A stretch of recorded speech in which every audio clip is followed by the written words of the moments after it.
with me. Hello, family. This is Dr. Kia Pruitt. Welcome. It's so good to see everybody. I was setting up my live stream on all of my social media platforms after work, then came home and made a big pot of vegetable stir fry for the whole family and the grandchildren, and some vegetable fried brown rice and some other vegetables on the side. So I've been busy. I got my tea ready. I have my bottle of water right here, family. I've had an amazing day. Happy 13th. Welcome. Let us know where you're hailing from. We have a lot to discuss today, family. It's so good to see everybody. Hello. Please keep checking in. Crystal asked, please come and bless us with some positive news. Absolutely. As you recall, today is the 13th. This is December the 13th, 2024. And I know we've been told that the 13th should be a bad number. It's Friday, family. Happy Friday. Yay! Yes, ma'am. And yes, sir.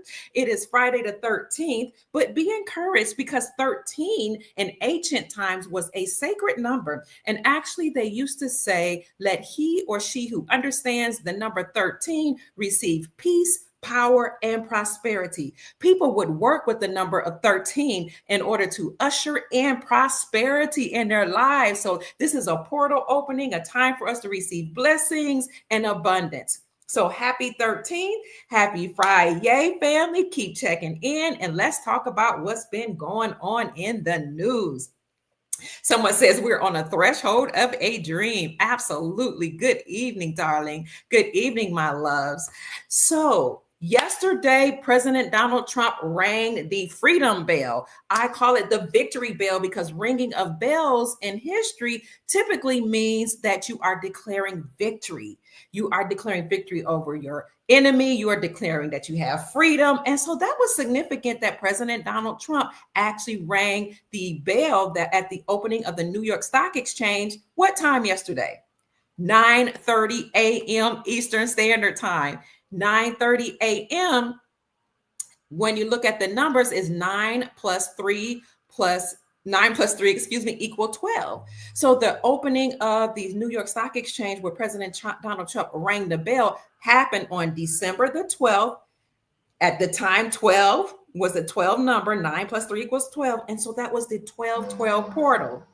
I don't know what's going on outside, but the 1212, actually, when you look up 1212 as an angel number, talks about or ushers in prosperity, abundance, sovereignty, right? And spiritual awakening. So President Donald Trump ringing this victory bell was very significant. Opening the New York Stock Exchange, letting us know that we have victory over the central banking system and the Federal Reserve. We have victory over the deep state. We have victory over all of these forces that tried to, and actually were pretty victorious in enslaving humanity all across the planet. But President Donald Trump being the one to open up that the New York Stock Exchange with this freedom bell, did you notice that he did it, really, really coolly? The people were applauding him before he even rang the bell, and his posture, his aura just let you know that he was very peaceful. He was coming to let everybody know that he was ready for this new job, or really, he's always been the commander in chief, but he's ready to come back. Now, what else was this victory ring about? And as a matter of fact, he rang the bell 51 times.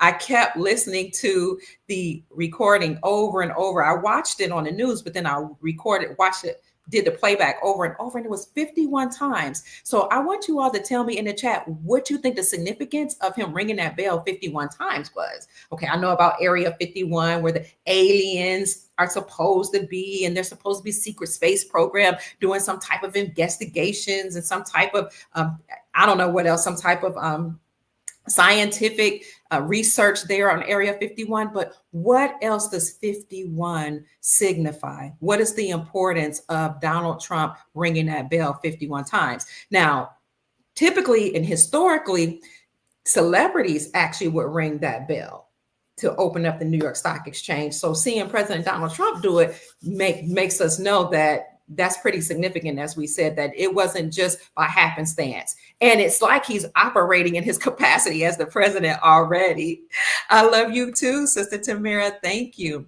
So please let me know in the chat why you think President Trump rang the bell 51 times during the 1212 portal. I see Florida's in the house and South Carolina. Mesa, Arizona's in the house. Hello, Sarah and Teresa and Shaddai. And who is that? Kelvin, hello.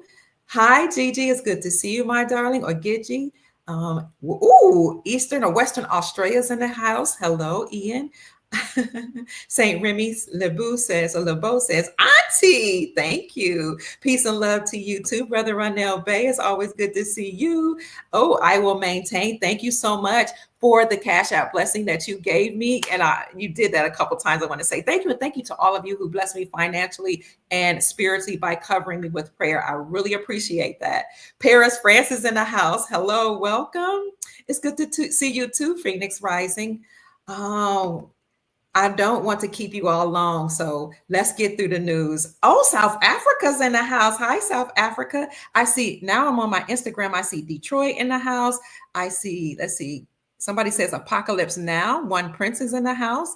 Johnny joined us on Instagram. Houston, Texas is in the house. Thank you so much. You guys are amazing. People are checking in from all across the globe. Solo Queen wants you all to know that she's in the house. Cleveland, Ohio is in the house. That's where I was born and raised. Although I raised my children in Louisville, Kentucky, I was raised in Cleveland, Ohio. And then the latter part of my teens, I was raised in Portsmouth, Ohio, which is a small town in Southern Ohio. And then I got married in Ohio at 18, went to college, got a couple of degrees, and we raised our kids in Ohio, and then our children. My aunt says I'm not allowed to use the word kids because kids are goats, but we raised our children in Ohio, and then we spent some time in West Virginia. So you'll see West Virginia checking in, where I received my master's degree. And side note, family, I went to school with Randy Moss. Now I was working on my graduate degree at Marshall University in the 90s, and Randy Moss was working on his undergrad degree. And I recall a time, he's a professional football player. He probably doesn't remember this because he was like the man back in the day, and he had a reputation of being a ladies' man. But I remember we were I was sitting outside the student union, and one of his boys came up. And I think that's what these sports guys do, and entertainers do it too. Came up and said, "Hey, Randy said you're cute and he wants to date you. And, would you go out with him?" True story. And I said, "No, I'm not interested," because I was actually older than he, and I knew that he had a girlfriend. Like everybody in Huntington, West Virginia, and Barber, West Virginia, and Charleston, West Virginia, that whole area, they all knew he had a girlfriend, right? And he had run into some trouble because they had some issues. You know how relationships go through their issues. But I knew he was a rising star. However, I was in my mid-20s. He was probably 18, 19, 20, and he had a relationship. I know he had some issues, and he was trying to fight his way into adulthood and become a grown man. And I was like, no, I'm not going to ruin this young man's life by, trying to, or ruin my life by trying to attach myself to a young person who's up and coming. No, I need to focus on my master's degree and raising these children, because at the time I was separated from my husband, and I was separated. So I don't believe in dating when you're separated. You're still married legally. That's just Dr. Kia Pruitt. So back to the news, family. People are checking in from all over the city, from all of Jacksonville, where I am, all over the state of Florida, and all over the world. So let me slow down as you all keep checking in. Somebody before I went live asked me if Princess Elizabeth Rodriguez was safe. And yes, she is safe. As a matter of fact, I spoke to her last night for about an hour and 47 minutes, and we had a very good call. So she's safe, and she's working to do her job, and maybe we'll bring her on whenever she's ready. A happy Friday the 13th again, family. Let's get into the news. Teresa says, we'll be back, all the stuff. We will take back all the stuff they made bad and turn it into a great thing. Thank you, Sister Teresa. Okay, you guys are looking for some great news. Oh my God, yes, I heard about the drones. We're going to talk a little bit about that too. Michael says they're a distraction. Oh, you love it when I come on, Sister Theola. Thank you so much. I love it when I see your face. I don't know, it's just something about your essence that really gives me some inspiration. I think that's that divine, juicy, feminine essence that we have flowing through our veins. Hello, family. Keep checking in. Greetings, M. Shell, Victoriaville, California's in the house. Who else? Somebody says we need good news. Okay, I see you, Instagram. Good evening, Shonda. Good evening. Blessings to you, Brother Matt. Hello. Sister Kimberly's in the house. She's hailing from North Carolina. 12, 12, 12. That portal yesterday was very significant. And that's when President Donald Trump actually rang the freedom bell or the victory bell. And then the day before that, I think it was the day before that, was Victory Day for Iraq, the Iraqi people. And Victory Day is something that they celebrate every single year as they acknowledge and commemorate their victory. Their victory over ISIS. So ISIS had overtaken the country of Iraq, including many of their larger cities and their largest cities. And once they got rid of ISIS in 2017, the leader of Iraq stated that they will forever commemorate that by having a huge celebration. And they did have that huge celebration in earlier, I believe it was December the 11th. And we made an announcement about that. And speaking of the victory celebration, family, I saw somebody checking in from Detroit. We had family members in Detroit on Twitter. Thank you so much. Who is that? Deborah Allen, for sending me a Cash App. God bless you. Anybody else that want to join her? My Cash App is on the ticker below. Cash App $ Mama Kia 13. Oh, 13. You know, I chose that number because I knew that 13 was a significant number dealing with prosperity.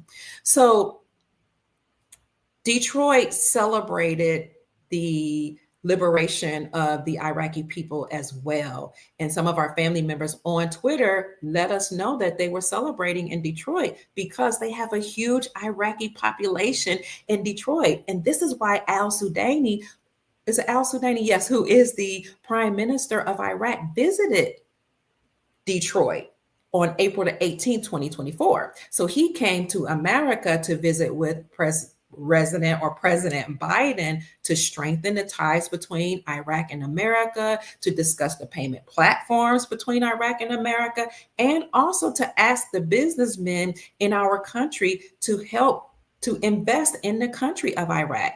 He wasn't the only president to do that. The president of Venezuela did the same thing. The president of Vietnam did that. And these people actually not only came to America, but they tapped on the shoulders of oil businessmen, billionaires, and other businessmen here in America and said, you need to invest in Iraq, you need to invest in Vietnam, you need to invest in Venezuela because we have lots of resources to exploit.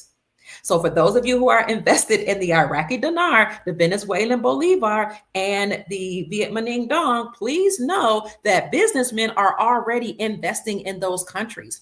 And as a matter of fact, not only are businessmen investing in those countries, but we have seen that a lot of businessmen who are participating in nefarious activities in Venezuela and Vietnam have been taken down and forced to step down. And in one of those countries, I believe it was Vietnam, the whole parliament was forced to step down. This is important, family, as we dismantle the deep state, the cabal, or those bloodline families which control the whole planet and usher in our new golden era. The new golden era where gold and silver will be used as the standard for money. Tina's watching from Australia. Hello, welcome. What's up, soul family? See, like LaKay says, we're all doing well. Hallelujah. Yes, more good news. Hello to you too, Pam, Sister Pam. Let freedom ring. Let's see, did on air Q2, Sarah says. Greetings, Eminem. Thank you, Brother Matt, for the super sticker. God bless you. Heaven smile on you. We appreciate all the financial blessings. I thank you so much and ask that the Creator bless you with financial abundance, prosperity, and peace. We really appreciate you. UK's in the house. 3 times 17 equal 51, Gary says. The deep state, not just the deep state, but the elite, period, the bloodline families, many of whom are benevolent, work in threes. Why? Well, they have their own personal reasons, but also when you think of the Trinity, you think of Father, Mother, Son, Isis, Heru, Set, or also Osiris, what is it? Aset and Heru, Father, Mother, Son. And this is why a lot of church furnishings have IHS on them, like the podiums. Now, it says something in Rome, I think in Roman language, but it's also for Isis, Heru, or Horus, and Set. And I learned that just by doing limited research, but they operate in threes. And then you have 3 times 17. The 17th number represents the highest level of clearance that you can get in the government and in the military in order to work in certain secret operations. So we know that the 17 movement was all about disclosing this information. And so you had people behind the scenes that was leaking out information for us to figure out, follow the trail to figure out what was going on. And what we uncovered was that the deep state or the cabal or the bloodline families that had ruled the world were being taken down by the Grand Army of the Republic, which is a global alliance, military alliance, that we call the white hats of the military, or the white knights of Nasara, or Nasara white knights. So 3 times 17, Gary Simmons says, equals 51. President Trump rang the freedom bell, or the bells of victory, at the opening at the New York Stock Exchange 51 times yesterday during the 12/12 portal on the 12th month of December, on the 12th day at 9:30 a.m., which again equals 12. 9 plus 3 equals 12. Thank you, Gary. I appreciate that. Canada coming. Hi, Taj. Good to see you. I read something about Canada where the president said something like, we're going to cut off all the energy or something like that. He's going to cut off some resource from America, and it's coming. Thank you for saying that, Taj. That reminded me of that article. And what I said when I saw that was good. We don't need, he made it seem like, oh, this is imminent, it's coming. We're going to cut off all our resources to America, and it's going to happen very soon. You best believe we're not dealing with Donald Trump. And I thought, you know what? We don't care. Number one, Canada is a part of North America anyway, according to the Republic and the Moroccan dynasty. So Canada is going to be brought right back on in. Those borders will be eliminated. And we're going to be one great nation again. So we don't care. Plus, we have our own energy. We have our own resources. America have their own energy. We have our own resources. We have gold around the Colorado River. We have gold in different forts. We have gold in, Arizona. We have pyramids in Arizona. We have more gold probably than any nation in the world. That's just me speaking based on my limited research. Okay. And I am maybe a little egocentric because, I think America is the greatest country in the world, but I'm from America, but all countries are great, right? I'm a nationalist. I love my country. And not only do we have a lot of gold here, and we have our own oil, and we have our own resources, but we discovered 2.34 billion metric tons of rare earth minerals earlier this year, which makes us, according to the articles that I've read, the nation with the most rare earth minerals in the world. So we're going to be fine. We don't care if Canada cuts us off. They're going to come back under our umbrella anyway, under the Republic. And we don't care if any nation threatens us. We know that behind the scenes, 209 nations at least agreed to return to the gold standard, and they agreed to world peace. So a lot of stuff you hear in the news, a lot of this,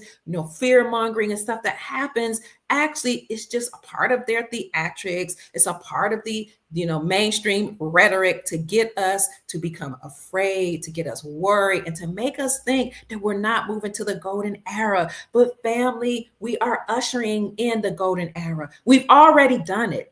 And as I've said before, that's what Corona was about.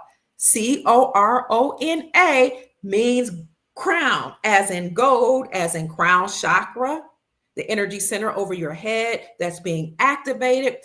that deals with ascension, because the whole planet is ascending and we as a species are ascending. That's why we're now here living during the age of Aquarius, which has just come in. This is the age of Aquarius and a golden age. So during the COVID, when they closed down the world, they were trying to stop us from elevating and from ascending. And I'll talk to you a little bit more just in a few minutes why they tried to shut down the world. But they tried to prevent the golden era from coming, but they were not successful. We continue to do our job to keep our vibrations high. We continue, for those of you who believe in prayer, to cry out to the Most High or to your Creator or to Source. We continued to listen to high vibrational frequencies, and we unified as a soul family. More importantly, we stopped allowing them to divide us by using race, religion, and political affiliation to keep us separated. And as long as they were able to do that, as well as keep the vibrations of the environment and our frequencies low through the music and through mainstream media and through the movies, then we would emit a psychic energy called loosh, Loosh.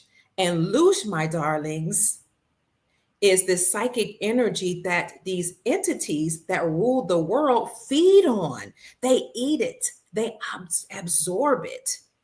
So as long as they were able to keep us emotionally distraught, they could feed off that energy and they could easily control us, but they were not successful. They were not able to keep us down. And as you recall, when Donald Trump accepted his acceptance speech after he was reelected, he said, "I am ushering in a new golden era."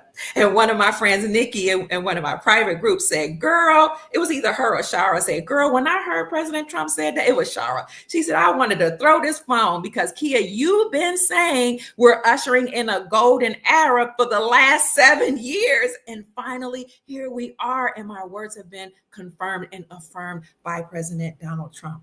So let's get back to the news. What are we discussing today? We're talking about how the whole world is ready. We are ready. We are ready for whatever the deep state tries to put up against us.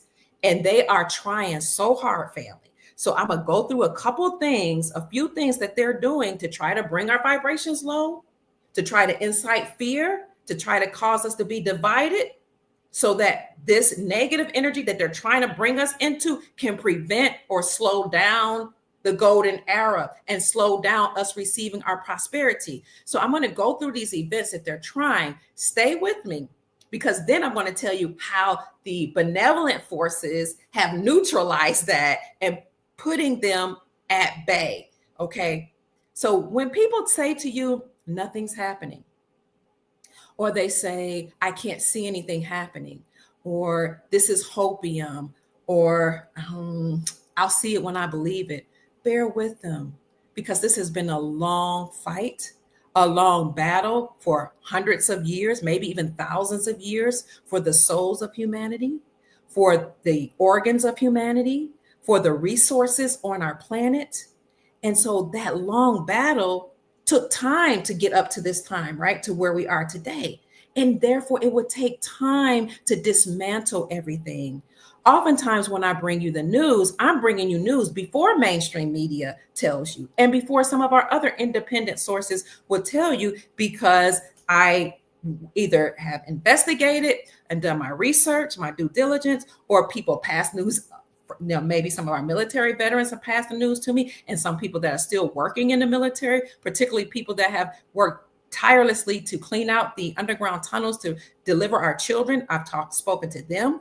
I've spoken to people all over the globe, people that are sovereign families or secret families that know about what's going on, such as you guys have met Princess Elizabeth in the Philippines, but there have been others that would let me know things that are going on in their respective countries. So when they share that information with me, with their permission, I share it with you. So sometimes I'll give you information and you haven't seen it yet, but that doesn't mean it hasn't happened. By the time mainstream media lets you know what's happened, my darlings, it has happened already. Okay. So let me tell you about some of the things that the deep state is trying to do in order to distract us or derail us. Okay. One of those things is ushering in a Black Swan event. Bear with me. Okay. Because you'll see a lot of bad things or negative things or, things that could cause you to be upset in the mainstream media news being reported. Some of it real, some of it not.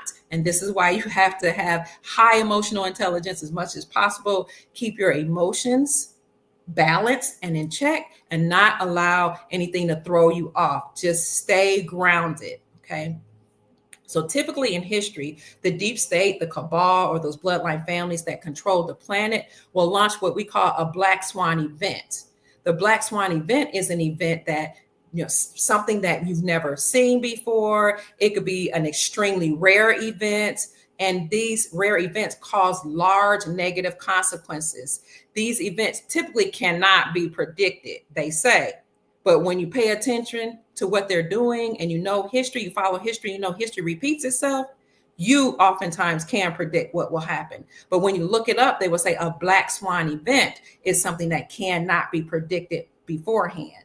And they says that it may seem obvious in hindsight, like, oh, if we would have paid attention, we could have seen. For example, before the global shutdown, I wrote an article that says COVID is a cover. And in that article, I wrote it before the shutdown, and I talked about how we were told to have food and money on hand and water and supplies on hand because the government and the people in power may try to do something like launch a Black Swan event. And I have been saying this for several months, but I wrote it on my Facebook page. And I also said that the National Guard would be on the ground, and the National Guard would, I've shown you all that article many times, would most likely give us a curfew. So some of that information I had heard, but I was inspired, and the Most High, the Creator, the ancestors, whomever, we want to call it, inspired me to write this article to say, prepare now. I have been doing it for several months. But then the 1st of March, I wrote it on my Facebook page. Somebody took it off my Facebook page and sent it through to many independent sources. And that article went viral. And because people didn't see it and they didn't know what a shutdown would look like, I didn't even know what it would look like. And they had never seen a curfew. I had never seen a curfew except for in my younger days when there were like bad things that happened in Cleveland, Ohio. Sometimes they would have a curfew because it might have been some shootings or something like that. But I had never seen a worldwide curfew. So how could I predict that? I just was inspired to write it, but nobody had seen it before. Neither had I, but it happened. It happened. And it just so happened that article went viral, family.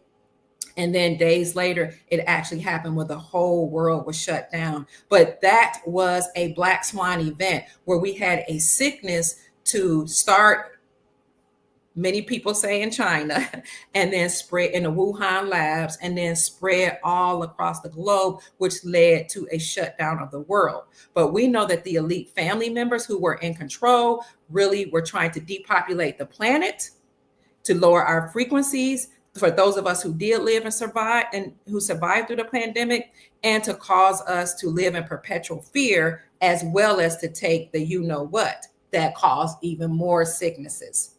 As an aside, we do have med beds that will be launched shortly, and we have advanced technology for any of you who were forced to take the against the CV virus. Or maybe you felt compelled to do it in order to keep your job. So we understand why you had to do it or felt compelled to do it. But family, that was a Black Swan event. And Black Swan events typically lead to a financial collapse.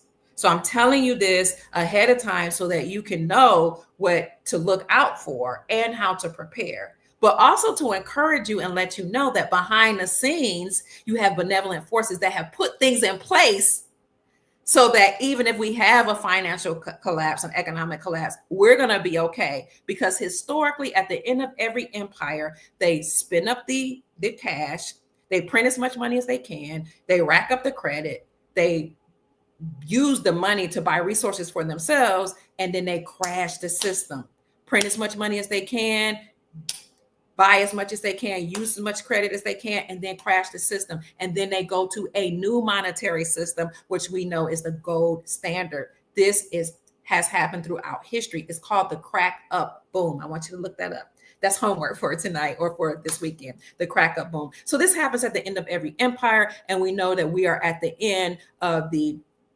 Roman Empire or the United States Incorporated, which is the pseudo or neo-Roman Empire. And the symbol, as you all know, for the Roman Empire and the United States Incorporated was the eagle. And I keep talking about it. That's why the Eagles lost the Super Bowl. And now all republics all across the globe have to return to the indigenous peoples of those prospective nations, because those were the nations that had their governments usurped by these group of bloodline families. So anytime you see sports where it might talk about indigenous or Indians or chiefs playing against certain teams, trust and know the Indians, the Chiefs, or the Patriots most likely, and so far, have won against those teams, because they're dropping cues and codes to let you all know that it's the end of that era. And we're going into the golden era. So typically in history, the deep state launches a black swan event prior to financial collapses. But on the positive side of things, again, the white hats and the military and other benevolent forces have neutralized most of those things and are trying their best to keep all of those collapses at bay as they usher in our new golden reality. So as I said, there tends to be a correlation between the black swan events and financial collapses. So black swan events trigger what we call a domino effect, and that spreads instability across interconnected markets. There's a reason I'm telling you this, because what we see happening is these operatives that are still there. So, you might have some of the minions that are still there. We know there have been global arrests all across the world, but there are minions that are still in place that are trying their best to usher in a black swan event or a rare, extremely rare event that will lead to a lot of negative consequences. So the black swan events trigger a domino effect that spread instability across global markets or interconnected markets. So let's talk about the black swan events in history. And you guys, please keep checking in and let us know that you're here. What are some of the black swan events we had in history? We know about the events that happened in the 1920s. What was that? That was a big black swan event and a global market collapse. But in recent history, you had the stock market crash of 1987, which they called the Black Monday crash. We saw the dot-com bubble of the late 1980s or 1990s, excuse me. We saw the huge financial crisis of 2008, 2009. You all know that was connected to the housing market collapse, and that was horrible. But that had something to do with the Lehman Brothers and some other people in banking who was doing nefarious things. You guys already know, most of us lived through that time, but we saw a huge financial collapse in 2008, 2009 under President Obama, as a matter of fact. And what his response to that was to actually bail out the banks. Didn't bail out we the people, but he bailed out the banks. And we know he was just a puppet of those people who are in power. Nevertheless, he did it. And that is when a lot of people started uniting. You remember that? Under the Occupy movement. Remember Occupy Wall Street, Occupy California, Occupy Kentucky, Occupy whatever state you lived in. People got together and started marching in front of banks saying, we are the 99%. And we won't stand for whatever you guys have done to us. You had lots of people losing their homes during that time. And this wasn't just the poor people. This was a lot of people in the middle class that lost their homes during the financial aid housing market collapse, 2008, 2009. And you saw people living in tents in parks, in front of the banks, because I participated in the Occupy movement in California, Sacramento, California. You saw a lot of people marching. We stayed in tents. Some people stayed there all night. Some people got arrested. And we marched in front of banks and let them know that we were tired of what they were doing to people. I hadn't even lost a home in 2008, but I was standing with my Caucasian brothers and sisters from the middle class that I knew, who was like, "You gonna stand with us?" I was like, "I sure am," because I could have lost something. And a lot of people I know lost something. So if you look at my video that I did yesterday, you'll see me actually standing with a green coat. Let me see if I can find that for you. Speaking in front of a podium, and you'll see somebody holding up a sign that says, "We are the 99%. That event happened in 2008. Oh, that wasn't the one I did yesterday. That was the one I did 3 days ago. Let me see if I could bring it up for you. So those were the most recent Black Swan events, but we also had a Black Swan event again in 2020. Here's 2008. And it's interesting because I was marching in 2008, 2009 with my friends in Sacramento, California. And some people that were on social media, I didn't even know how these people came on my platform, but the Most High blessed me to be pretty popular for a long time. So I had friends that had come into my inbox from Iraq, as a matter of fact, and others from the Middle East that were saying, "I know you feel that you're helping by marching because a lot of you have lost your houses," but they told me, they said, "Please know that the Occupy movement is probably a movement that has been spearheaded by your government." That's when I first learned about Antifa, and that they're not going to do anything to help you guys. And they were telling me, like, because I was a part of different groups, they were coming to my inbox saying that a lot of you all don't understand that many of these so-called social justice groups are spearheaded by George Soros, paid by George Soros, funded by billionaires, and they are only trying to get you to become upset so they can lock you up, put you in jail, and access your trust attached to your birth certificate. And they were just like informing me about all the stuff that was going on behind the scenes. And they were saying Americans are oblivious to how the government controls all this. And then they said, "Of course, you guys had a housing market collapse. This isn't about Neiman Brothers or just, one or two events." They said, "This is something that the people that are in power in your country did on purpose." So that was 2008, 2009. I had no idea. So they asked me, they said, "You guys are saying that you're tired of being taken advantage of. You are the 99%. But what are your demands? What is it that you hope to accomplish?" And I said, "I don't know. I tried to ask the group what the demands were, and they just said, we're just supposed to be out here yelling and screaming and hollering." And they said, "That's because this movement was spearheaded by your government. And there's no solution that they're telling you all. And even if you do give a solution, they're not going to hear you all." And I thought, oh my gosh. So I stopped marching and started to think of other ways to work against what was going on. I thought, okay, marching, yelling, and screaming has not helped. But if we can rally the troops and unite with our soul family and not allow division to keep racism or sexism or religious differences to keep us apart, and we do more research to find out what's going on, we can then use our own gifts by reporting, by pressuring people in the law, or however we can operate at the local state, and our local communities to push forward our agenda as we the people.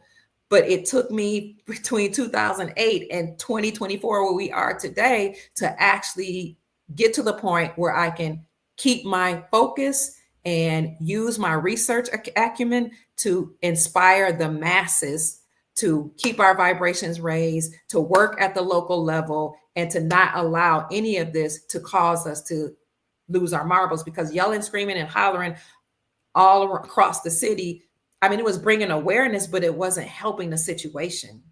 Okay. But what did help the situation is learning money management. My sons taught me about silver and gold back then, which my great grandfather had put in me, but I was too young to understand or understand. My family then moved together we all moved together. We merged our finances so that we can pay off our bills and can buy a house. And we bought a home, and we just started, instead of screaming and hollering, looking for solutions and putting those solutions in place. So this is me right here. When I said December 10th is Victory Day, Iraq celebrates freedom. That's me right here in 2008 and 2009, actually speaking and protesting in Sacramento as I was a part of the Occupy movement. Keep checking in, family. Thank you for 870 people being in the chat. I appreciate you. Gary says that the 51st state is Canada. Oh, wow. Thank you. So the last event, Black Swan event that occurred in our lifetime is the CV-19 pandemic. And that caused one of the most abrupt and severe stock market collapses or corrections in history. As the V word spread, the sickness spread globally, we saw like that affect financial markets across the globe. And then in 2020, because it started in 2019, probably before that, but we were aware of it, the few cases in 2019. And then in 2020, governments imposed strict lockdowns, as you all know, and they halted economic activity. And that triggered what they were calling panic in the financial markets. And then by March of 2020, the S&P had fallen by 34% from its peak. So you can see that Black Swan events do affect global markets. So what is the deep state trying to do now? They're trying to bring in Black Swan events or usher in a Black Swan event. Before I tell you one of the major things that they're doing, I will remind you that a couple things are happening right now. You had the war in the Middle East, or threats of war in the Middle East. You had Black Lives Matter causing or calling for violence against our Caucasian brothers and sisters, calling for Black people, people classified as Black, to exert violence upon people that are classified as white because of a ruling that came down. I think somebody who choked out a man that's classified as Black or indigenous man, Aboriginal American man. This gentleman choked him and he was acquitted. So you have Black Lives Matter saying, oh my God, they're trying to inspire white people to commit violence against Black people. Now you need to go ahead, and we're calling on vigilantes to hurt white people or people classified as white. Foolishness. But you know what? Their movement did not succeed the way they thought it would. So the reason why I'm bringing this up is because the deep state they always do something racially motivated in order to get us to be divided, to exert this negative energy, fear, panic, anger, and chaos, so that they can bring in agents that are paid by the Soros Foundation and other billionaires that are attached to the deep state in the United States Incorporated. They pay them to infiltrate so-called peaceful protests and incite violence in your neighborhoods, in our communities, and to incite hatred. So no, we don't condone any violence. But if you really look into why that man choked the man, some reports say that the man was actually committing violence or assaulting other people, and the other gentleman who choked him sat back and waited to see if anybody was going to do anything. Nobody did anything, so he grabbed him, put him in a chokehold. Okay, I'm not saying that choking him out was the right thing to do. I'm saying that we have to keep our emotions in check. We need to stay grounded, because unless you or I were there, we don't know all the details of what happened. Many of these things are called false flag events. A false flag event does not mean it didn't happen. It means it's an event that is instigated or heavily reported in order to achieve their end goal, which is division and chaos. Because as long as we're divided in a chaotic state of mind and emotionally upset, not only do these entities that rule the world eat and feed off our loosh, but that makes us more easily to be controlled. Stay with me, family. So we have to stay grounded. And even when we hear of unfortunate things, then there are ways that we can handle it at the local level. And there are ways you can keep yourself safe. And there are ways that you can teach your family members not to be in certain predicaments where they won't hopefully get involved in certain situations that will lead to violence. So I'm not saying you can prevent it all the time. I'm not blaming or accusing anybody. I'm saying keep your emotions in check, because some of these things we have found, like Sandy Hook, may have been staged by crisis actors. And some of those events that were staged by crisis actors, some of them are true, some of them are suspect. And when you look at a lot of these people that were involved, they not only participated in one or two false flag events, but a whole lot. And some of these lawyers, these fake, they're not even lawyers, attorneys, actually are actors. You can look it up, and they're actors. They have an IDM whole profile on them. And a lot of these crisis actors go on to become YouTube stars, media stars, to get their own shows, to work with other celebrities. And I'm telling you, we have to not just buy into what we hear, but stay grounded, do your own research, keep your emotions in check, and not be led. Because as I've discovered for my own self, screaming and hollering in the street, for me, it didn't bring about any changes. You have to think of a better way. And then when the 2020 events occurred, I was in Louisville, Kentucky, when Breonna Taylor was allegedly murdered by the police. I was in Louisville, Kentucky, when George Floyd was allegedly unalived. Well, I mean, we know he was unalived, but I say allegedly because some people say that George Floyd character looks like a NFL player. I don't know what's real and I don't know what's not. Sometimes I ask myself if I'm real. I'm not lying. Am I real? Am I a clone? I don't know. I'm real, but sometimes you hear so many things that's not real. It's like, okay, am I real? Am I in this reality? Because when I dream at night, I travel to other places and that seems more real than what's going on right here. But I was in Louisville, Kentucky, and I saw Black Lives Matter. I saw Until Freedom. I saw Antifa. Many of them were paid agents. They were paid to stay in the hotels.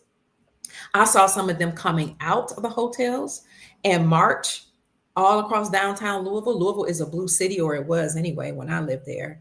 And I saw them tear up the entire downtown so that less than 60% of downtown today in 2024 is operable. And many of those buildings are still boarded up because of all the damage that Antifa, Black Lives Matter, and Until Freedom caused. I saw people come out of the hotels with their backpacks. They all looked alike in terms of their garb, their dress, their backpacks, their black slacks. Many of them had on black tops or white tops, but mostly had them all black with these backpacks. And they had this demeanor that was full of rage and anger. And most of them didn't even look like me. That's what really tripped me out. I'm like, do we really care? I mean, I know we care about somebody being unalive, but that much where you would tear up your own city, where you would tear up your ATM machines, and they were like tearing up their banks, and people were using this as an opportunity to steal, knock in windows. They destroyed many businesses. They destroyed the lawn of many government officials, one of whom was saying, I'm going to get something done just because he happens to be brown or classified as black. You saw people saying, we're coming after you because you're a Republican and because you're married to a woman that's classified as white. So they marched on his lawn and tore it up. And so he had him arrested. And I had some people who had podcasts saying that was terrible. He had them arrested. I said, if you come on my lawn and I give you a warning, which he did several times, and you don't leave and you tear up my property, I'm going to have you arrested. So I was there, family, and I filmed it live. Many of you saw that. The marches were not peaceful.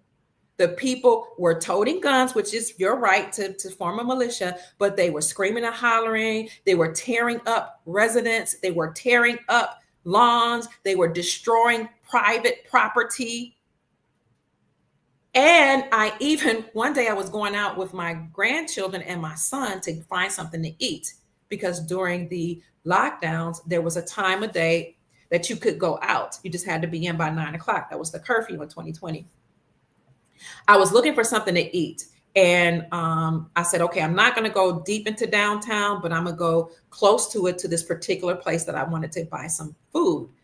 And we made a wrong turn and I was petrified. Do you hear me? When we made that wrong turn, and I don't know if I can still find the video on my Facebook page. I'll see if I can find it, but I filmed live and I was scared out of my mind because I told you all that I was in the middle of a crossroads or some type of battle between the Black Lives Matter and Antifa people and the National Guard. They were at a standoff. So the Black Lives Matter people who claimed that they were launching a peaceful protest were lying to you. I was there in Louisville, Kentucky. They were throwing all type of bombs. They were throwing sticks. They were spitting at the officers. That we had police officers and National Guard on the ground. They were cussing at them, saying, you know, no peace, no, whatever they say, until we get peace or freedom or something. No justice, no peace. And they were shouting at them, screaming at them, just being totally, in my opinion, chaotic. And so they are marching up, crowds and hundreds of them, to the officers who were sitting on horses. And I'm like, how stupid can you be? These people, the police officers and the National Guard have guns, and they had their own, and some of them were rubber pellets and some of them were real bullets. And they had their own bombs in response to the people's bombs. So I'm sitting there, we had made a wrong turn. I'm like, oh my God. And my son is like, oh mom, we're stuck, because there were cars behind us, cars in front of us, cars on the side of us. He said, what are we gonna do? What are we gonna do? And the rational side of me said, you should just duck in the car and just stay here in traffic and just wait. But we were like deadlocked. But the independent journalist in me, the foolish side, said, wait, I got my cell phone. And I told people that this was happening. I got out the car and I'm recording Black Lives Matter and Antifa spitting at the officers, throwing things at them, cussing them, calling them B words, sticking their middle finger at them. It was crazy. And then the National Guard and police officers saying, go back, step behind the line. And I'm watching them and I'm like, I'm going to see how they're going to respond to these people that are yelling at them and throwing these bombs. Like, you could hear the bombs go off. They were like homemade bombs. I don't even know if they were homemade, because you could literally hear them explode and fire go up and smoke. I was terrified, but I'm still on the ground with my camera phone. So they're marching up to the police officers and National Guard on the ground. The police officer and National Guard tell them to go back. They're completely marching towards them. And these Antifa-like people and Black Lives people are leading the rest of the crowd to do the same. And so finally, the police and the National Guard responded with bombs of some sort, smoke bombs, I think it was. And they still kept marching towards them. No justice, no peace. We want justice for Breonna Taylor. And I get that. But what did it accomplish? It accomplished what? Many of those people got arrested. Some of those people who just refused to listen got shot with rubber pellets. I'm not saying it's right or wrong. Some of them had their children out in the street marching with them. So now your children are watching you get arrested or hit with a rubber pellet, and some of them may have become a casualty because you couldn't control your emotions, So it was not a peaceful protest, my darlings. And I know we wanted justice for Breonna Taylor. I know we wanted justice for George Floyd. But what I'm telling you is you have to keep your emotions in check. You have to stay grounded and find another way other than upsetting and instigating the police and National Guard, because that is not the way. It's foolish because they have the guns. Okay. So that occurred in 2020. It led there were more unalivings that occurred too. We had several of them that occurred in our city. We heard what sound like bombs going off every day in Louisville, Kentucky. We saw the ground shaking. So I don't know if those were deep underground military bases, because we have a lot of underground tunnels in Kentucky. One of the well-known ones run from the Brown Hotel all the way to the place where they do the horse races on Derby, at the Kentucky Derby. That place, everybody knows there's an underground tunnel that goes through there, and many of the billionaires and millionaires, according to legend, party in those underground bases. So we heard a lot of explosions. We saw ground shaking there. We had a lot of unaccounted for people missing. We had a lot of unalivements. We saw a lot of people in the neighborhood classified as Black, or the so-called Black neighborhood, people that had backpacks on, people that we had never seen before. And so we're like, why are all these people in the certain communities that we have never seen before? And then suddenly you have people coming up missing and bodies being found on the ground.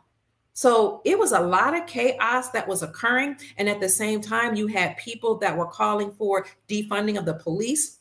And President Donald Trump at the time said, we don't want to defund the police. Not right now, because the police, and we know that there are many nefarious police officers. He said, but right now, that's what we have working for us to keep the peace during all of these protests. Why did he say we don't want to defund the police? Because if you defund the police, what the deep state had in plan was to bring in the communist Chinese party's fierce military, a military like you've never seen before, to come in and replace the police, and to come in and run roughshod through the communities. And you'd have never seen a communist, military, a militia come in and take control of your country here in America. Now, we've seen the CCP take control of the government and take control of businesses, but you haven't seen their military. And so President Donald Trump said, there are bad apples in the police department. We need to weed out those bad apples. We need to retrain police officers. And then we need to send in social workers and other professionals to handle certain instances, because everything doesn't warrant a police officer coming into your community. What President Trump was trying to tell us, because, they don't come straight out and talk about what's happening, is that the republic is going to be restored. But we can't just get rid of the police right now, because once we all started saying defund the police, a lot of police officers quit the force. And then murder, unalivement, crime, other criminal activity, drugs that was already bad in certain communities and large cities, and in my city of Louisville, Kentucky, just multiplied. I'm talking about the hundreds. It was crazy. So he was trying to prepare us for such a time as this, where the republic is being restored. And now that the republic is being restored, we're going to retrain police officers who still want to enforce law. And we're going to put them into the sheriff department, transfer or transition them into the sheriff department, because according to our republic, the sheriff is the one that enforces the law. We're going to get to the good news. So now what you see is, you can look this up, across the country, police departments are closing, and those duties are being transferred to the sheriff department. And any police officer or policy enforcer that wants to work to enforce the law will be retrained. So this is what Donald Trump was trying to say. And I was telling people, he's not saying give up. He's not saying that the police officers are all good. He's saying we need to weed out the bad apples and retrain them. And now we see that happening across America. So President Donald Trump was letting us know, and I'm letting you know, that policy officers or police officers were created, number one, to catch slaves, and to enforce the policies, statutes, and codes of corporations and federal entities. That's why they were created. They're not created to enforce the law, only statutes, codes, and policies. But that's changing right now. So we saw the war in Middle East, war threats. We saw Black Lives Matter leaders calling for violence against people classified as white. We have seen winter storms all across the northern region, and particularly in New York. And one article I read said this winter storm will affect at least 4 million people. We've seen blizzards all across Buffalo, New York, that they said are very, very hazardous and dangerous, and that they will get up to 20 inches of snow happening right now. We see the Malibu fires. We saw a huge truck explosion that went mainstream. And I was like, why are they talking about this garbage truck explosion? Like, we see things explode all the time. But this particular garbage truck explosion made mainstream news, okay? And I believe, or I feel, that these are comms being dropped, that President Trump is taking out the deep state, because remember, he was traveling in a garbage truck, letting us know he's taking out the garbage. So oftentimes you'll see elites or bloodline families that will do certain things to speak to each other in codes, because bloodline families, corporations, they signify dead entities, so they don't speak verbally all the time. They'll speak in a coded language. Corpse is a dead body, so corporations, dead body, that's equivalent to dead bodies. So speaking of these bloodline elite families that control the world, let me show you this picture that I've shown you before, but I want to bring back to your recollection about the bloodline families that control the world. So there are 13 bloodline families, at least 13 bloodline families that we know of that controlled, I'm going to use past tense, the world.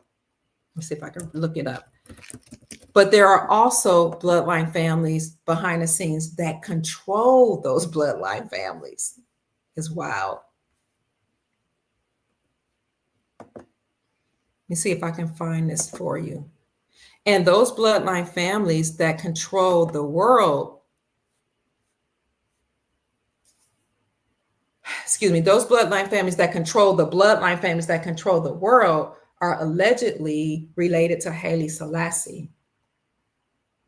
Many of those bloodline families are melanated people, meaning they could be classified as Black, Moors, because you have Moors, M-U-U-R-S, and some people call them M-O-O-R-S, which are the autogenous people of the planet, actually fighting against each other, factions of them fighting against each other. And so what they have done is put their human hybrids, because some of them are human, some of them are not, in place, in key places to control governments, media, education, banking, et cetera, et cetera. I know it's deep. So let me show you this family. Thank you for staying with me. We have 977 people in the chat. I appreciate you. Here are those bloodline families. The bloodline families that we think rule the world are the Astor, A-S-T-O-R bloodline, the Bundy bloodline. Remember that show with the Bundys? The Collins bloodline, the DuPont bloodline, the Freeman bloodline, the Kennedy bloodline. Some people say the Kennedys are not the elites. Yes, they are. Some of them are happen to be benevolent, and some of them are were not. But it's just like any family. Some of them have benevolent people. Some of them have people that do things that are not good. So the Kennedy family is a bloodline family. The Lee bloodline, L.I. bloodline family, the Onassis bloodline family, the Reynolds bloodline, the Rockefellers, the Rothschilds, the Russells, and the Van Duyn, D-U-Y-N. So I'll mention that again. These are the people we think, the 13 families we think, or we've heard of, that run the world. The Astor, the Bundys, the Collins, the DuPont, the Freeman, the Kennedy, the Lee bloodline, L.I., the Onassis, like Aristotle Onassis, the shipping magnate and the oil magnate, the Reynolds, the Rockefellers, the Rothschilds, the Russells, and the Van Duyn. And you know, many of these people control banking, education, what else? Politics, governments, finances, all of that. But on the right, you'll see the families who actually run the world. And as one of my military brothers confirmed for me, a lot of them actually look like me. This is who actually run the world and control these 13 bloodline families. Once I mention some of these names, you guys will say, oh my gosh, I've heard of the Orsinis. Some of them, these of which you've heard of. And then when you do some research, you'll discover that, yeah, they're actually running things. The Borgia, B-O-R-J-A, the Breakspear bloodline, the Somaglia bloodline, the Orsini bloodline, the Conti bloodline, the Shigi, C-H-I-G-I, like Chicago bloodline, the Colonna bloodline, the Farnaces bloodline, the Medici, sounds like medicine, right? Bloodline, the Gaetani bloodline, the Pamphili bloodline, the Este bloodline, ESTE bloodline, and the Aldobrandini bloodline. 13 bloodline families that control these bloodline families that you and I have heard about. And all of them allegedly are related to Haile Selassie. Do you guys remember Haile Selassie? Haile Selassie was the Ethiopian president, I guess they call her a prime minister. But what I learned by doing research is that he was actually here in America. And some sources suggest that he was from America and he fled to East Africa. So then I was like, oh, that's why when I meet Ethiopian people, because I love their food, and I've been in many international communities, a lot of them will start speaking to me in their language because they think I'm Ethiopian. Because guess what? Ethiopia is here too in America. Ethiopia is here. Morocco is here. Israel is here. All of these other nations that we heard of started right here in America and then branched out. The people branched out and went there and, I don't know, want to say colonized or moved to different places and named those countries after the Moroccan dynasty that was right here, that was actually governed by the Moors, the Mours, or the Moors, or the copper-colored people, the original Americans here. There was a dynasty already here. So we already had a dynasty here, and many of those countries that we hear about is actually here. And so when you think about Haile Selassie and you see that he allegedly was here in America and fled to East Africa, and then you correlate that with, so you always want to triangulate. You always want to look at 3 different sources to see if they confirm what your hypothesis or what you're researching. So one of those things that I use for triangulation was by discovering that one of the first languages here in America is actually a language that's now spoken in Ethiopia. So it does kind of make me think that perhaps Ethiopia, which we know when you look at the ancient maps that Ethiopia was here, but that Haile Selassie may have been from America. But then he fled allegedly to East Africa. And so he, being the one that the bloodline families are related to, the bloodline families that controlled the world, became what they called the king of the world. And if you don't believe me, ask yourself, why is it that Queen Elizabeth, who never bows down to anybody, bowed down to Haile Selassie? Here she is. Here's the Queen of England bowing at Haile Selassie, the Ethiopian leader's feet. Why? Because his bloodline is the bloodline that truly rules the world, or shall I say, ruled the world. You can't see this on Instagram, but I show a picture, and I'll put it in my Instagram, on my post, on my page, so you guys to see this. But here's the picture. Maybe I can bring it over here. No, I'll just put it up on the post of the Queen of England bowing at Haile Selassie's feet. It says, everyone bows or bowed to the Queen of England.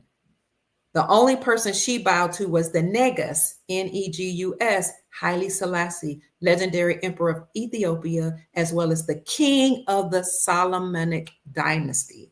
King of the Solomonic dynasty. So these Solomon or Davidic, David was Solomon's father.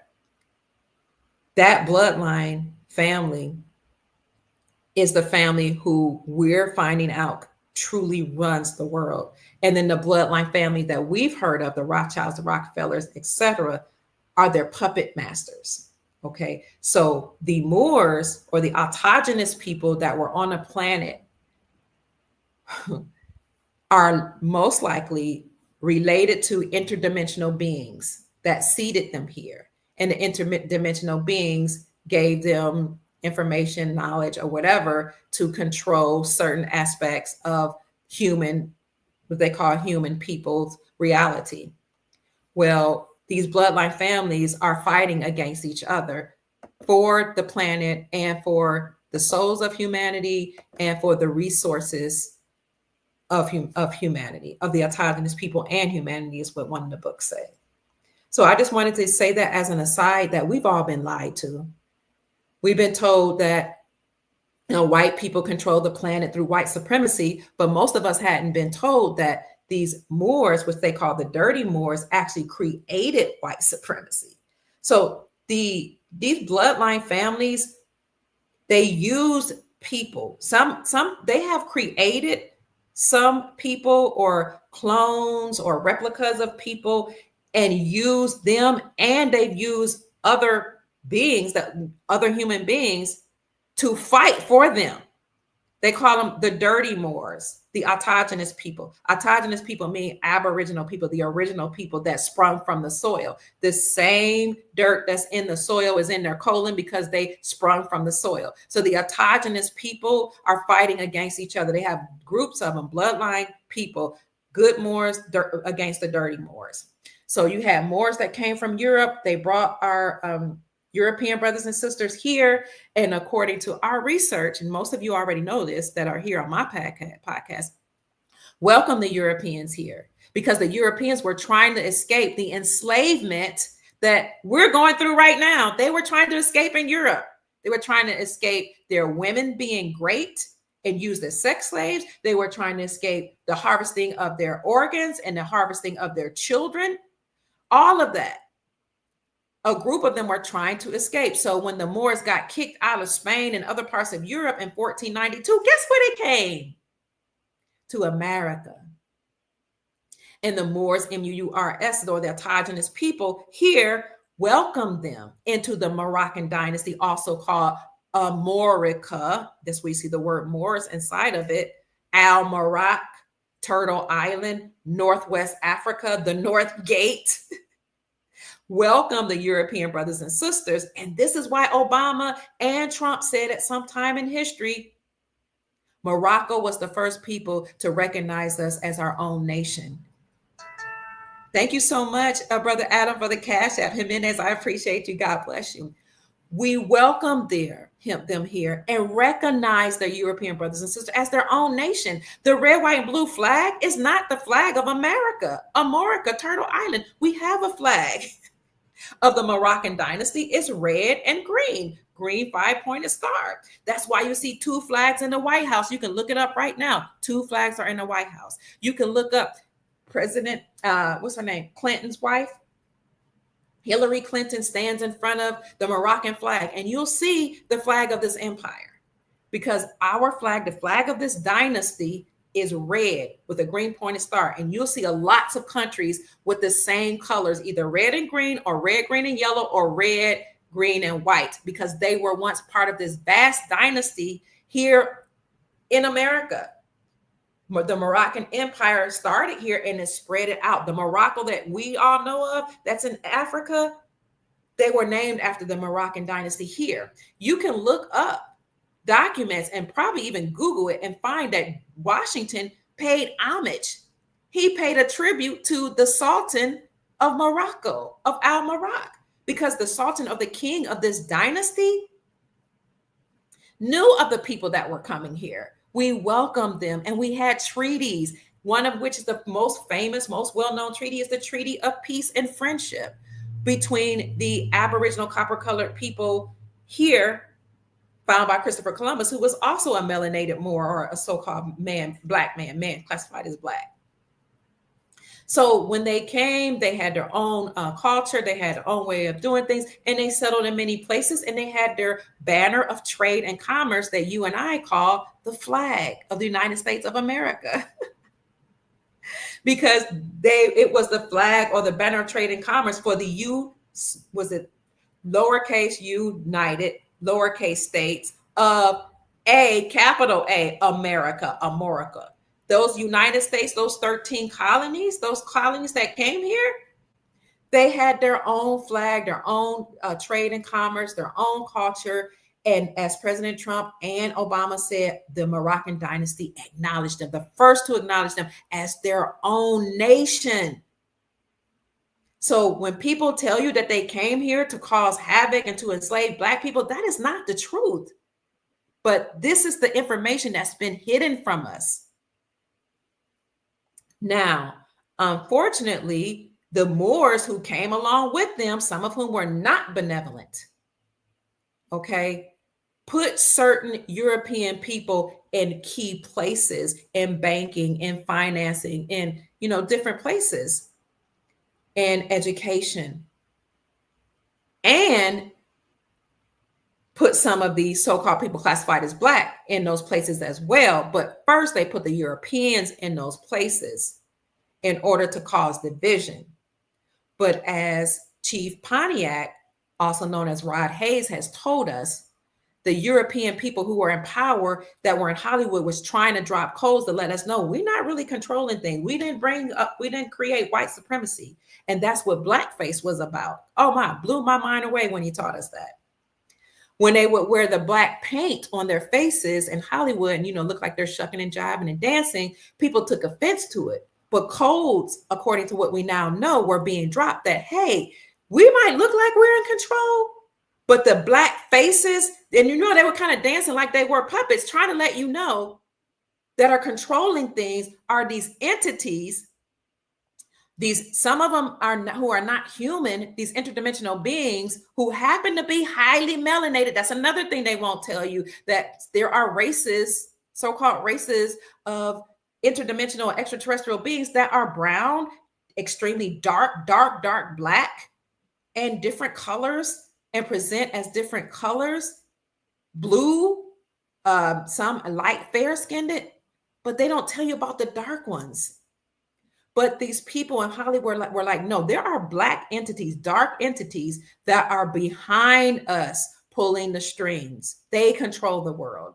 These dark interdimensional beings and their bloodline human beings, their human hybrids, are leading the world. They're leading the governments and controlling the world. And they created white supremacy. And when you look up the word white, you know that white isn't even about a skin complexion. White is about purity, ownership, being close to God, because these entities were like, we own the land, we own the human, we own everything. And then when you think of in terms of the humans, white was actually not about color, it was about legal status. So the first people that had the classification as white were the autogenous, copper-colored Moors in America. We were classified as white first. That was our classification because we owned the land here. And when you look up the 1828 Webster's definition of American, it will say the copper-colored people found here by Christopher Columbus, but now applied to Europeans. And people will ask me, why do you keep talking about this? It's not important. It is important because it's a part of my history. It's a part of my story. It's a part of American history that we haven't been taught. And this is why copper-colored people, Aboriginal people here in America, who have been classified as Black or African-American, Negro, and colored and all that, we were always told, you got Indian in your family. You're Cherokee. You're Washita. You're Ashita. You're Blackfoot. And all these other names. We were always told that by our grandparents. You got Indian in your family. And even if that were not the case, and even if it were true that people came from slave ships across the Atlantic Ocean, we all know that the stories say they married with the Aboriginal people here in America. So who are the Native Americans? Native means you came from somewhere else. Native born means you came from somewhere else. Natural born means you sprung from the soil, or you are originally from that place. Your bloodline is from a certain place. That's what natural born is. As an aside, these founding fathers that wrote in rules about who can become president, who can qualify, said you have to be natural born and subject to the jurisdiction of the republic, of the state in which you were born. That's why Kamala Harris does not qualify. She's not natural born, she's native born. If it's true she was born in Oakland, California, she was native born. Her people came from other places. She's not natural born. She's not from America. Her blood is not here. Her bloodline's not here. And she has to be subject to the jurisdiction of the state of California and of this Republic of America. But she's subject to the jurisdiction of the places of her parents. Teach, Dr. Pruitt. John Eastman, who is a constitutional expert from California, backs me up. He says the same thing. Kamala Harris is not qualified. You have to be natural born, that's what the forefathers said, and subject to the jurisdiction of the state in which you were born, and subject to the republic. She's not qualified. So the people that we know that are called as Native Americans actually are not from here. They were welcomed here. They were a nomadic tribe. They came from Asia. Some say Southeast Asia. They came from Asia through the Bering Strait when they were having wars there, seeking solace and refuge in America like people do today. And they settled here. And many of them are keeping a lot of the documents and records of their people and of our people, those that mix, and the so-called African Americans as well. They're preserving the land. They're preserving a lot of records. And some of them are doing it benevolently, and some of them are doing it because they took advantage of America, or the elite people saying, you know what, we're not going to give the land, or you can't give land to the people that owned it. We're not going to let the Aboriginal people here know that they were the original people here, because once you put the children in schools through Rockefeller-funded education, Rothschild-funded education, Bloodline-funded, created and funded education, they forget where they came from. They don't even know that they're from here. So they said, the deep state said, we're not going to tell them that they're from here. We're going to lie to them and tell them that they all came from slave ships through the transatlantic slave trade. And we're going to tell them that they'll forever be a slave. But you other people who are not originally from America, but you are American because you came here thousands of years ago through the Bering Strait from Asia. You have Mongoloid features, and we called you Native American because it's true. You are Native. You were born somewhere else. We're going to let those of you who proclaim that this is your land to sign up for the benefits that's supposed to go to the original people here. And any European person and any other person that want to pay $5 to be classified as a $5 Indian and be signed up to the DAWES, DAWES roll as an Indian, you can have benefits. You can have land. You can have casinos. You can have businesses that are funded by the government. Oh, but we can't let those copper-colored people know. And when the copper-colored people who were able to prove their original genealogy being tied to this land went to claim their benefits, they were denied. Not denied by white people. They were denied by the deep state people who are in power, because a group of people, a segment of society usurped authority from our republic here. That should not be blamed on all people that have European descent, because it's not fair. Many of our European brothers and sisters were enslaved first, and that's why you hear Slavic. And what about the Irish? People won't talk about the Irish, but my friends who are Irish or from Irish descendancy, they know that a lot of their people were enslaved. Okay, why won't we talk about that? So a lot of people were enslaved all across the planet. But the story that we brown people came from the transatlantic slave trade, most of that is a lie. That's why you can't find any ships, slave ships. They'll draw a picture of a small wooden boat, and they'll tell you somehow they had hundreds of thousands, tens of thousands, thousands of people that were piled on the boat, and they came across these raging waters with little food. So you mean to tell me somehow you brought warrior men and their women and children for some years across the ravenous waters of the Atlantic Ocean, and you were able to fill up all these cities full of so-called Black people with those people from Africa? You's a lie. And you mean to tell me all those people that are in the islands, the Caribbean, they were all brought from Africa? Excuse my ebonics. You's a lie. They lied to us. I'm not saying you guys are, I'm saying they, the people that wrote this story in the books, they lied, family. So when I went to Africa, and then my son had this international church where we had people from all over Africa and the Caribbean to come and be, it was beautiful. South America, Central America, they came and joined the church that my son created. He was the pastor of it. I was his overseer. It was beautiful. We had all different shades of people. Oh, it's the most amazing things.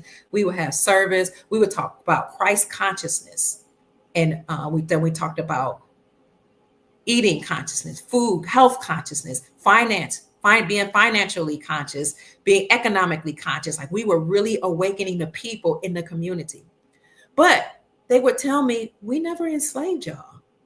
And then when I was in Ghana, they would tell me, that's not true. Don't you think our people would have told us about some people that we sent across the waters? They said, we never even heard that story until, some of us went to school. So I'm not saying that nobody came from there, but I'm saying the story we were told, the way we were told, it's a lie. We did not come from slave ships, family. We were already here. You were already in the Caribbean islands. You were already in Hawaii. You were already in Alaska. You were already in America, North America, Canada, Central, South America. You were already here. Now, what did happen is that some of us were enslaved here because we were prisoners of war from the deep state, prisoners of war and indentured servants as well. Some of us were shipped to places in Africa and then brought back here. And some of us do have African blood, whatever that means. But if you're really African, you should know which tribe you come from. But people travel all the time back and forth. But that slavery story that narrative for the most part is a lie. Alex Haley, who wrote the movie Roots and wrote the book Roots, where he talks about Kizzy and Kunta Kinte and allegedly his ancestors that came from the African slave trade, and they were here in America and they were severely beaten and abused by massa and oh my gosh, and it was just a horrible thing and they were raped. I'm not saying that story didn't happen for many families. What I'm about to tell you is that he was sued by a European man by the name of Harold Corlander for plagiarism. Harold Corlander had a book called The African, and according to the court case that he brought against Alex Haley, many of the characters that Alex Haley said were his family members that came from slavery and came from Africa were actually characters taken out of Harold Corlander's book. You can look it up, fact check me. He won his case. So Hollywood perpetuates these lies and stories to keep us divided, to keep us fighting against one another. But again, the Europeans that came here were welcomed here. You can find that in the writings of the Europeans that came here. Now, another thing that happened is our classification was changed. That's why I say people classified as Black, people classified as white. I don't like calling people white people or Black people because we're family. We're a soul family. So the people classified as Black were the Aboriginal people. Remember the 1828 Webster's definition of American, the copper-colored people found here by Christopher Columbus. And when you read the documentation, you can also read they came before Columbus, and it will talk about the people that were already here that look like me. You can look at some of the writings of the Europeans that came here. They're talking about the people being tawny, dark, brown complected, copper colored, having woolly hair, nappy, kinky, coily hair. Some of them have bones through their noses. It talks about the dress that we had.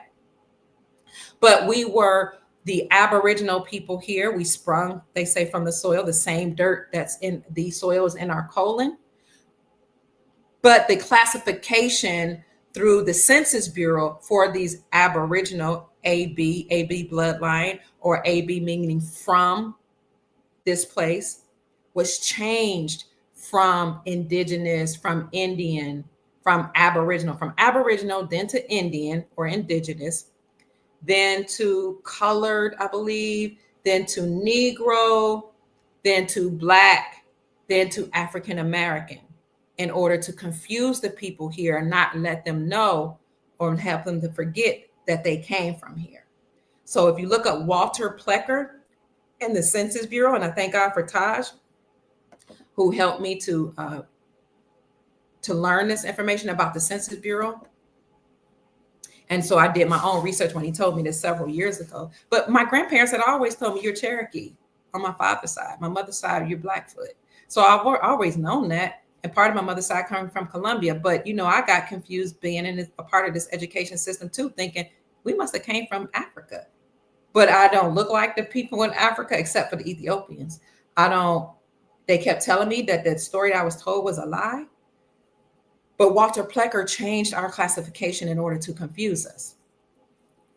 Look it up. And African American actually has to deal with produce, food, meat. They classified us with produce and meat. Now, in the 60s, people didn't want to be called Black because they knew it was a derogatory term. Black in law actually means you're a slave, you are dead, you have no status in law. You're not recognizable because you're dead, right? Because we were prisoners of war. That's why they called us Black. So I remember, I was born in the 60s. I remember my aunts and uncles saying, don't call me Black. I'm not Black. We're Cherokee. Okay. But remember that James Brown came out with this song called Say It Loud, I'm Black and I'm Proud. And that, but the entertainers are controlled by these so-called elite families, the bloodline families. Then that became a popularized term among the people here. Forgive me for that history lesson. So the deep state will do anything, family, to try to cause division among us, but we are one soul family. And it is important to know where you came from, because if you don't know where you came from, you don't know where you're going. And this is why Donald Trump said a long time ago, the African American people must know who they are. They need to learn where they came from. They need to figure out who they are, because he was trying to tell you, in my opinion, that you're not a slave. That's why Kanye West said, I'm not a slave. And people got upset. They get upset when you say I'm not a slave. They get upset when you don't identify with slavery stories. Or I don't like Hollywood. I don't like their slavery stories. I don't watch them. I think they're foolish, and it only makes people upset. And I'm against this critical race theory, because I don't believe in teaching Europeans that you have to hate yourself or feel guilty for this alleged slave story. Because most of their grandparents probably didn't own slaves. And even if they did, why should they have to feel guilty for what their forefathers did? I don't believe in that. I won't allow my grandchildren to learn that. I don't believe, or I don't like the fact that critical race theory would teach people who are classified as Black that you are a perpetual slave, or that you have to focus on and think about slavery every waking day of your life, or every time you walk into the schoolhouse. No. And if most people do digging about their history, they'll really learn the truth about their families. So we looked into our great-grandparents' history. My son even hired people, and we did the research ourselves. None of them were slaves. They were landowners. So, but now we're in 2024, everybody on the planet has been financially and economically enslaved. We've all have been programmed to some extent and put through MK Ultra mind programming programs, through the television, through education, through the radio, through the music. So now we're doing our best to get free, right? But the deep state has done everything that they can to try to keep us in fear. And one of the most recent things that they've done is they've been reporting on these drones, okay, which kind of mirrors what looks like to me an alien invasion. But we've been told for a long time they would stage an alien invasion. And they even showed us that in their movies.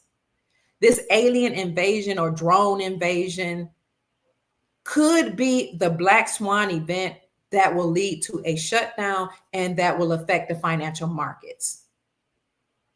Because we've seen that financial markets are attached to and are the repercussions of a Black Swan event. So what have we heard recently? We have recently heard that drones the size of cars were reported in Temecula, California, and New Jersey, the size of cars. I'm going to show you a video. And these drones appeared to be shooting at something, according to reports. Many people are reporting that several large drones are hovering over LaGuardia Airport and in various parts of New York as well. And then we have reports coming out that it's not only in California, it's not only in New York or New Jersey, but you're now seeing these sightings of large car-sized drones all over certain cities and states in America. We do know, and I reported this the other day, that leaders in New Jersey and politicians in New Jersey have declared a limited state of emergency. Now, if that has happened in New Jersey, it could happen elsewhere. They're reporting it in LaGuardia, they're reporting it in California. The size of cars. If it's true, I don't know. I don't know if any people on the ground have reported this or have seen it themselves, but I heard that some of the reports have come in that actually have come into 911, causing a lot of panic in the cities because so many people are reporting this making these 911 calls. So you guys tell me if you've seen it or heard it yourselves or heard your friends report these drone sightings. Somebody said in the chat they believe this is a distraction. And let me tell you something that happens with the deep state. They will launch a Black Swan event, but the powers that be behind the scenes that are working on our benefit or on our behalf will use that as an opportunity to do mass arrests, to make major announcements, and to usher in something new, like a new global gold-backed financial system based on silver and gold. So this is why I wanted to let you know about this so-called bad news, because it's real that they will stage Black Swan events.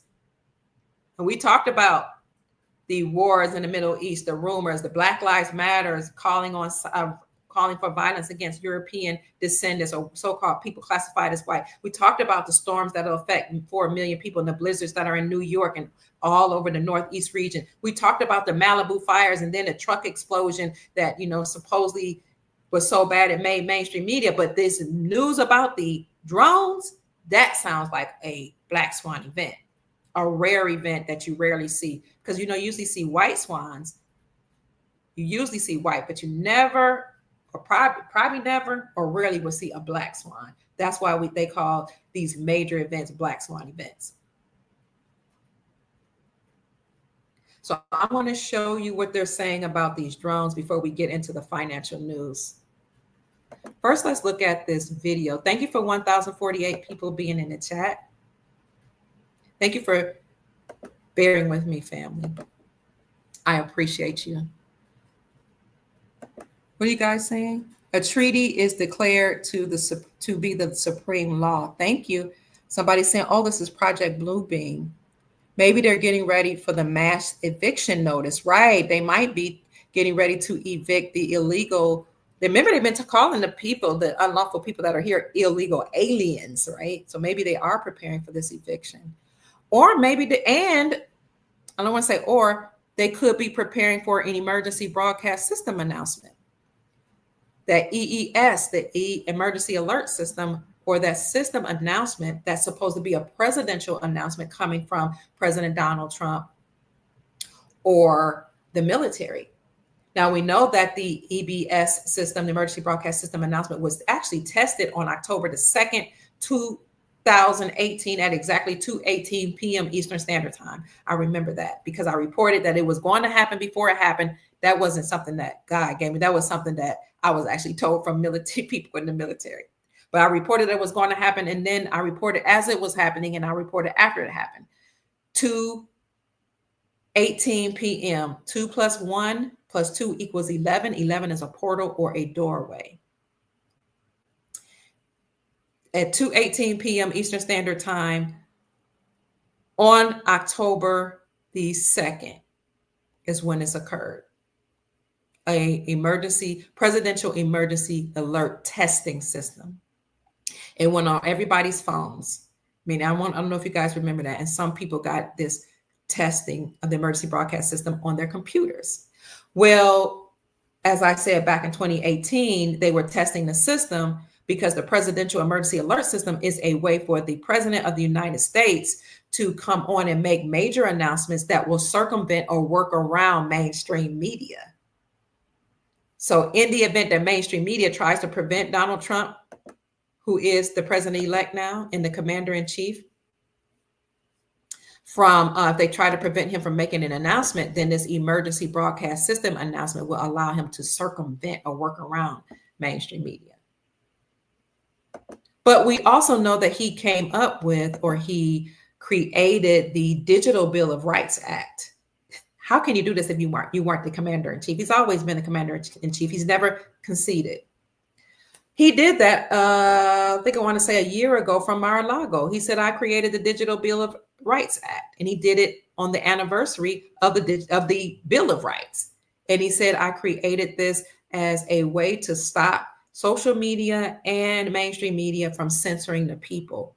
And I said then, oh my gosh, he's preparing us for this emergency broadcast system announcement so he can completely openly say whatever he has to say. He didn't even have to work around mainstream media, because he said mainstream media, education, government, whoever tries to censor the people, we're going to defund you and we're going to arrest the people that have initiated this.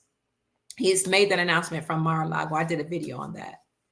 So we're thinking that he could, and we're hoping that, because we've been told that he would make an emergency broadcast system announcement letting us know about this war against the deep state.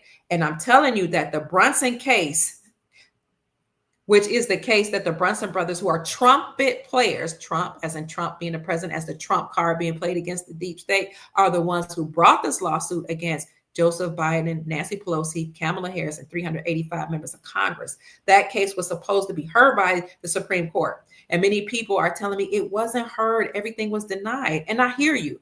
And when we look at the Supreme Court dockets, it says that those cases were denied. It says that they haven't been heard in 2022 and 2023, but you don't see anything for 2024. The last date for the Supreme Court to announce their final ruling for 2024 was December the 10th. So we haven't heard whether or not they heard the case, but we were told months ago that the case was heard and decided in favor of the Brunson brothers, because this lawsuit said that Joseph Byeden, Kamala Harris, Nancy Pelosi, 385 members of Congress had made America become vulnerable by allowing illegal aliens to come into our country and take jobs and to participate in voting. And you're not supposed to be able to vote here if you're not a United States citizen. Okay.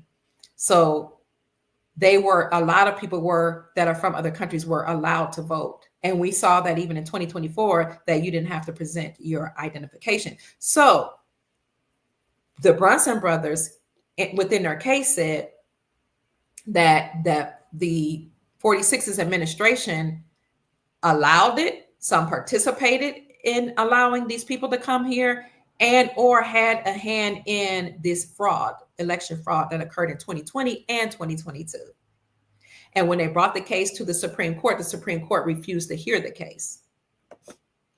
Well, that didn't deter the Brunson brothers. You're right. Somebody said that it was denied. You're right. But the Brunson brothers came back because they found a loophole in the law. Lloyd Brunson, whom I have interviewed twice. So hi, Lloyd.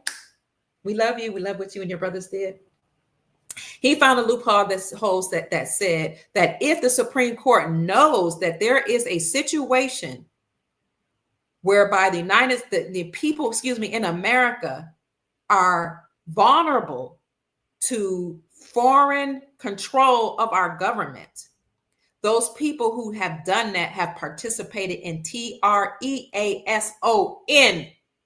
And if the Supreme Court knows of a case that mimics, look like, or reflects treason, and the justices refuse to hear that case, then the justices will be held for treason. And the penalty for that, for high T word, is unalivement.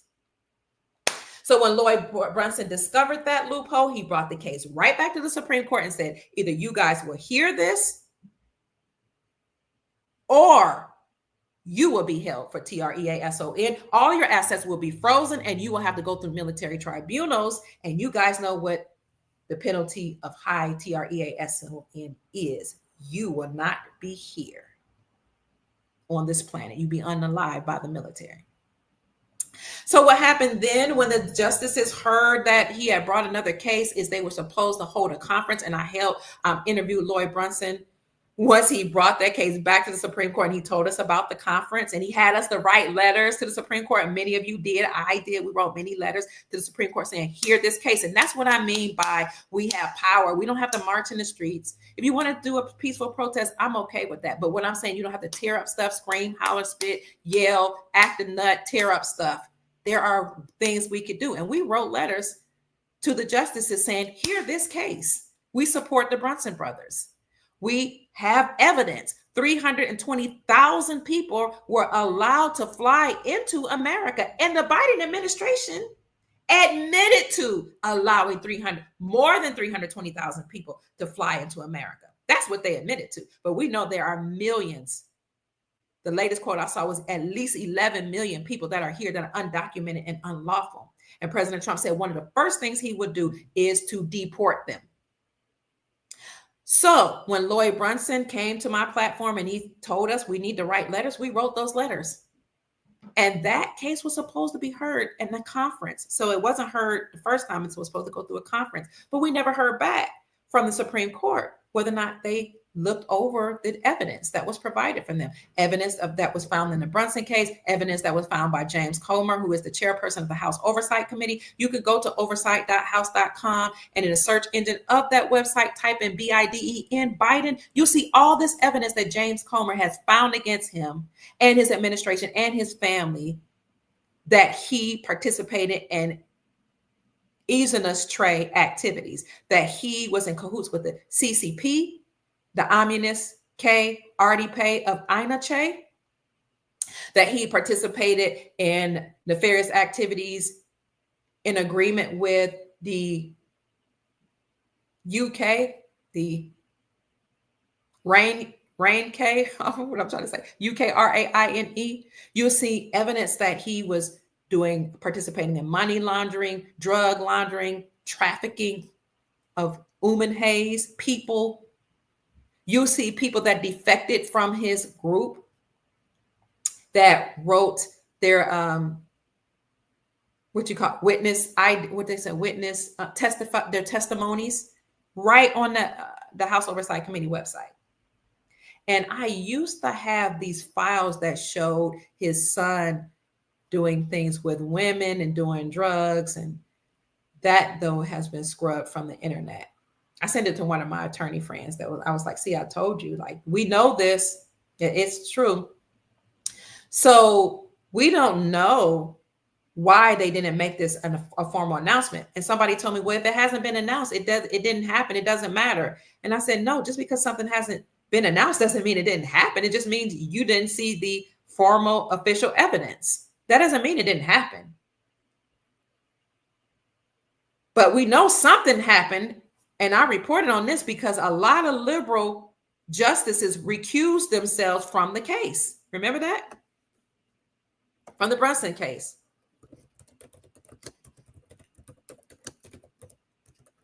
Let me see, recuse themselves. They said they couldn't be unbiased. Why did they recuse themselves?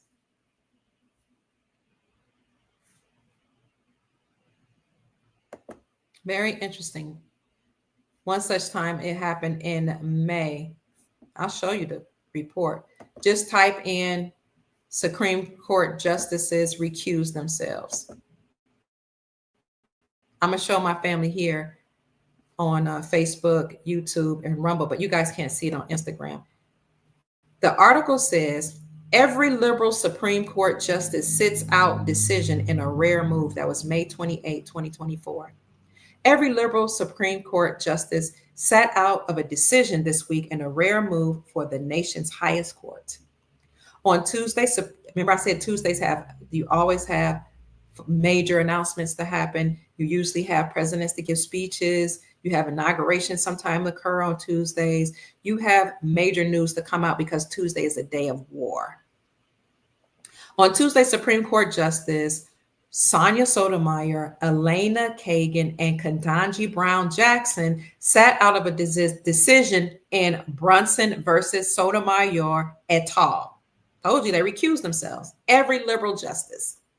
Each of the three liberal justices was named as a defendant in the case. They did not provide a specific reason for sitting out and are not required to do so. The case was brought by Roland Brunson, a trumpet player, who attempted to challenge the results of the 2020 presidential election and named the three justices as defendants for denying a writ of certiorari in a previous appeals. The justices' absences comes days after the Sotomayor delivered a speech at Harvard in which she revealed that some past cases had made her emotional. They recused themselves from the case. I'm leading up to something. The case was heard, family. We just haven't heard the official announcement. There are days that I've come to my office after an announcement of a case and I closed my door and I cried, she said.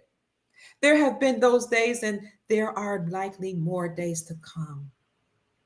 The line about future cases were dubbed ominous by legal analyst Glenn Kirshner, who said on X, or formerly known as Twitter, the Supreme Court has revoked women's constitutional privacy rights, according to this person, sanctioned business discrimination as long as it's cloaked in religious piety, killed equal educational opportunities for minorities, which I don't believe that.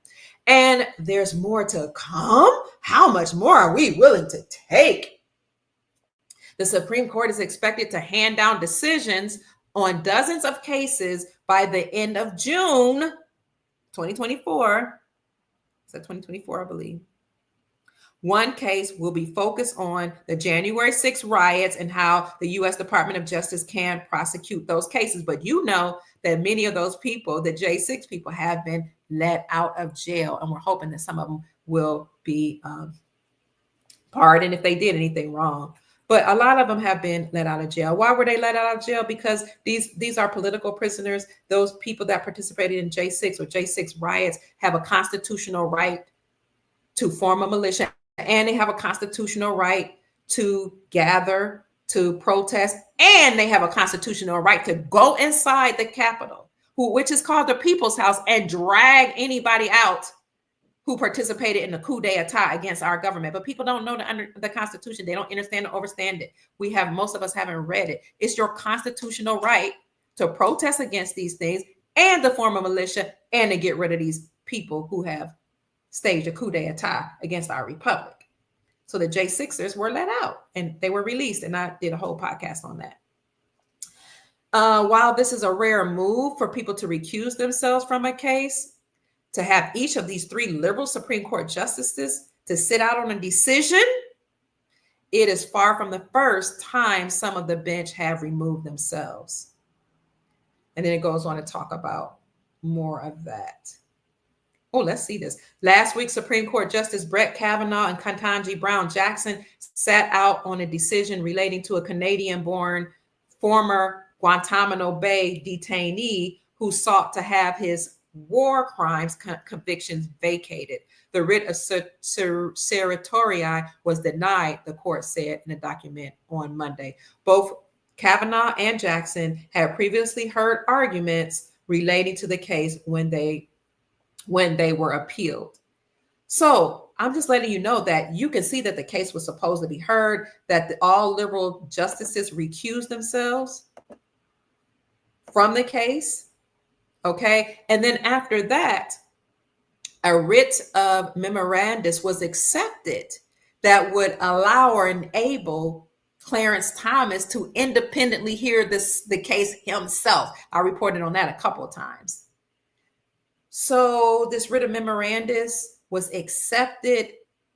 Now we're wondering, did he hear the case on his own? He could either do it independently or he can lead the other justices in this case. Many people are saying the reason why he was chosen to do this is because he is a constitutional lawful judge for our republic. Then we heard reports from mainstream media saying that Clarence Thomas was missing. I reported on that. If I can find an article or in my report, I'll bring it to you. But you guys probably remember that. When they reported he was missing, they were saying he's not showing up for hearings. What's happening? And we don't know if he's sick, but if he were sick, he could be reporting from home. He's missing. Well, according to our information, he was being protected. He was under protective custody, most likely by the military, because he had already heard the case. That's what we're hearing. So I'm bringing up this case, the Brunson case against Joe Biden, Kamala Harris, Nancy Pelosi, and 385 members of Congress, because if in fact it is proven that they participated and knew about the fraud that occurred in 2020 and 2022, all of their credentials are supposed to be stripped. That whole administration will be dismantled and be declared null and void. Donald Trump comes in as the commander-in-chief and president before the inauguration in January 20th. And all those people that participated in that fraud will have to face military tribunals. And their assets will be frozen according to the executive order that President Trump initiated in between 2017 and 2018, Executive Order 13818, that says anybody that participated in crimes against humanity will have their assets frozen. So this is what we anticipate could happen. And in order to prevent this from happening, the deep state would most likely stage or launch a Black Swan event, family. That's what I'm saying. They'll try to get Black Lives Matter and Antifa to get the people all upset, to have them marching and rioting in the streets. They'll talk about these drones and make people afraid and think, oh my God, we need to worry because the aliens are taking over. They will do anything to try to prevent the ruling or the hearings of the Brunson case from coming out. But it's too late. Now, they might be successful in some ways, like by telling lies and spreading rumors. But it's our job to stay encouraged, to keep our vibrations high, and to not feed into the fear porn. It's our job, in my very strong opinion, to keep the masses from panicking or freaking out. So what I'm doing now is I'm looking for this article that shows you what's going on with the drones. Let me know in the comment section what you think so far, family. And I'm even okay nowadays with so-called negative comments. My baby sister, the youngest one among us, told me a long time ago, Kia, you're doing a good job in social media, but you have to have a high emotional intelligence to work in social media. You're going to have to keep your emotions in check, and you're going to have to stay grounded. I said, well, I'll be, and a child shall lead them. Because every time I get discouraged, or I read a negative thought, or I hear somebody say, I don't know what I'm talking about, or I'm lying because they haven't seen the evidence, I have to just understand and overstand that most people need to see to believe, and that makes sense. You want to be able to prove what somebody's saying. And if you don't hear an official announcement, how can you? How can you know that it's true? So I have to have high emotional intelligence and understand and overstand where people are coming from. Sometimes I still get upset, but I'm learning. I'm learning not to retaliate in the comment section. I'm doing my best, family. It's not always easy, but what makes it easy is that most of our soul family that's here are supportive. They love me. We love each other. We encourage each other. If I'm off, if I'm wrong, or if I haven't been able to support my claim, people would provide me with evidence or challenge me to dig deeper. So I appreciate that. Now let's move to this CBS article, CBS 8. Thank you for staying with me here on Instagram, Facebook, Telegram, LinkedIn. Where else are we? Rumble, YouTube. Mysterious car-sized drones are spotted in the night sky above San Diego County. After a wave of large drone sightings in New Jersey, similar objects are being spotted in the skies above Southern California. So let me see. Ooh. I don't know what's happening here. Okay. I'm going to see if I can play a video. On Instagram, you won't see it, but you can hear it. Family, let me know in the chat if you could hear this. Let me turn up the volume.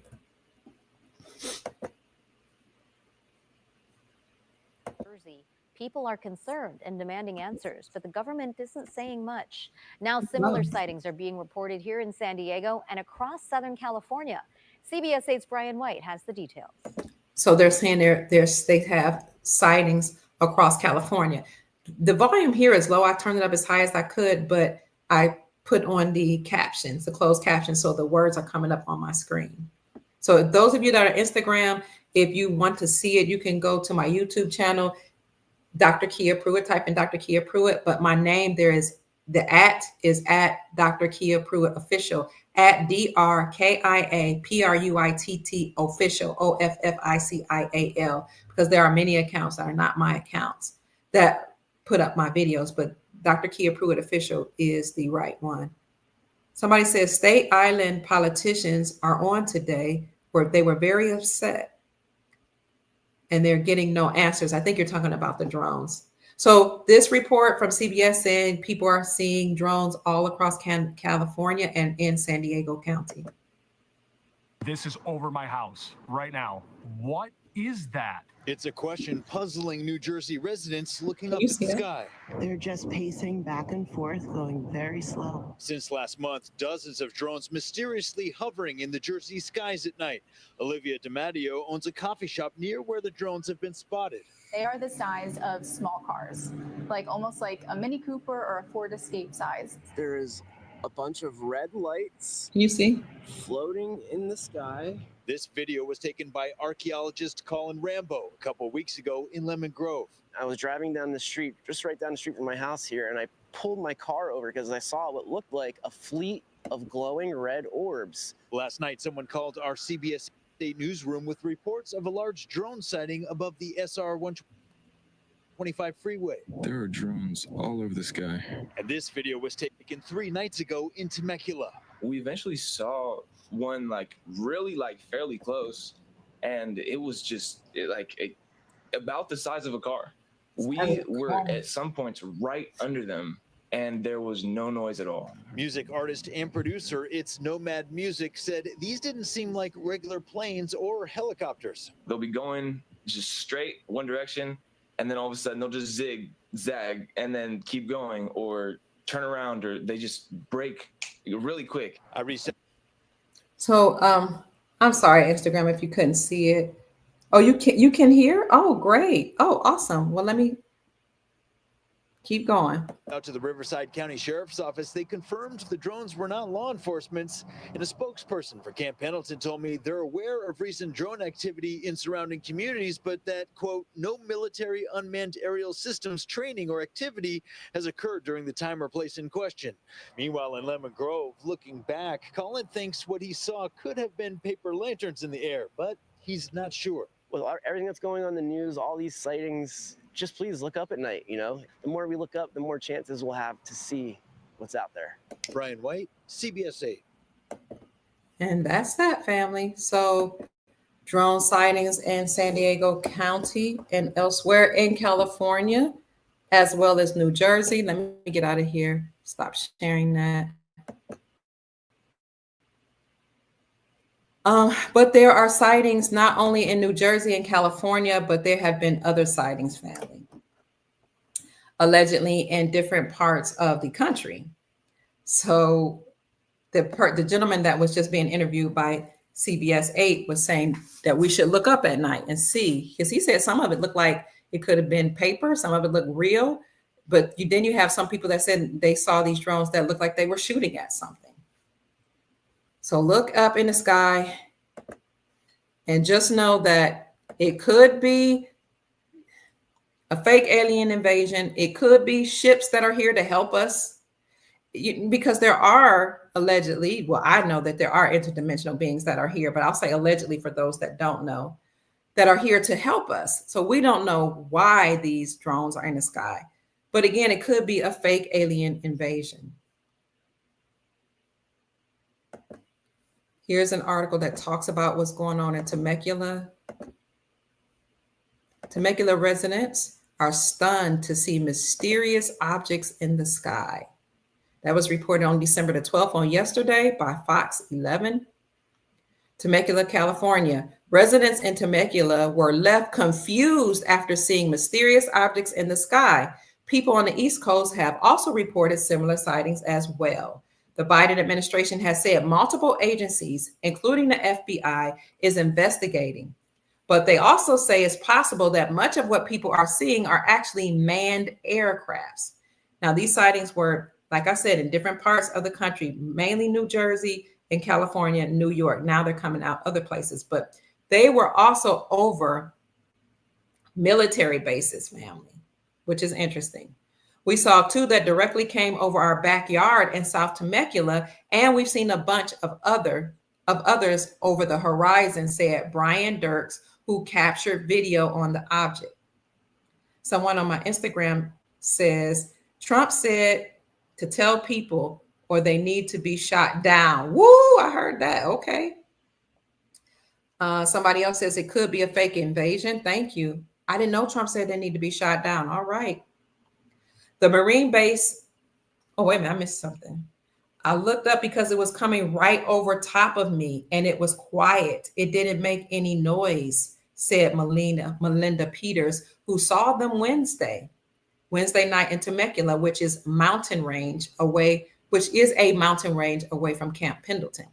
The Marine base sent a written statement that reads in part, "We are aware of the drones that are flying over Temecula. They are not associated and do not impact Camp Pendleton's training and operations." Oh, somebody said Trump said that. Hi, MC McEgnert. Thank you. I'm sorry if I messed up your name. You said just today Trump made that an announcement they need to be shot down. I don't think it's, wait a minute. The base, command did not elaborate on who might be flying these drones. I don't think it's regular off-the-shelf drones that are being flown around here. Based on what we saw, it was a pretty good size, almost the size of small vehicles or cars, Drake said. The objects seen in Temecula are similar to what was captured on video in New Jersey last month. At that time, the Biden administration addressed the issues, by saying these are not military drones.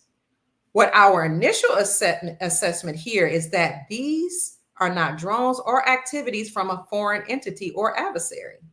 But then who are they? In Temecula, people Fox 11 spoke with said that they are certain they saw drones and they just want to know if a business or government entity or agency is behind this. So that is a report out of Temecula, California. Interesting. Is this military? Thank you so much, Kimberly Williams. Oh, you blessed me again with the Cash App. I'm so grateful for you. God bless you. Heaven smile on you is my prayer. May you have prosperity, long life, and peace. And may your family thrive perpetually for being so kind. Okay. I'm trying to figure out, I'm now my computer. These articles are kind of being scattered all over the place because I have so many articles up. Thank you for staying with me, family. I know it's Friday night. You guys have things to do. I'm going to put up all these articles in the description section for you, okay? So you can read them on my YouTube channel and in my Rumble. If you are looking or tuning in from elsewhere and you want to see those articles, please go to Dr. Kia Pruitt on Rumble and or YouTube for those articles. So here's something that's interesting. A drone crashes into a New Jersey homeowner's backyard. You can, if you don't see this right now, but you have a computer, you might want to Google this. Drone crashes in New Jersey homeowner's backyard as panic over mystery sightings grips the state. And, I don't know if the state is really in a panic. Sometimes they'll just say things on the news, on mainstream media to incite panic. Okay. People are probably, oh, you'll go to YouTube. Okay. That's awesome. People will probably wonder what's going on. Some people might be concerned. Some people might be a little, nervous, but I don't know if it's a statewide panic like they're saying here on this article. A drone fell out of the sky and crashed into a New Jersey homeowner's backyard Thursday night. That was yesterday, prompting the town's mayor or even drive to the scene to survey the site himself. I'm sorry, not or even, to even. I'll read that again. A drone fell out of the sky and crashed into a New Jersey homeowner's backyard Thursday night, prompting the town's mayor to even drive to the scene to survey the site himself. Excuse me, I need some tea. I went to school today. You know, I teach. So that means you're talking, and then I come home and I'm talking online. I'm an air sign, so maybe that's why I love to talk. I'm a Libra. The aircraft smashed down in a residential area of Pequannock Township in Morris County around 8:45 p.m. Interesting. 8 plus 4 plus 5 equals 17. I'm just saying. This happened 8:45 p.m. Thursday, according to police and dispatch audio. Officials determined the craft was a hobby or toy type of drone and not a large commercial or military grade drone. Well, that's good, according to the police department. It comes on the heels of New Jersey cops warning of possible copycats. Oh, they were warning that people might copycat or mimic what was going on in New Jersey, where they saw lots of drones fly over military bases and fly over President Trump's Bedminster golf course. So when that happened, the New Jersey actually initiated a limited state of emergency. So according to this article, New Jersey cops warned that other people might try to mimic what's happening in New Jersey.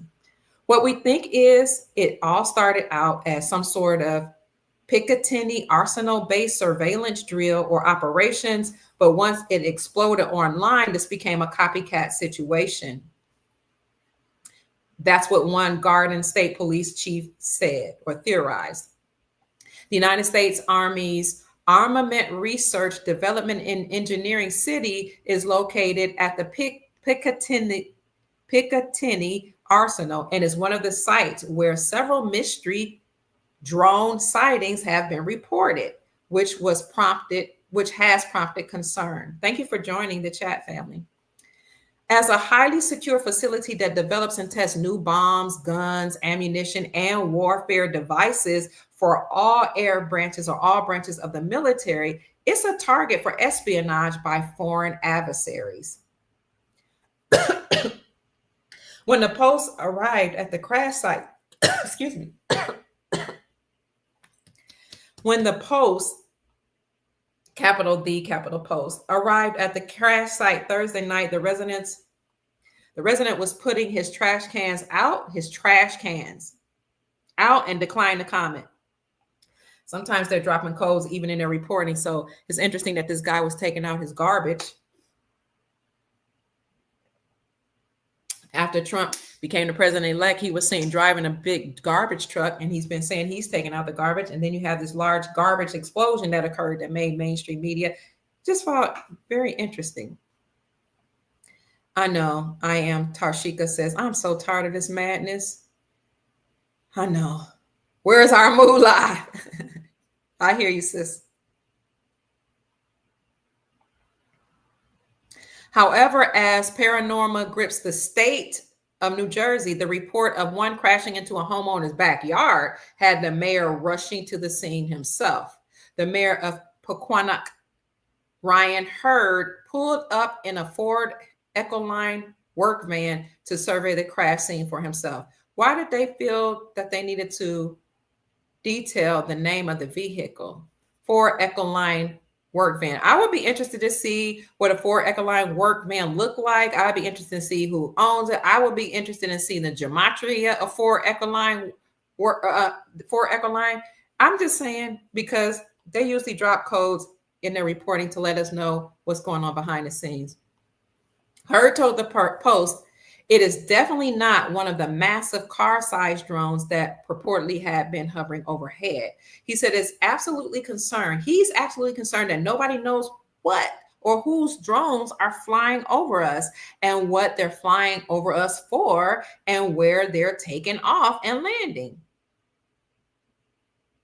I am Tarshika says, this van is just a passenger van, usually white in color. Okay. Thank you. Drones are flying over our houses, which is our private property. My family is here, he added. The Morris County prosecutor's officer is investigating the incident. Meanwhile, there was a second report of a downed drone that hit a power line in nearby Randolph Township less than an hour later. I can assure you that my friend from Egypt, which is Nashville, Tennessee, is going to call me and tell me, when he's going to decode this article, he's going to tell me what's going on for real. I know you're watching, or you're going to watch. I need y'all to know how to decode these things to tell me what's going on. In a follow-up phone call Friday, Hurd urged residents not to chase after, shoot at, or attempt to catch any of these large drones.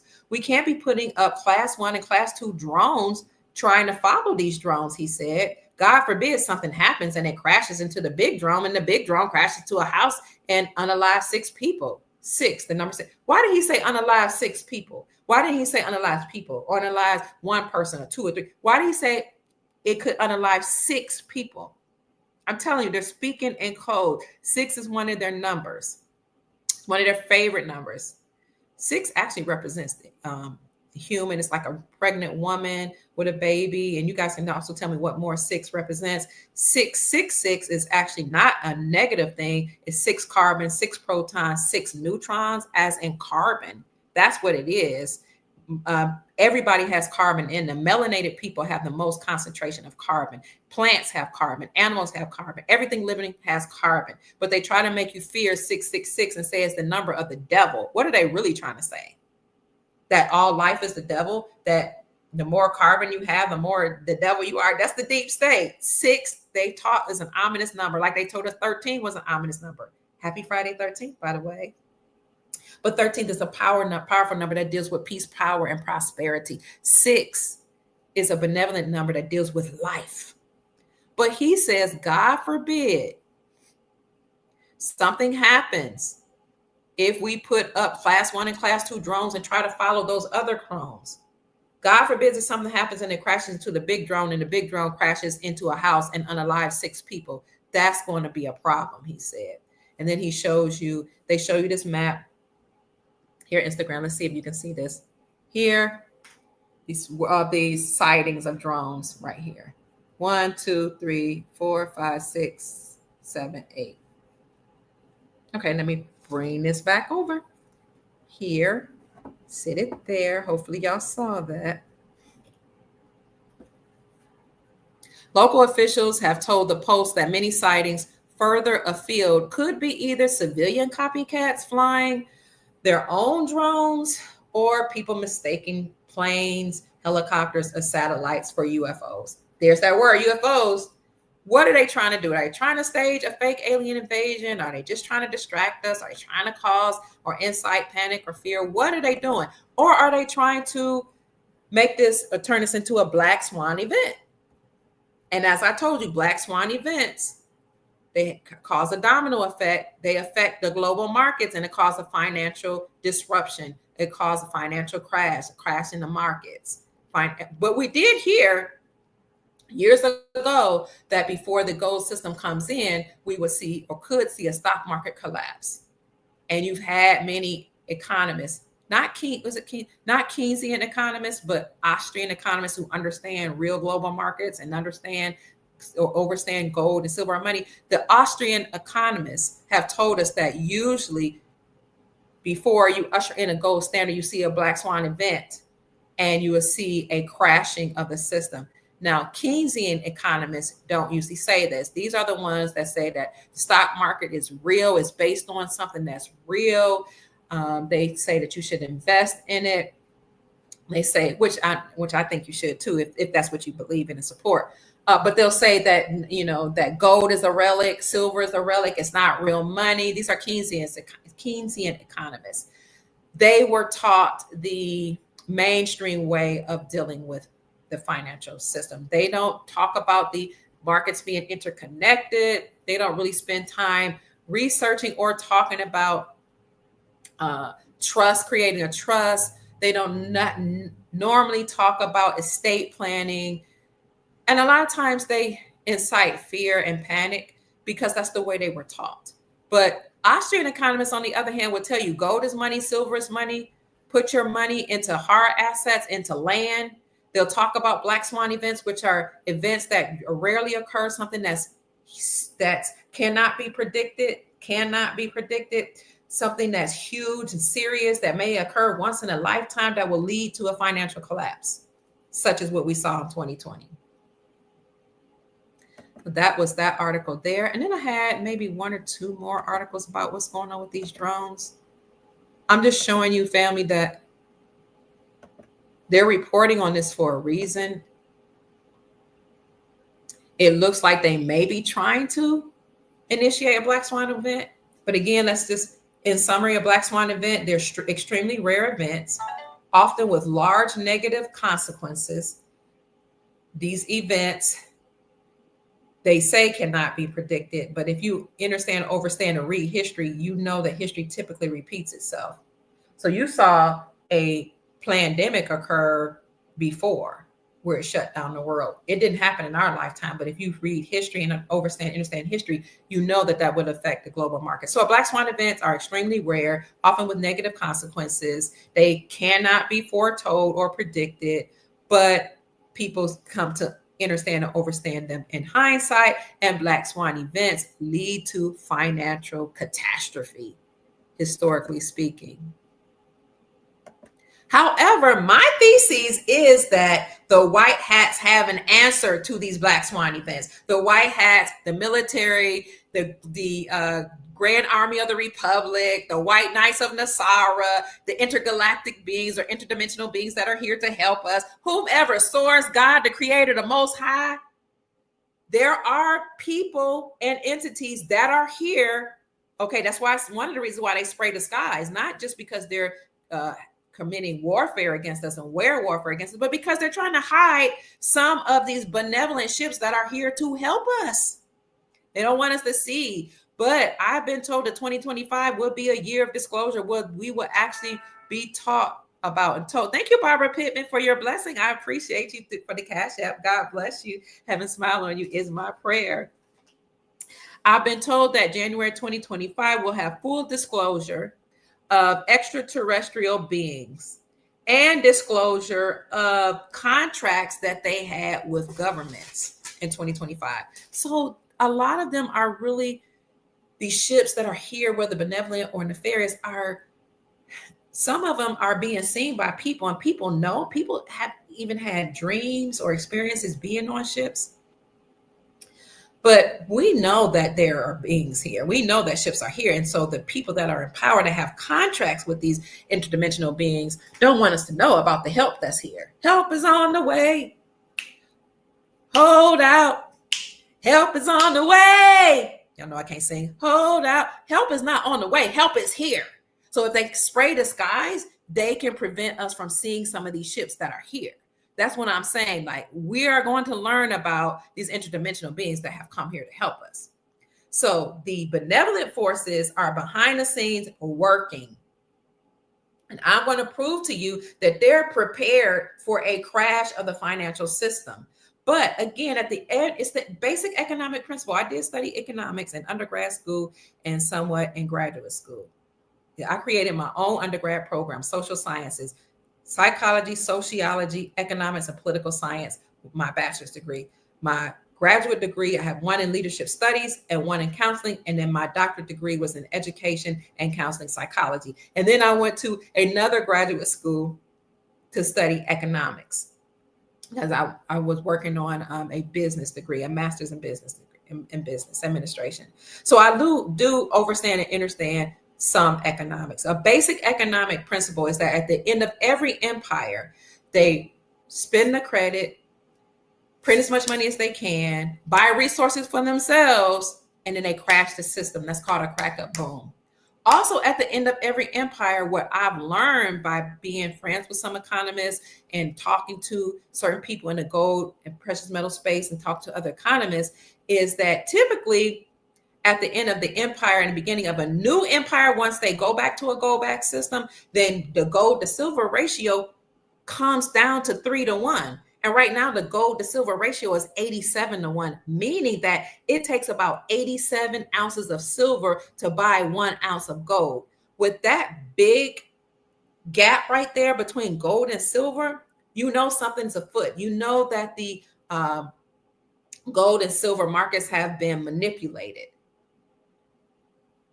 So again, when you go back to a gold-backed system, according to some the economists with whom I've studied and spoken, that the gold to silver ratio will come down to 3-1. Now, if you follow Big Swear from the Road to Ruta, who used to work in banking at the highest level, Big Swear has a channel on YouTube and his own channel called his own website called Road ROADTO Ruta ROTTA, and that Road to Ruta YouTube site. He'll tell you that what's most likely to happen is that the gold to silver ratio will come to 1-1, meaning it would take 1 ounce of silver to buy 1 ounce of gold. So if you're in a gold and or silver market, or if you want to put or desire to put your savings into precious metals, I would encourage you to do that if you can, if you desire, because gold and silver are lawful money. Okay. And gold and silver maintain their value. Gold and silver, they are a hedge against inflation. So that's if you have a savings, or if you have an IRA and you desire to roll it over into gold and silver, you can get a gold IRA. Now you can get silver bullion, gold bullion, coins, or constitutional silver, which they erroneously call junk silver. You can't trust these people. There's nothing junky about silver. Junk silver or constitutional silver is about 90% silver, real silver. Sterling silver is 92% silver. You can get sterling silver. You can hold on to your phones, your catalytic converter, your washing machine, your appliances, your computers, because they all contain silver. I know we've been talking about gold, gold, gold. Gold is the standard. Gold is money, but silver is also used as money, and is used in technology, and is used in appliances, and silver are used in solar panels. And imagine all these technologies that's been hidden from us that will now be released, including the med beds, will most likely contain silver. And family, you have silver and gold receptors in your body. You have silver receptors in the brain, which is why scientists and medical practitioners have come up with healing modalities that include silver, because you have receptors in your brain. If you want to stave off the virus of any type, many people have scientifically shown that wearing silver, ingesting colloidal silver, actually deals with any virus on contact and eliminates it. And that's why during 2020, people were taking colloidal silver that knew about this, but you couldn't talk about it, because if you talked about it on YouTube, you would get flagged, or your channel would be taken down. How do I know this? I've been taken down 7 times. So if you are into silver, I would say people ask me silver or gold. I like them both, but if you don't have the money for gold, why not silver? Silver is also used as money, and I'm going to go into that a little further. Why not silver? Why silver, the gold to silver ratio is 87-1. It takes 87 ounces of silver to buy 1 ounce of gold. Why not get silver? You can get more silver. Say you have $2,000. Gold right now is about $2,600. You can get 1 ounce of gold for $2,600, or you can get many ounces of silver for $2,600. And then when the gold to silver ratio decreases, then you can take your silver and buy gold, because silver outperforms gold. Silver is used for more things. When this technology is released, when Elon Musk, does more things in the technology space, when we can create more solar panels, that it's going to take silver. So if you are inclined, if you have it, you have this money laying around or savings, and you want to make sure it maintains its value, because as the dollar decreases in value, gold and silver increases in value. That's another economic principle. And as you have seen, these countries stop trading with the dollar and dropping the dollar for trade and using their own currencies, local currencies backed by silver, gold, palladium, platinum, and other precious metals. The dollar continuously dropped in value. if this is something that you're interested in, I would say it's an opportune time to invest in a hard asset. That's what a Keynesian economist most likely will not tell you, because they don't believe in silver and gold. It's a relic according to what they've been taught. Most financial planners. But somebody that has an eye to see, an ear to hear, somebody that understands and understands that gold and silver are constitutional money, that according to Article 1, Section 10, the only thing that can be used to pay off debts are silver and gold. And the dollar, according to the Constitution, is a fixed weight in silver. And you know, gold and silver are money. And in a few minutes, I'm going to tell you how states are backing me up in their legislation that silver and gold are money. And they're turning back to using silver and gold as money and legal tender. So you can get silver and gold from your local coin shop. Just type in coin shop near me or numismatics near me. And although I haven't been selling precious metals, and I haven't bought any recently because Mama Kia is like working hard to pay bills like most people on the planet and didn't have extra money. But I'm glad when I did and silver was low, I was able to get some, and I got some from our friends at Miles Franklin. So if you want to shop online, or you want to talk to somebody that's a friend of the Dr. Kia Pruitt show, you can call Andy Sheckman or Miles Franklin, his agents, or I don't want to call them agents, his people that work for him. Thank you. The mogul madam says that, or Madam Mogul says, I got her baby singing. That's funny. That's funny. Even though I can't sing, girl, thank you for telling me. You can contact Miles Franklin at 952-929-7006. That's 952-929-7006. Or you can send an email to info@milesfranklin.com. And you see that the banner is right here. INFO @ symbol MILES, F as in Frank, RANKLIN.com. So when you give them a call, just let them know that Dr. Kia Pruitt referred you. You're going to get the white glove treatment. And I promise you, you will get the best prices in the industry. I know that for a fact. I don't support something I don't know, something I don't research. Okay. That's where I got anything that I wanted to get that I could afford, because my son taught me, you only invest in what you understand and what you can afford. So if I had $50 and that's all I had, but I wanted to preserve that and I didn't want to spend it, or if I had $100, I just put it into something that's hard. And that's what you can do. Put it in a hard asset. And this is the company with whom I've been an affiliate. Let them know that Dr. Kia Pruitt referred you, because we are moving to a time where gold and silver will be used as money. And that's why Alexander Mooney, remember I told you they always drop comms? Mooney is money with an extra O. Alexander Mooney introduced House Bill 5404, which is the Gold Standard Restoration Act in 2018. Representative from West Virginia, Mooney, money. And then he came back in 2020 with House Resolution 2022, House Resolution 9157, and then later on in 2022 and 2023, he came up with House Resolution 2345? It's called the Gold Standard Restoration Act. And that act will restore gold as money. A bill to restore gold as money is House Resolution 2435, and defines the dollar as a fixed weight in gold. He first introduced that in 2018, then 2021, 2022, and then 2023. 3 different bills. But behind the scenes, you have states working in tandem with what he introduced as a bill. Hi, I see Chicago's in the house. Said love and peace, sister. Thank you, Miss Missy 79. Palm Beach Gardens, Florida is in the house. Thank you. Somebody says that if the Trump out there is bad, why is he doing good-ish for us? There are many Trumps. There are Trumps that we've heard that are being controlled by the white hats of the military.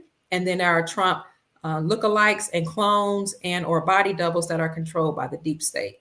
So you have some that are doing some bad things, and then you have some allegedly, or maybe body doubles that are doing good things or doing many different speeches at different places.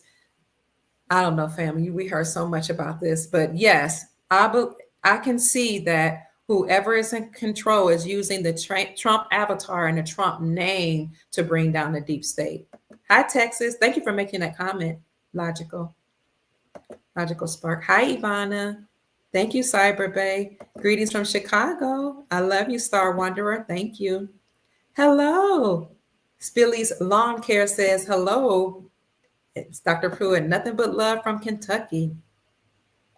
Pam is in the house. Gigi says, I saw that the Brunson brothers won. People are reporting that, particularly independent journalists are reporting that. Jim Willie, who is an independent journalist, and he's really a phenomenal researcher and reporter in this space. He is actually a statistician. He has a PhD in statistics. He's been he has this newsletter called The Golden Jackass. But he has met with a lot of people at high levels in banking, military, et cetera. He has done business with them. So he gets information, then he reports it. So you can look up Jim Willie, Jim, and then Willie, because he talks about geopolitical information as well. And he said that Brunson's case won. He said this weeks ago. I've said it as well, and some of your other independent sources. So thank you, Gigi. Adelaida says, hello, Florida's rising. I hope England becomes part of the USA, Warrior says. Shalom, sis from Morocco, Horatio says. Shalom, Horatio H. Davis Bay, 5 + 1. Oh, 51, President Trump rung the bell at the New York Stock Exchange opening on yesterday. Yes, December 12th, the 12th month, the 12th day. And he rung it 51 times. So thank you, Cyber Bay, because I wanted to know what the significance of 51 was. 5 + 1 = 6. Texas is in the house. Hi, Barbara. 51 definitely means something, Doc. Love being Nubian says. Northwood, New Hampshire's in the house. We something you in your messages. Hi, Sarah. I don't understand that. We like you in your messages. Clearwater, Florida's in the house. Hi, Gam Gam. 1111 is a portal or a doorway, out with the old, in with the new. It could be a good person with the mask that's playing the Trump role, Logical Spark says, and I concur. Marilyn's in the house. Hi, Myrtle Mayhem. Melanie's in the house. Hello from Florida and South Carolina. Seattle's in the house. Hi, KB Free. Who else?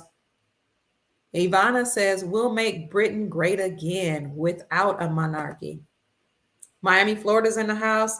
Southwest Michigan's in the house. Hi, Cheryl. Good to see you. Hi, CD City. Hi, Adrian Robinson. Canada is becoming the 51st state.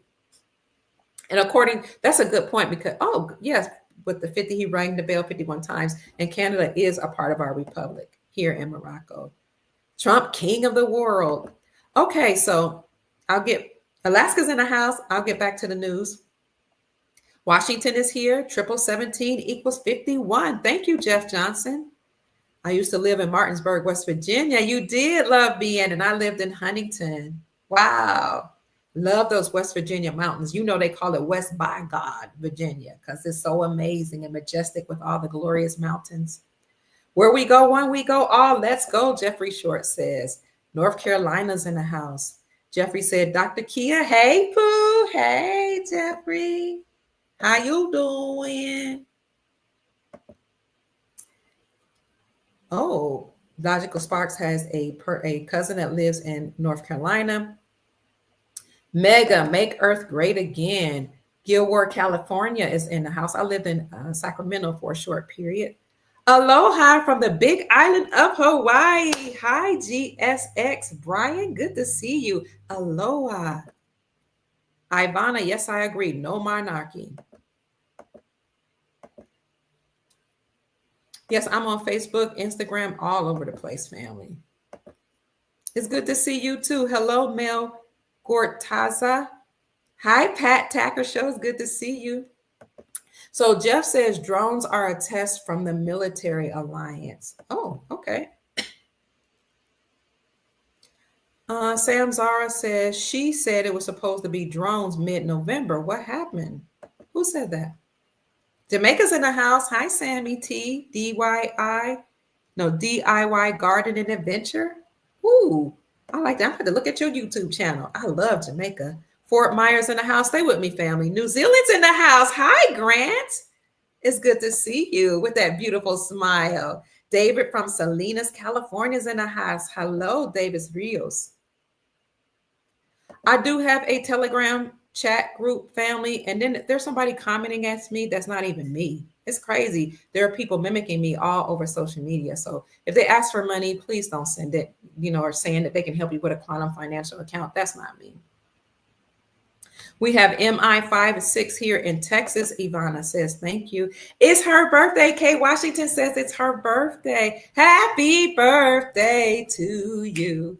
Happy birthday to you. Happy birthday. Happy birthday to you. Happy birthday to you. Happy birthday. Sister Kay Washington is 35. Yay! Happy birthday to you. May the Most High bless you with prosperity, long life, and abundance, and make your dreams come true, Sister Kay. Happy Trump era, happy golden age. Sash Mo says, hello to you too, my darling. Jacob says, I'm with you in spirit. Sophia from Texas is in the house. She says, hello, beautiful Dr. Kia and family. Hello, Sister Sophie. Living Life says, my birthday is 12/23/24. That's awesome. The RV would be a great birthday gift. I agree. Hey, Pruitt. Taj says, that's my great friend. We've been friends 13 years. Hey, Taj, thank you for joining us. I love you so much. I hope you're still here. We're hoping the news is being able to cash in our Iraqi dinar. That would be amazing. Clifton is checking in from Texas. Ron says, greeting Dr. Pruitt from Jacksonville. That's where I'm hailing from right now. Duval. We're in Duval County. That's the war cry for us here in Duval County. Sherman is on the line. Hi, Sherman. I love you. I think you're from North Carolina. Good to see you. Thank you for always supporting the Dr. Kia Pruitt Show. Pure Eighth Advocate is on Instagram, and they're checking in, saying, hello, family. I'm Renee from Pure Earth Advocate. It's good to see you. Thank you so much for being here, Renee. From New York. God help me, girl. I know, right? Happy Sabbath, Robert. Shabbat Shalom. May the Most High bless you on this 7th high holy day. Jeffrey says the reason why the United States has not gone yet is because this was the most corrupt country. So that's why we haven't, I suppose you're saying, gone to the bank and revalued and had our global currency reset, for which we're waiting. And you know what, family? Speaking of the Nasara Jasara, one of my friends had $400,000 of her student loans discharged, and she had some other loans, a big loan that she had discharged. And she was like, she went to pay on it, and they just told her, no, you don't have to pay it. It's paid.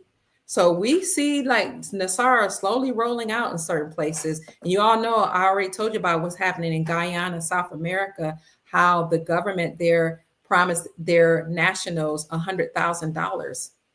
A payment for anyone that's 21 and over that can prove their nationality from Guyana, South America, but they have to be in the country to receive it. So even if you live abroad, you can get the money, but you have to be in your country. That's a component of Nasara, that everybody will receive lots of money in their quantum accounts, but they have to go back to the country in which they were born, wherever they're a national. Greetings, Gwen Harris says. Ron says, we ready. Good evening, Lori. 13 equals 4. 1 plus 3, solid 4 corners is Freedom Foundation. Thank you for that, Sashmo. Karen said, namaste, sister. L.A., what you say, is that Louisiana? Lower Alabama.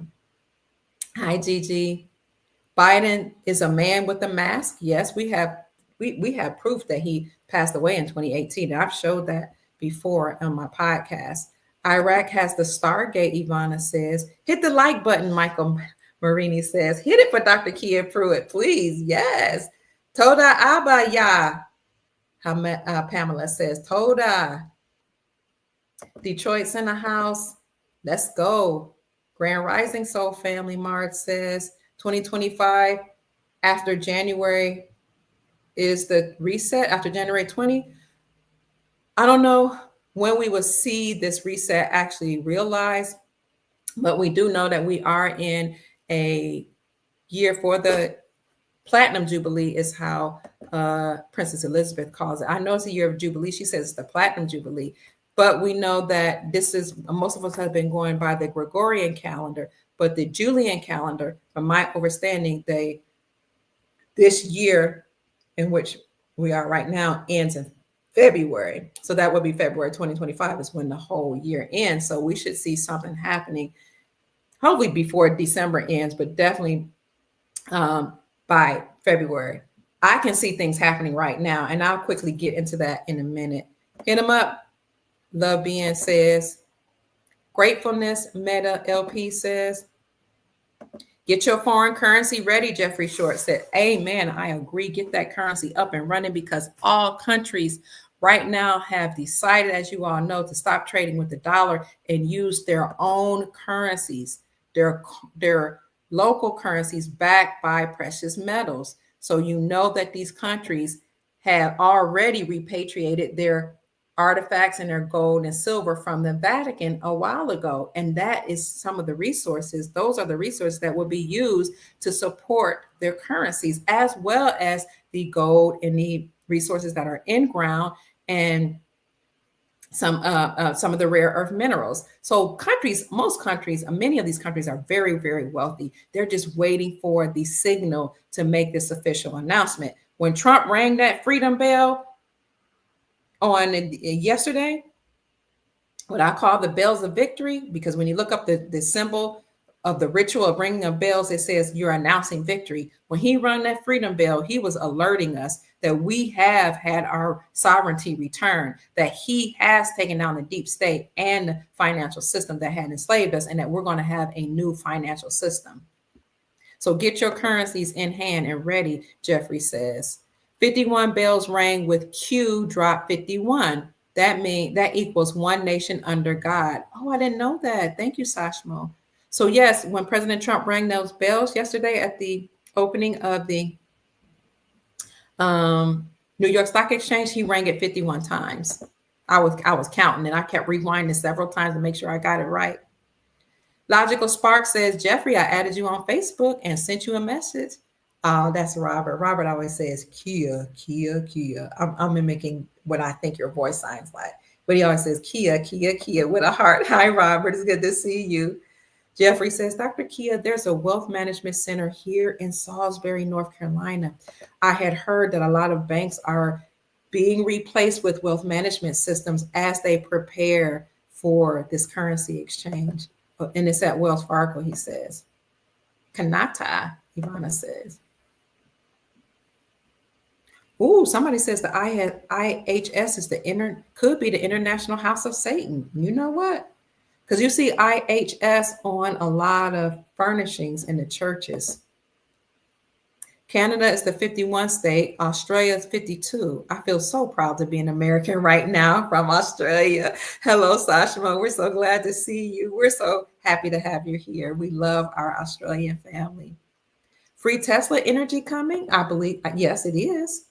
Feathers up, walk and talk with Todd says. Duval. He says, thanks for updating and teaching us. It's my great pleasure. Silver for the win. Thank you, Sarah Zam, for the 10 ball, as they say, for $9.99, almost $10. I appreciate you. I know you don't have to do this, and I appreciate you all giving from your heart and blessing me, because you don't have to. You could choose to pay a bill or do something else, but you chose to support me and you appreciate my work. Thank you, Sister Sarah. I'm very grateful. May the Most High bless you. Somebody says, Oh, they're checking in and still on Instagram saying, hi, family. So Sarah says, why did Princess R, I think you said Princess Elizabeth Rodriguez, say what happened to the November disbursements? Did she say a new date? Thanks and love. I'm not sure. I'm going to have to go back and watch the interview that I did with her. I don't remember what she said is going to happen. And I didn't know she said something was going to happen in November. Or if I heard it, I don't remember. Thank you, Sarah. I'm going to look back at this video. No, I'm going to write it down so we can check and see what she said is happening in November. Thank you for that. And thank you for asking in love. I appreciate that. TNT is live. Oh, they're live right now. Great information. Thank you. Trump has 55 stars on his plane, 5 other countries. Oh, Monica Watson, leader, says, great live. Thank you, Monica. Hey, family and chosen ones. Oh, there are ads that are interrupting the broadcast. I'm sorry. So yes, we see the pouring out of Aquarius. Somebody said, you just turned gold when you spoke of the Corona crown. Wow, that's amazing. You finally caught it live. Hi, Empress Vicky J. They're putting the mRNA in our food. So we need to get this done, this takedown of the deep state. Yeah, the United States Incorporated terrorized the world, not America.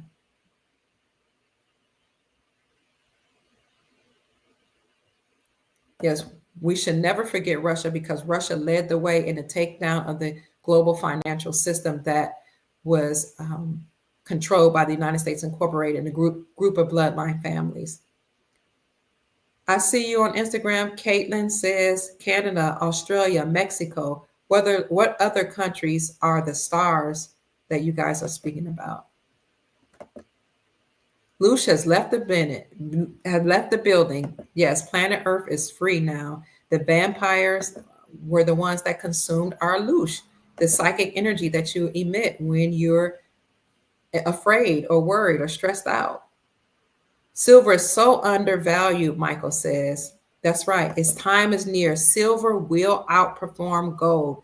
Silver has more industrial purposes than most other metals or minerals. Silver, again, is in our solar panels. It's in our electronic devices, in our cars. Palladium and platinum are too, in your catalytic converter. They're in your cell phones. It's in your refrigerator, your stove, your microwave oven. Why do you think they were always telling you, you could trade in your cars, your appliances? Oh, we'll even take them for nothing. We'll take your gold, your silver. They know how valuable these are. All the fashion lines in January were all colored gold or yellow. Wow, I didn't know that. Our president is back. Correction, he never left, Mike Michelle says. Hi, Michelle, sister. Good to see you, sister. I love you. As a young man, my football jersey was number 13, Raymond says. All right. Thank you so much for $20, Blue Cake. I appreciate you.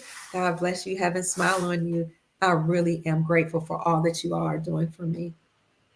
Caitlin says, Trump has been wearing gold ties lately. Thank you.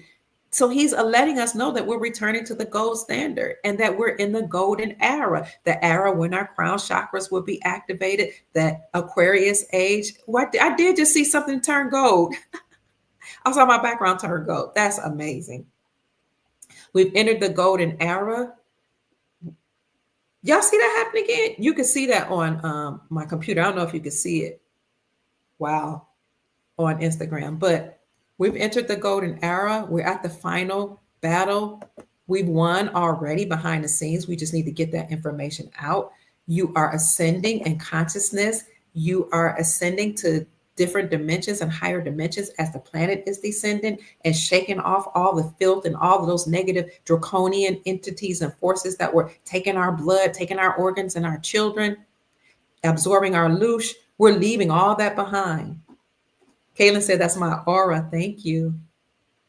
Oh, it froze up on my computer. We have the power to manifest whatever we desire. Absolutely, Sister Sarah. Did anybody notice that the White House was lit up green for some reason? Check it out, James says.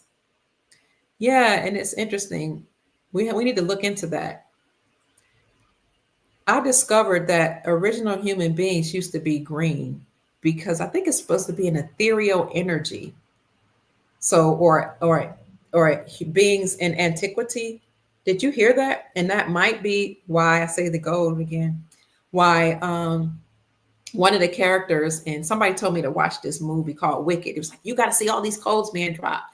And one of the main character who we've always heard was the Wicked Witch was actually a good person. She had a good soul, good person. She was green. So I'm thinking maybe they're talking about ethereal beings. Like as we ascend in consciousness and we raise in vibrational frequencies, is our complexion going to change? Because the scripture talks about you're going to be changed in the moment of a twinkling of an eye. We do know that we're supposed to be going through some type of portals when we arise to a certain dimension. And as we go through those portals, our bodies would change from the body that it's in into a crystalline body. That's beautiful. I love you too, Blue Cake. She says, thank you so much for your love, intelligence for our family. This is Yolanda in Chi-Town. Thank you, Sister Yolanda. I appreciate you and I love you back. Jamie has no sound. Oh no, can you guys hear? Resist every stupid thought, Sasha says. Lori says she can hear me. You saw it turn blue? Turn gold. What did you see turn gold, Sister Sarah? Trump is like Perseus in the Clash of the Titans to deliver humanity. Wow, that's amazing. From the demonic kraken. Who listens to mainstream media? Somebody asked. Tina says, thank you. I thought I was crazy. What's causing me more to be upset than anything else is that the military never did anything. So either we were bullished or the plan changed. The military has been doing a lot. The military are the ones who clean out those deep underground bases and delivering and rescuing children. The military is the one who has been working. They firmly call the Grand Army of the Republic. The military is the ones who are actually fighting against those negative extraterrestrial interdimensional beings. This is why Trump poured so much money in his first administration in the military and in the secret space program, because they're the ones that have created mass arrests. What is that? There's a website. Oh my God, help me. What is that website that features the arrests? Notable resignations. God, I used to know that by heart. I have a notable resignation list where people were forced to retire or resign. This is people in corporations, CEOs of banks, governments. You see names of prime ministers on that list. You see doctors, all type of world leaders on that list. These people were arrested, not by police officers, by the military. That's what I'm saying. Just because we don't see it happen doesn't mean it's not happening. I've spoken to people who have rescued children from the deep underground military bases, and some of the military people are not getting paid. I've confirmed that with military people and with people that are working to restore our government, the Republic. Some of these people that were working were not getting paid because they didn't have the money. And when the benevolent people were trying to pay them, the deep state would take the money back. I know I'm telling the truth. I can see it turning gold. So yeah, the military is doing something. Does anybody know what the drones are flying around New York? We talked about that a little bit. We don't. Some people say they look like size of cars. Some people are saying it could be benevolent forces, but most people in mainstream media are saying that it could be some type of what are they saying? Aircraft that's spying on the military, or it could be some people that's just trying to copycat what they heard is going on in New Jersey. We don't know what they are. The mainstream media and the government is not divulging that information. So yeah, the military is working very hard, Brother Frank. Stay encouraged. Frank is the Alpha Omega, Mr. President 911. He is number 45. 5 plus 4 equals 9. Trump is president number 47 as well. 4 plus 7 equals 11. We the people will take down Americans during 9/11. Is that what they said? We're going to take down the deep state. 9/11. Thank you. 2025 psychic trick says 2 plus 0 plus 2 plus 5 / 9 and 2 plus 2 plus 0 plus 2 plus 7 or 2027 equals 11. So you have 911. Thank you.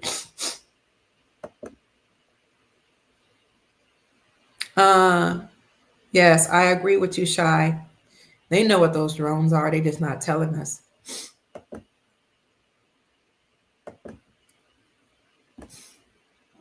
Loads of boasting. Sister Kia, I found out from other podcasters on Rumble that they are friendly light beings that are here. That's a great report, Robert. Thank you. So some of the, and that's why I said they could be benevolent forces that are here to help us. That's why they spray the skies. They don't want us to see those benevolent forces. So I thank you, Robert. These could be friendly light beings that are in the sky.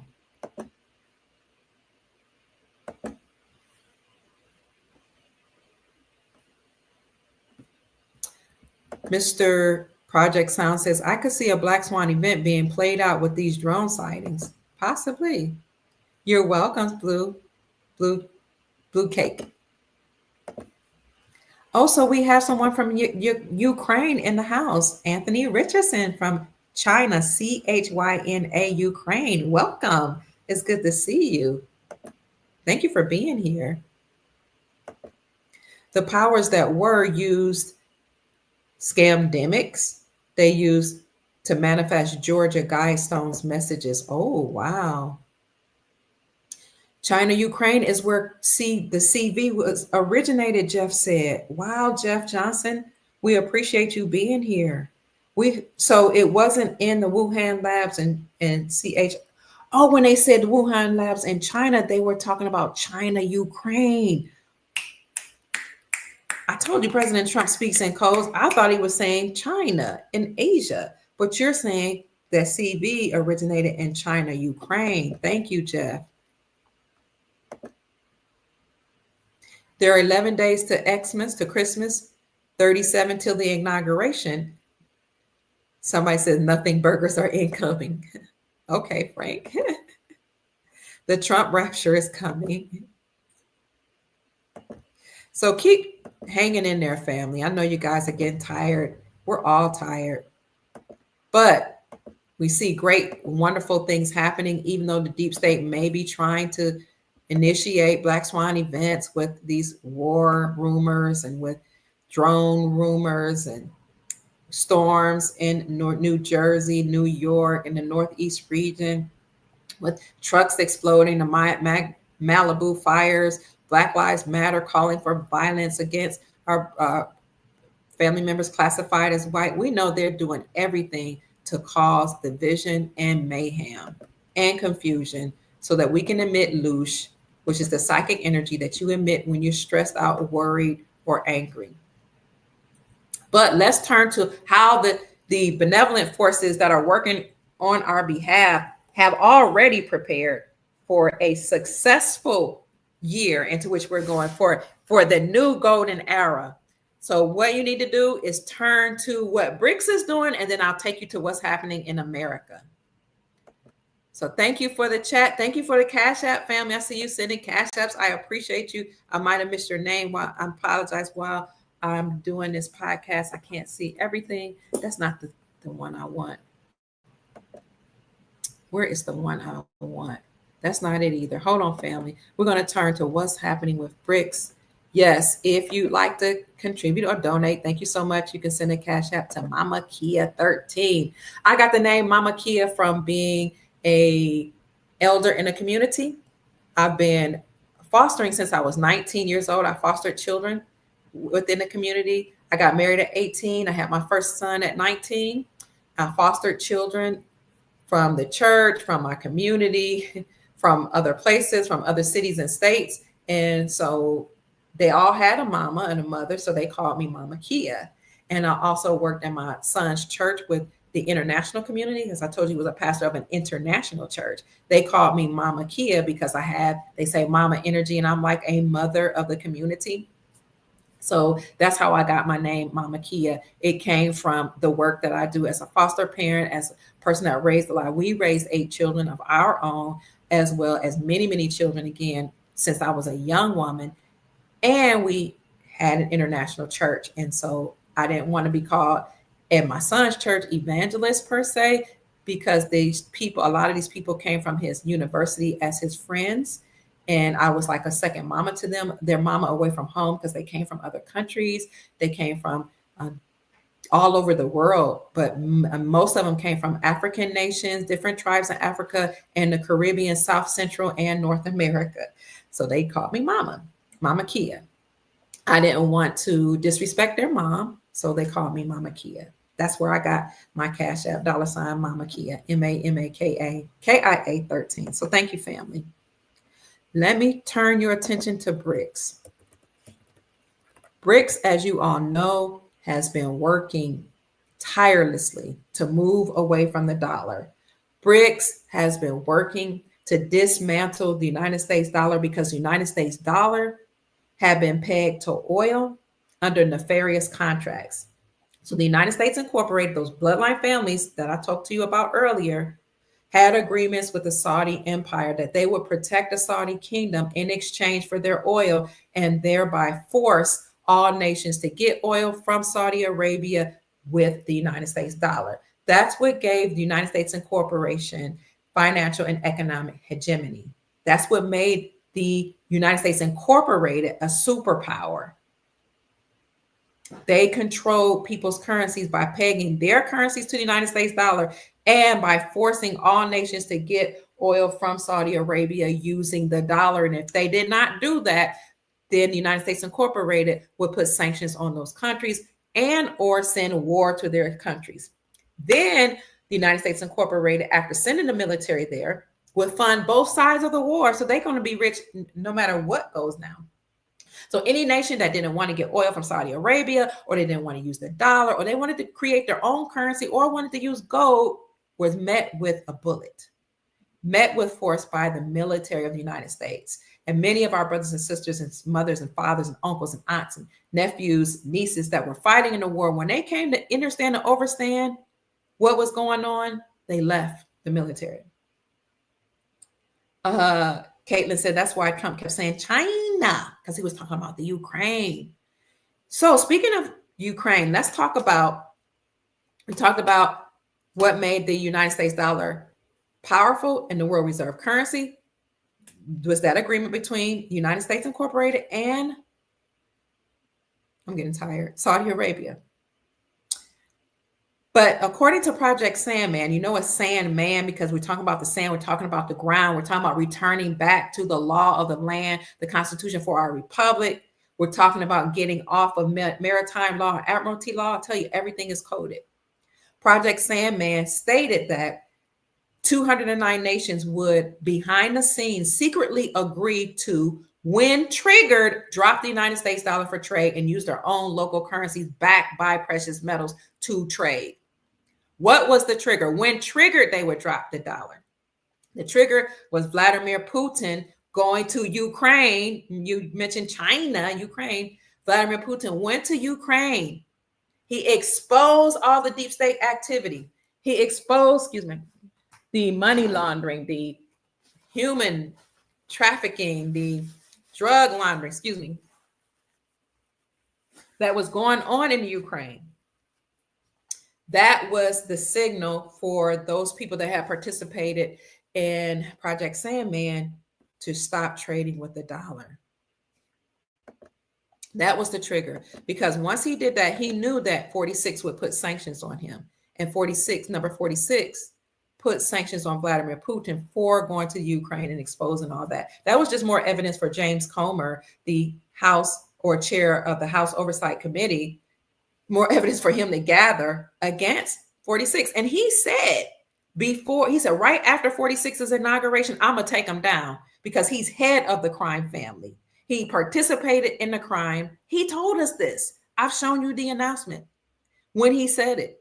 He participated in crimes against humanity. He participated in laundering, and I'm going to take him down, but I'm going to let him give his inauguration speech, and then I'm going to go after him with a vengeance. James Comer, chair of the House Oversight Committee. Go to oversight.house.gov. You'll see all the evidence. Some of the evidence was brought forward by and uncovered because Vladimir Putin, the president of Russia, went to Ukraine. That incensed Biden. He put sanctions on Vladimir Putin. So Vladimir Putin, Vladimir, like Lattimore, like Vladimir, probably come from a Moorish bloodline. Vladimir is a Moorish name. He is the one that opened up the vaults that said, hey, everybody, Jesus is black. And all the biblical characters. And hey, everybody, y'all black folk need to wake up and know who you are. I was like, well, look at Vladimir Putin. Because a lot of these world leaders did not want to do business with the United States Incorporated because they knew they were a bloodline family that had stolen from the Moroccan dynasty, from other indigenous dynasties all over the planet, from your dynasties, from wherever you're from. The bloodline families took control over your dynasties. Vladimir Putin said, you know what? Not am I just going to unleash all this evidence against number 46, but show everybody what these characters in the Bible look like. But I'm going to tell everybody that there's gold all over the place that people don't know about. Oh, Biden got mad, put sanctions on him. And before, when that would happen, when a presidential administration or the deep state would put sanctions on a president of another country or other country, what would happen is their currency would go down in value because nobody would do trade with them. Or the United States military would go in and fight that country. But they didn't fight Vladimir Putin because they knew better. He was like, try me.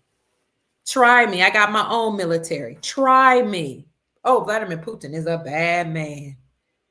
He said, oh, and you want to tell other nations not to do business for me? I'm going to one-up you, my darling. I'm going to use my own currency for trade. And that's why in 2022, the Russian ruble was the strongest performing currency in the world. Vladimir Putin was the trigger.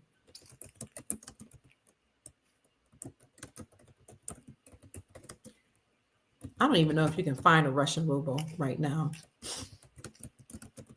I was able to find some before he was sanctioned. I think I found like one note. Russian ruble is the strongest currency in the world this year. Here is the article. I just want you to see this. This happened in 2022 because he used his own currency backed by metals to trade. He wasn't scared of Biden. Once Biden put sanctions on him, look. This article was published June 28, 2022. Russian ruble is the strongest currency in the world this year. I'm going to leave that in the description section for you to read at your leisure. This is a lecture, so I know it's a lot, but I do appreciate the interaction. It's interactive, an interactive lecture, but it's a long podcast because I'm giving a lot of information. If you're doing a replay or you want to do a replay, you can skip through. You can do 1.25 speed, 1.5, 1.75. You can even double the speed at 2.0. Okay, but still, you'll still get the information, and I'll do my best to put up the closed caption so that you can see the words on YouTube. So Vladimir Putin was the trigger. Again, the Project Sandman was an agreement between 209 nations that when triggered, they would stop trading with the dollar, drop the dollar for trade, and use their own currency. So Russia led the way. Vladimir Putin stopped trading with the dollar, used his own Russian ruble, and then he inspired other nations to do so. He was the one that initiated the BRICS bloc to stop trading with the dollar, right? Because he's from Russia. What is the BRICS bloc? 5 nations: Brazil, Russia, India, China, South Africa. That bloc was created a while ago. I'm probably buffering. I see my internet doing something. So he initiated and encouraged the BRICS bloc, Brazil, Russia, India, China, and South Africa, to follow him and stop trading with the dollar. That's Project Sandman. Not only did 209 nations agree to stop trading with the dollar when triggered, Vladimir was that trigger when he went to Ukraine, but they also agreed to world peace, planetary peace. This happened a long time ago when Trump was still in office, probably even before then. That's when I became aware of it and started reporting on it. So once BRICS stopped trading with the dollar, guess who joined next? Saudi Arabia. That's how I knew that the deep state had fallen, because Saudi Arabia's agreement with the United States Incorporated to give them oil in exchange for us, for the military protecting their kingdom, had to end once Saudi Arabia joined BRICS, because that didn't even happen in the open until like the latter part of last year. I reported it in 2022. I invited Andy Schectman, the CEO of Miles Franklin, to come on to my podcast. And I was like, had you heard of this? He was like, absolutely, and went into detail about the BRICS bloc. And what we highlighted in that podcast is that BRICS became known as Sal BRICS. That's how huge it was. And I was surprised that the whole world hadn't heard this yet. That's because it hadn't made mainstream media. That's what I'm saying. Things are happening, family. They are preparing for whatever the deep state tries to bring up. They can bring up a financial collapse. We'll go to the gold standard. They can bring up fighting against these countries. They're like, we already have our alliance. We already repatriated our gold back from the Vatican. We already using our local currencies. Then once Vladimir Putin inspired the BRICS bloc to join him and dropping the dollar, he made an official announcement for every nation to use their own local currencies. And he said, you can start out by using mine, but use your own local currency backed by gold. Then you start seeing nations. You saw a couple African nations, Burkina Faso, Mali, and there was a third one, Chad or something like that. Not only did they immediately drop the United States dollar for trade, but they announced that they were using their own local currencies and that they were kicking out the French and created their own alliance, their own military. You're talking about developing nations that we call third and fourth world nations that were like, I'm done with the United States.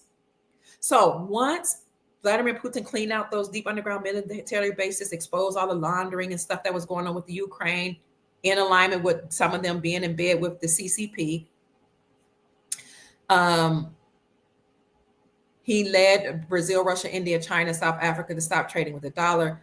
Saudi Arabia joined them. They became known as Sal BRICS, and then nation by nation, one by one, started joining BRICS. And Andy Schectman and I from Miles Franklin actually will come on at least once a week or every other week to announce which nations those were, to the extent that by 2023, 85% of the world population had joined BRICS and dropping the dollar and using their own local currency for trade and making announcements that they were discovering minerals, uncovering gold, digging for gold, going back to the gold standard. Zimbabwe talked about their ZIG, their new currency called the ZIG, the Zimbabwe gold. You had Ghana talking about creating gold coins. You had other nation by nation saying that they had returned to gold. And we announced that each time it happened. So after Putin inspired the BRICS bloc to stop trading with the dollar, and then Saudi Arabia joined them,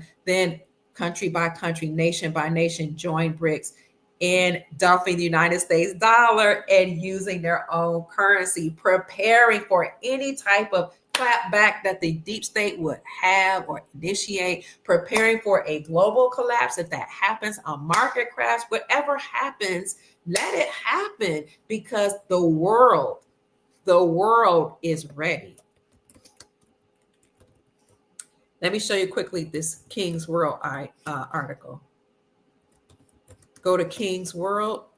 I think it's called "The World is Hurtling Back to Gold as Money." I'm telling you, we're ready. That's why I want you to stay encouraged. Keep your emotions in check. Don't be persuaded by any type of black swan event or false flag event, because we know what's coming. They can't stop what's coming. That's why they might try something silly or nefarious. They can't stop it. Look at this King's World article. We did publish this as soon as we were talking about this before it was announced. We were talking about this since 2014, that something's going on with gold, because I was actually in Ghana, which is called the Gold Coast, watching people mine gold, watching China mine gold, watching European nations and countries mine gold, watching the Lebanese there mine for gold. This article was published February 16, 2023. The world is hurtling back toward gold as money. Gold's return as money. It goes on and talks about, this was Alice Dare McLeod. who published this, who wrote this. The consequences of Russia and her Asian allies embracing gold backing for their currencies, that's 2023, are poorly understood in Western capital markets. This move could lead to the destruction of the global fiat currency system. So what's going to be destroyed is not America. It's the United States Incorporated, their Federal Reserve central banking system, and their fiat fake money, United States dollar, that's backed by nothing. That's Dr. Kia Pruitt's commentary. So the article says that this move could lead to the destruction of the global fiat currency system. According to evidence which is widely ignored in the Western capital markets, a move by Russia, Vladimir Putin, to put a new trade settlement currency and possibly the ruble as well onto a new gold standard is becoming a certainty. That's why his Russian ruble was the strongest performing currency in 2022. As a weapon of mass fiat currency destruction, the timing is probably bound up in on the ground military considerations, which are already showing signs of escalating in eastern Ukraine. Telling you, military is doing something. They're on the ground. As well as using gold to undermine the Western currency system, a return to the credible gold standard has significant advantages for Russia and for her allies in the Shanghai Corporation, because it's not just the BRICS bloc that moved toward gold, it's the whole Shanghai Corporation organization that moved towards gold as money and using their own currency. So this has implications and advantages for Russia, her allies in the Shanghai Corporation organization, the Eurasian Economic Union, BRICS Plus, because BRICS, that was formerly known as Brazil, Russia, India, China, South Africa bloc, then became known as South BRICS. Then when other nations joined, they became known as BRICS Plus. So there are implications for Russia, Shanghai Corporation Organization, the Eurasian Economic Union, BRICS Plus, and their commodity suppliers beyond Asia. At the same time, it will destroy the West fiat currency and financial system. So the world is ready for the dismantling of this system. The deep state knows what's coming. They've already seen Russia in action and the BRICS bloc. They know that even if they dismantle this system and the fiat currency system, everybody is ready for a new global financial system. So remember, I told you that if countries didn't want to get oil from Saudi Arabia and they refused to trade with the United States dollar, the United States Incorporated would send the military to their countries and declare war after funding both sides of the war, and they would put sanctions on those countries. What would happen at the highest level in the military and presidents all over the world, CEOs of banks, so-called elites, billionaires as well, would buy the currencies of those nations that have been devalued through sanctions and war, and those currencies would become completely decimated through war and sanctions. The economy in those nations would be destroyed. These people at the top levels in government and elsewhere would buy those currencies, because the currencies would thrive and do well before war, but be decimated with sanctions and war. So when you buy those countries' currencies at a low rate because they have been devalued, you then will hold on to those currencies. Wait till the United States go after war, go back into those countries, rebuild the infrastructure. Then the GDP, gross DP product, gross domestic product would go back up in value, and the currency would go back in value, be reinstated back to its normal value. Now you're holding on to currencies that you bought for pennies on the dollar. They're now $3.69 above the United States dollar. $3 to one of our dollars. They're being reinstated to or even revalued at a higher rate. Now you can go to the banks and exchange your currencies that you bought that were decimated in war and they were only pennies. Now that the exchange rate is now 3 to 1, and many people became multimillionaires and billionaires. But we, the people, didn't know that information. It was kept from us. We didn't have social media. We didn't have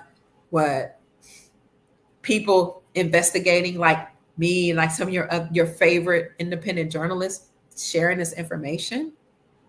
So now we, the people, know about it. And so we know that a lot of countries' currencies have been sanctioned through war or had sanctions put upon them because initially or a long time ago, a while ago in the past, they didn't want to trade with the dollar. They didn't want to get oil from Saudi Arabia. We know those countries' currencies will be reinstated. That's what they call the RI, or the reinstatement.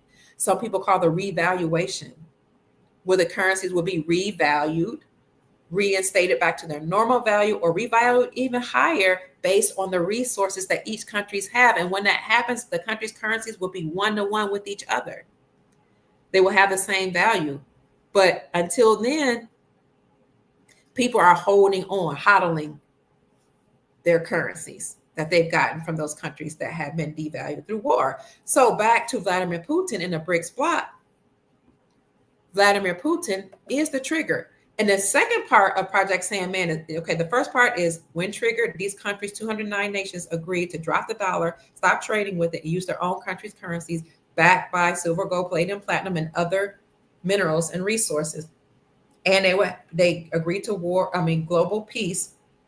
The second part of that is what an economist, what's his name, Jim Ricker, said. When that happens, where all these nations will stop trading with the United States dollar, and if the United States dollar completely loses all its value, all markets will halt. Everything will freeze. Banks will stop. ATMs will stop. All markets will stop, he said. And he called that an ICE 9 scenario, where everything will freeze. So he was predicting that this is something that very well could happen because it happened in the past. When you overstand history, you know that history repeats itself. Now, the good news is that President Donald Trump is trying to hold some of that off. But even if he doesn't, it doesn't matter because it's all attached to the old system. The United States dollar needs to crash. It's not our money. We already have new notes printed that are backed by precious metals. They're already in the banks, reportedly. This is not the fiat greenbacks that we know of. These are other currencies. So the whole world, according to the King's World article that I read, is ready, or they're hurtling back to using gold as money. Hurtling means they're rushing back to using gold as money. So back to financial news. Many nations have been inspired by BRICS and Vladimir Putin, who is leading the way to go to the new golden era, financially speaking. The move to shy away from the United States dollar and use their own gold-backed currencies has been happening since Vladimir Putin invaded or investigated what's going on in the Ukraine. So they're shying away from the United States dollar for cross-border transactions. And that movement is now advancing. It's picking up steam. BRICS is continuously adding more nations. So you got the BRICS bloc, you have the Shanghai Corporation, all of these different entities now trading with their own currencies backed by silver and gold, or using their gold-backed currencies for cross-border transactions. Another thing that's in the news is that BRICS is announcing a new alliance. Very, very interesting. So let me show you what's going on here. If you go to Watcher Guru, you can typically keep your eye on BRICS and see what they're doing. Brazil, Russia, India, China, South Africa, the bloc that was created to move away from the dollar. And they inspire other nations to do the same. Okay, let me try to share that with you. Here we go. BRICS calls to move away from the dollar. US dollar is growing. That's one article that was put out. And basically, that article just says that countries are moving away from the dollar and using their own gold-backed currency. And I've been saying for the longest is gold-backed currencies. Some people try to challenge me and say those currencies weren't gold-backed. I can't prove it's gold-backed. But I would tell them that's the reason they repatriated their gold and artifacts back from the Vatican. And I showed them the articles that showed how much gold the Vatican has or had underground, and how there were tons of airplanes and trains that moved that gold back to their countries. So the article just talks about how more nations are joining the BRICS bloc in dropping the dollar for cross-border transactions and using their own currencies, thus establishing their sovereignty. That's my commentary. Because if you can print your own money and you can use your own gold to back your currency, then baby, You have just made a world announcement that you are now sovereign and your republic has been restored. I know some people would challenge me and say, we don't see anything happening, but I'm telling you, it is happening, family. Another announcement is that BRICS is creating a new key alliance. It makes you think that you're working with other countries or something, but that's not what this new key alliance is. This article talks about how BRICS new alliance is that they're creating their very own AI alliance. And that's according to this Watcher Guru article, but they got it from a Reuters report. So BRICS, Brazil, Russia, India, China, South Africa, plus that whole block, all the nations that have joined it. Now I say all exporting nations have joined BRICS, have made an announcement they're creating their own AI alliance. So Vladimir Putin, who is Russia's president, announced that Russia will spearhead plans to develop AI technology within the BRICS nations. They're trying to stay ahead of the game. And well, they want to be on par with the world, but they want to initiate what's going on with the world. I'm gonna stop trading that article so I can bring up this AI article. I thought it was interesting. Artificial intelligence. Where is that article? Here it is. BRICS announces. Let me get that ad out of here. Oh man. Hold on, family. I accidentally went to the ad instead of getting rid of the ad. BRICS announces a creation of new key alliances, what it means. Amid shifting geopolitical landscape, the BRICS bloc has announced the creation of new alliances that could have massive ramifications. This alliance and its members came together to establish a new collaborative effort to focus on technological growth over the next 6 years. There's that number 6 again.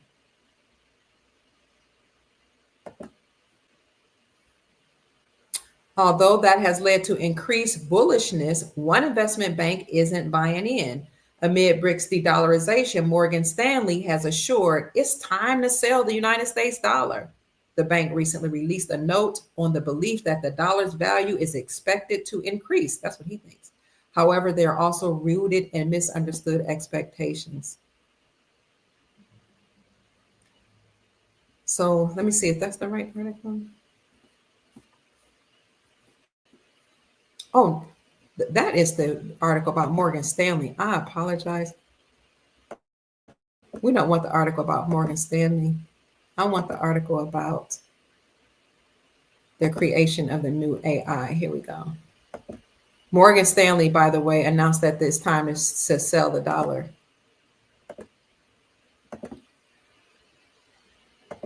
Here it is. BRIC announces creation of new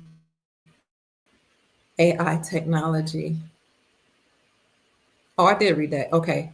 And the Economic Alliance has seen its members come together to establish a new collaborative effort to focus on technological growth over the next 6 years. Let me see. I want to show you a little bit more about this new technology. The past 2 years have been massive for the BRIC Alliance, the article asserts. It has grown from a 5-member bloc to a 9-member bloc, according to this article, but we know that it's way more than we've announced, way more than 9 in 2022 as they were joining. I'm telling you, these folks lie, and they won't tell you the whole truth. By the time they tell you the truth, it's been done. Yet alongside this growth has been an ongoing and worldwide technology. Now the BRICS bloc has instituted a new initiative to take advantage of those changes. The BRICS bloc has announced the creation of its very own AI alliance, according to a Reuters report. Vladimir Putin, the president of Russia, announced that the country would spearhead plans to develop AI technology within the BRICS nations. The move will see the global South seek to better compete with the world in various emerging technologies. And you can read that article at your leisure. So I'm just showing you that the world is ready for whatever the deep state tries to do. They can have a financial economic crash. They can have a market a automobile crash, which already started the beginning of the year. People can't play their automobiles, and the car companies can't repossess the automobiles fast enough because they don't have enough workers. There are articles out there that said automobile collapse has already happened. People just saying, I can't afford to pay my car note, so I'm not going to pay it. Come and take it. That's when we take our power back, when we stop participating in the system. Now, I know that if you stop participating in the system, you could go hungry, you could go homeless, they could put you out on the street, all kind of things. But what if we all did it? We all stood up. The system went in like that. If we stop going to work, we stop paying some of these bills, stop paying taxes, because paying taxes is voluntary. If we all just stop paying credit card debt, mark up my credit. Who cares? Credit is nothing anyway. Credit is going to be done away with. I'm just saying, if we all took a stand, the system would crash faster. But the automobile crash has already started. We have seen evidence that the housing market collapse is coming, which is a good thing in some instances, because more houses will be dumped back onto the market. That's why people were saying, don't buy houses at the top of the market. If you can, if you have to have a house, you got to do it. But if you can hold off, people were saying, wait, because we're going to have more houses being dumped back on the markets. We know that Evergrande, which is the largest real estate company owned by China, went bankrupt and were forced to liquidate. We know that many of these big corporations, BlackRock, there's another one, Blackstone, and some of these big old corporations bought up houses and developments and apartments and then raised the rents exorbitantly high so that people could not afford to live and put a roof over their head. Well, now a lot of these companies are going bankrupt. And then we just find out that Kamala Harris's husband has some business with BlackRock. Oh, more than that's going to come out about who we already know she was involved with Diddy. We've seen her with pictures, parties with Diddy. Some people say she had a relationship. Kamala Harris, who some people call Kamal Arush, who some people say it might be a transformer, never born in America, allegedly. Crazy, all the stuff that's really coming out. But if it's true that her husband is involved with BlackRock, wait till all that information comes out to the public, and how many of those entities that are involved in these major corporations that bought up our houses, bought up our developments, not only participated in Diddy parties, but participated in trafficking trade of Umanhaze and Ildren trays and Ugg Dre, the stuff they smoke. They're on the note of some of the people that's involved in BlackRock, Blackstone are on the notable resignation list. A lot of them have already gone through military tribunals and have been arrested. So when you arrest the head, a lot of these corporations and their heads, the CEOs of banks, that's why we had a big banking collapse. One of the reasons the CEOs, it was found that they were participating in nefarious crimes against humanity. They've been arrested. Their assets were frozen. These companies are falling. When that happens, that the head of these corporations fall, be arrested, and was known publicly, and even before it's known public, you're going to see a lot of houses being dumped back on the market. When this crash comes, if it does, the housing market is going to follow, because everything attached to the United States dollar will crash. The dollar, not the real dollar, not the money backed by gold and silver, but the United States dollar backed by nothing, the petrodollar, will crash. Now, I know President Trump, I don't know if it's the real one or fake one. I don't know if this one's controlled by the CIA, nefarious people, or the good ones.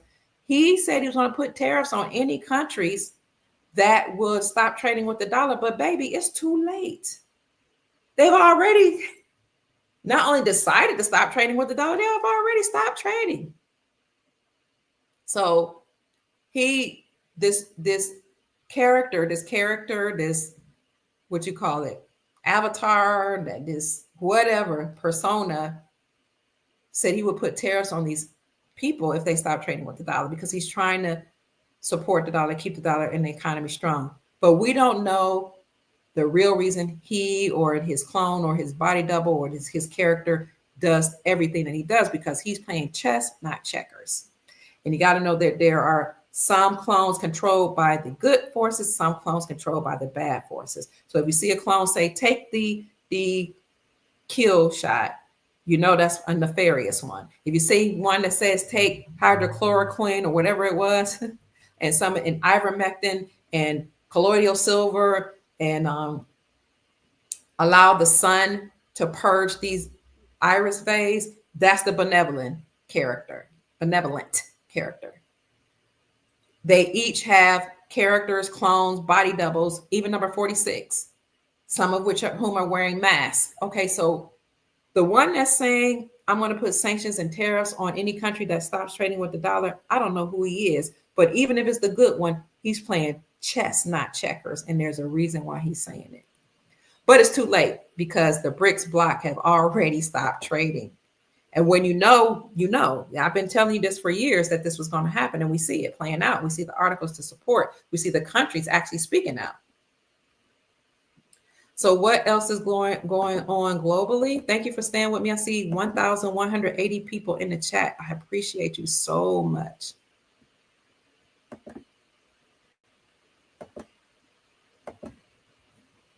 Let's see what else is going on.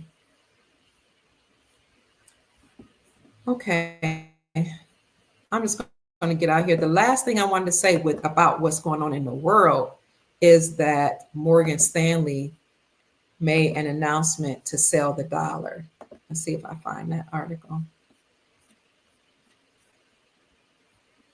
So we see BRICS announce the creation of a new alliance, which is the AI alliance. We see the BRICS bloc growing and dropping the dollar. More countries are joining the union and trading with their own currency, backed by gold. I showed you the article says backed by gold.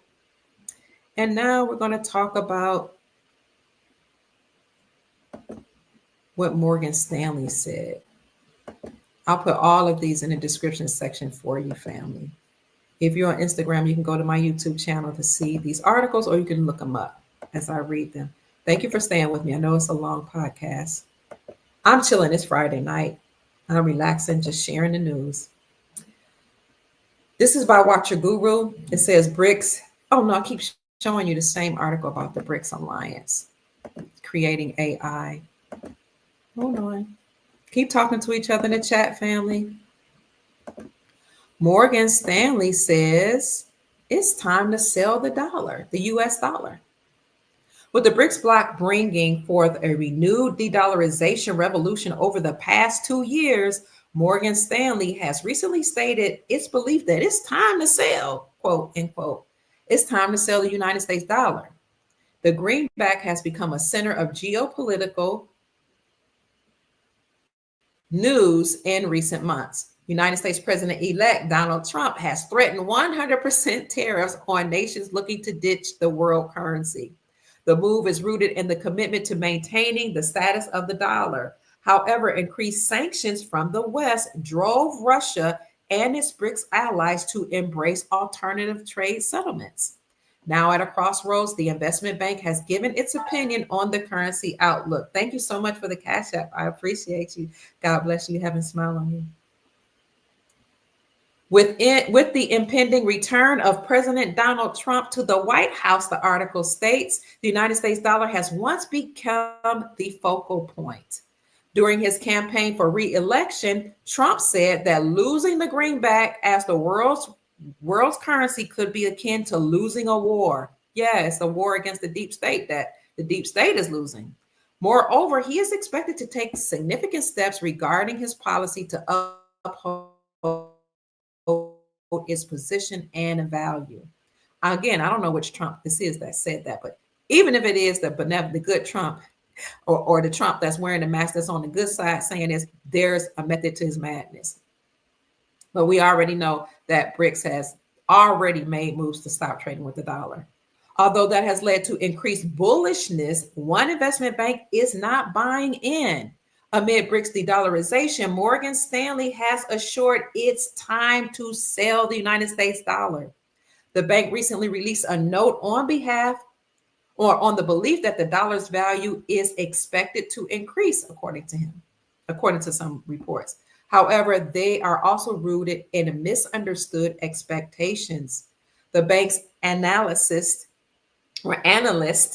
believe much of the good news for the United States dollar, or the USD, is already priced in according to a Market Watch report, or priced in.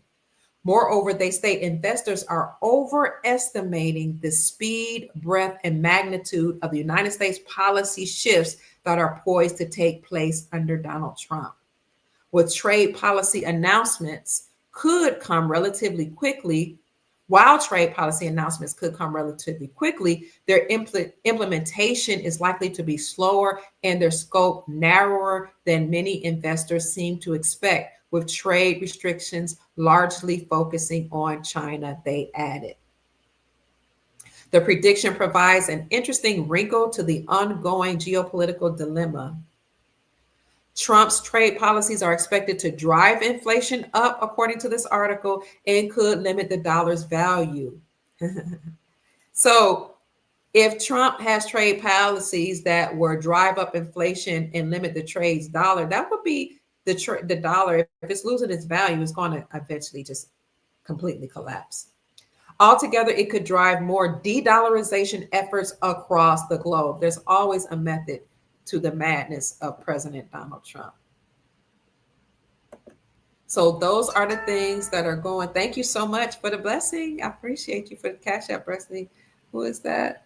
Infinity Income sent to you. Oh, this Infinity Income. Thank you. God bless you. Heaven smile on you. I really appreciate you.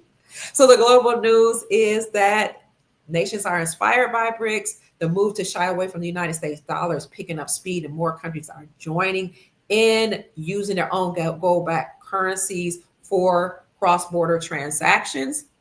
And number two, BRICS have announced their new ally or new alliance, which is the AI alliance, according to the Reuters report. And Vladimir Putin, as we know from Russia, is spearheading the developed AI technology within the BRICS nations. And then thirdly, the United States dollar is trying to make a comeback, allegedly, with President Donald Trump as the president. But the USD is over. The fiat system is done. The greenbacks will no longer be in circulation. We have a new gold-backed currency right here that's backed by our gold and silver, palladium, platinum, and rare earth minerals. Because as I stated earlier, in Wyoming and other places, we have discovered 2.34 billion metric tons of rare earth minerals, which makes us a global leader in possessing rare earth minerals. So that's what's happening in the world. They're ready. As I read the King's World article states that the world is hurtling or rushing back to using gold as money. Thank you. Yes, I will get that for you. Thank you so much for asking to support me, family. Thank you for those who have. You Cash App is dollar Mama Kia $13 MAMAKIA 13. So thank you so much for all of you that's sending the Cash App. If you hear a dinging on my phone, that's what it is. I appreciate you. What about America? Now, I've shown you articles and I've reported that the Money Metals had published an article that talked about the Sound Money Defense League and how the Sound Money Defense League had stated 45 states have moved to reclaim silver and gold as money. It says more than 45 states have moved to reclaim silver and gold as money. And the way that they've done this is by removing the state sales taxes from the sales of precious metals. So you can look up articles that say 42 states repeal the state taxes from the sales of precious metals. Then you will find an article that says 43 states, and that might have been Wisconsin was the 43rd state. Then you'll find an article that says 44 states have repealed the state taxes repealed the state sales tax from the sales of precious metals. Then you'll see an article that says Kentucky became the 45th state to repeal the state taxes from the sales of precious metals. And then Money Metals published an article that said that the Sound Money Defense League, let's see if I can find that article, Money Metals, that the Sound Money Defense League says that over 45 states reclaim silver and gold as money.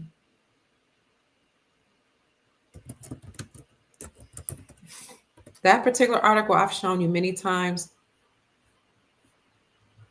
but sometimes it's hard for me to find it. I have to actually dig it out of my articles because just typing it, it doesn't come up.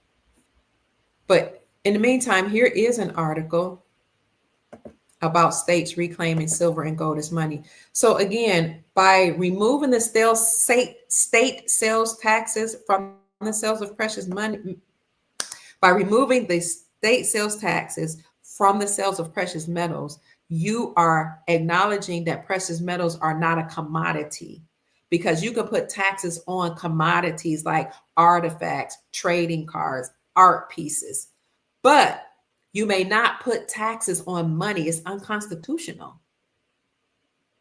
So when you repeal or remove the state sale taxes from precious metals, from the sale of precious metals, you are acknowledging that indeed silver and gold are money. You are aligning yourself with the Constitution that says that the dollar is a fixed weight in gold and the dollar is a fixed weight in silver. And the only thing, according to Article 1, Section 10, that can be used to pay off debt is actually silver and gold.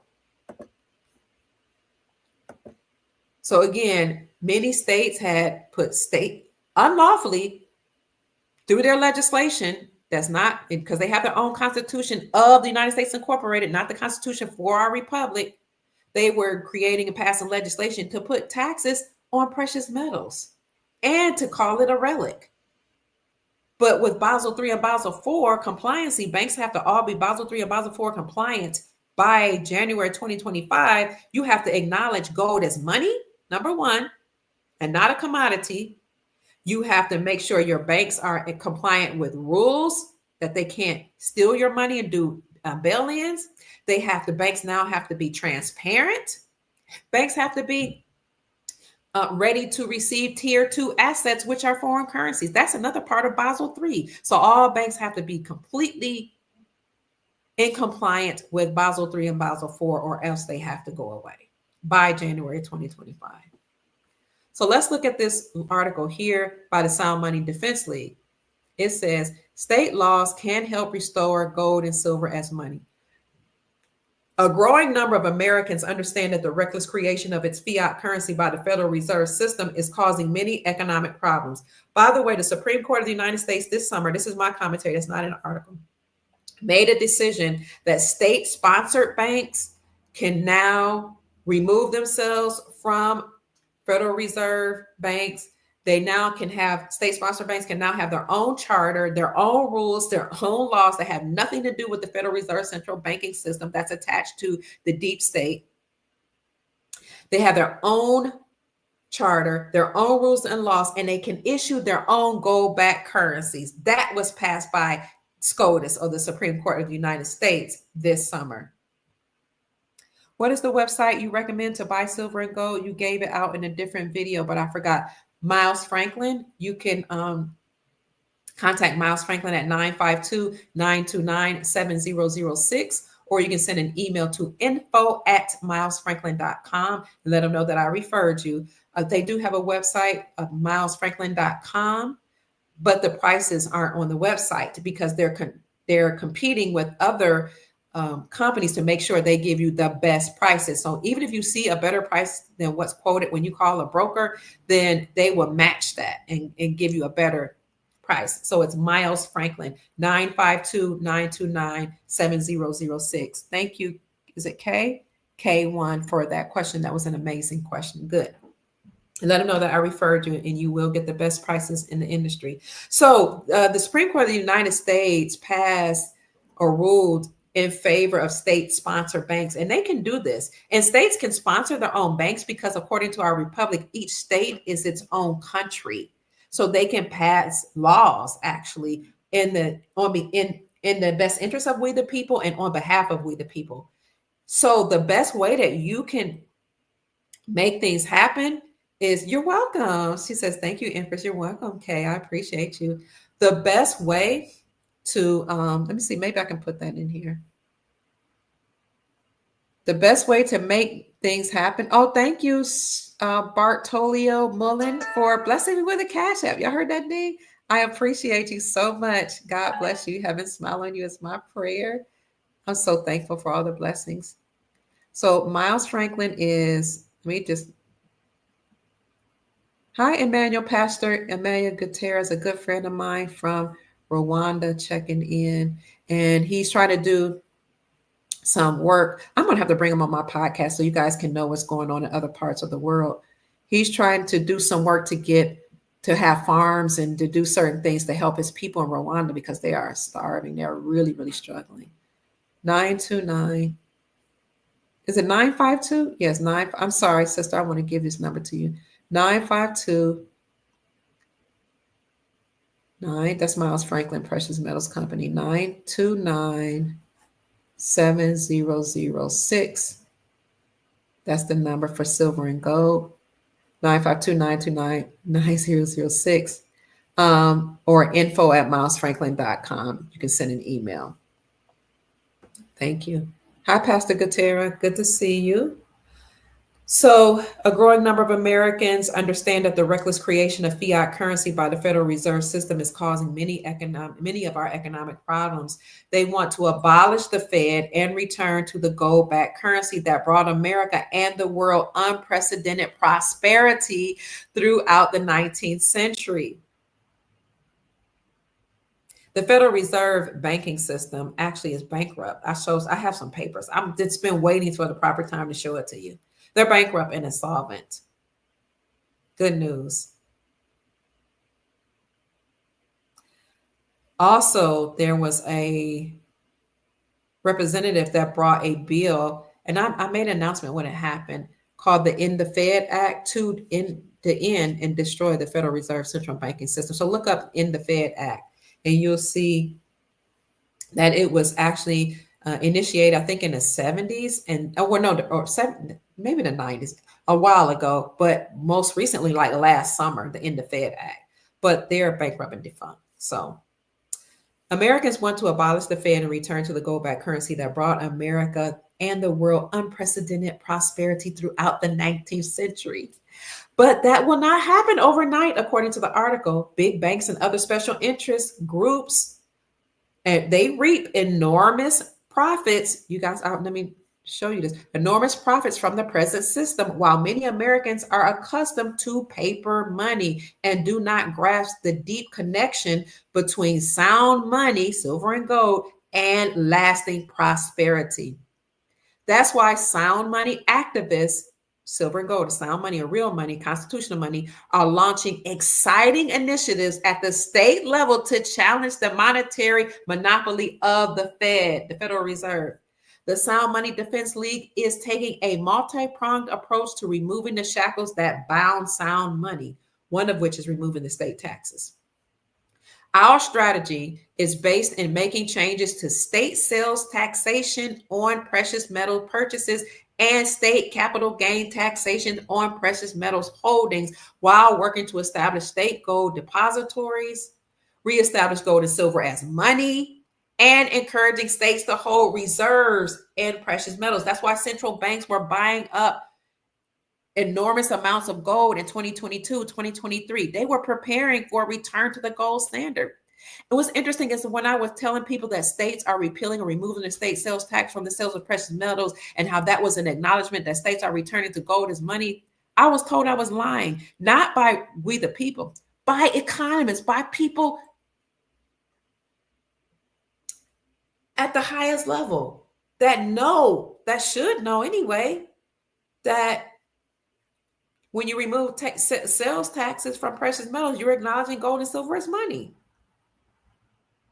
Kay says, I wrote out my humanitarian project, but I was wondering, is there a finalization process that I should prepare? I would just say, no, just go over it to a T, do as much as you can. Thank you for the Cash App, Bartolio. Oh, you just keep blessing me. I appreciate you, Bartolio Mullen. I appreciate you.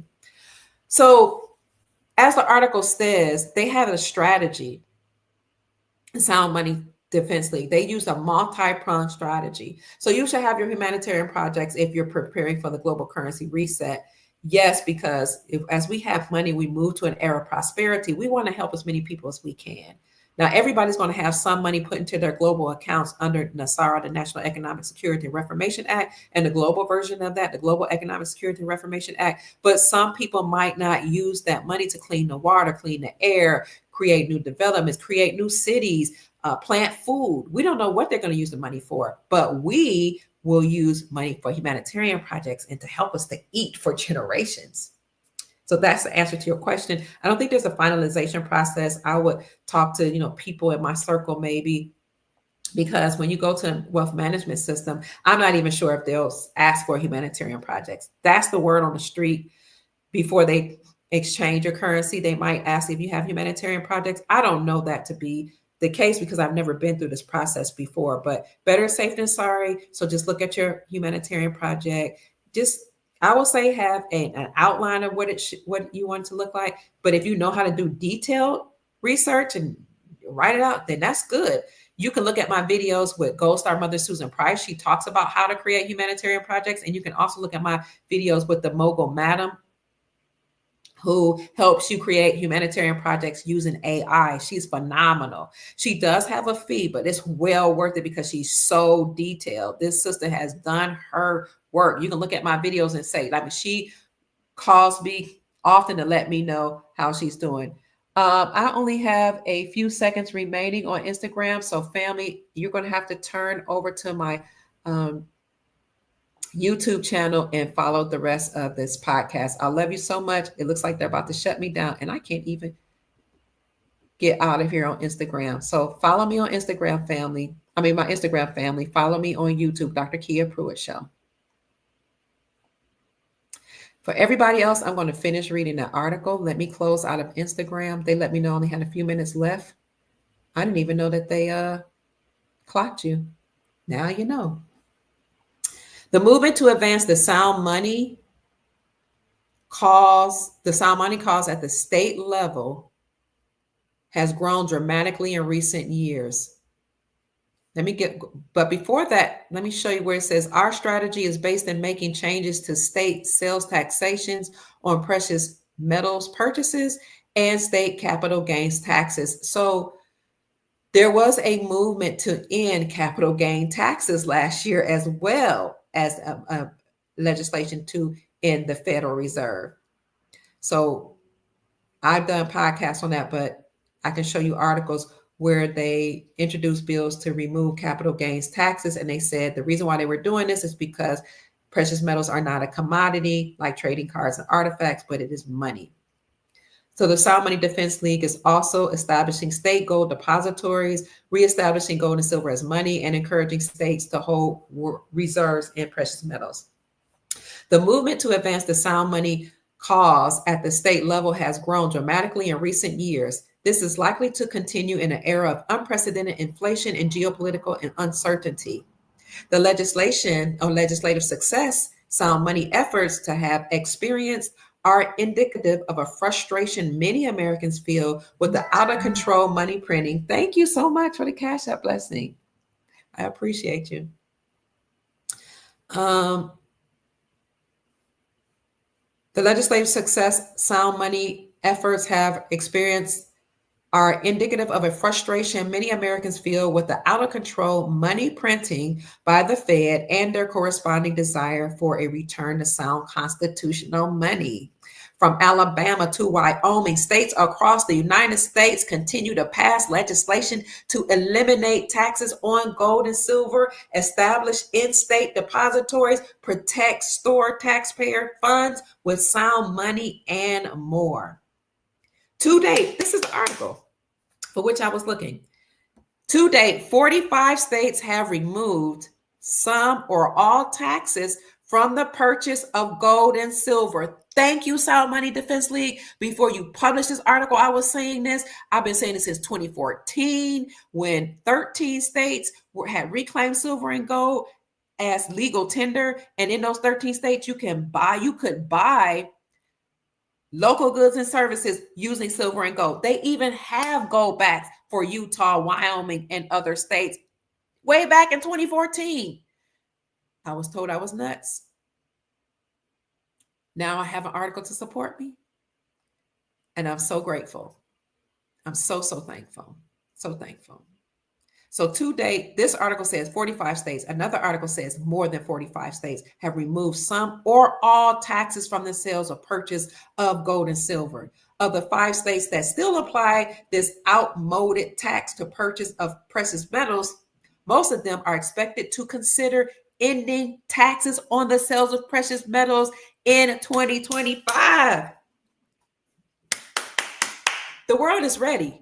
The deep state can collapse the financial system because all we'll do is crash it and go to a new financial system based on gold and silver. It'll be a new golden era, a glorious era. I've been talking about this golden era for a long time, and here we are.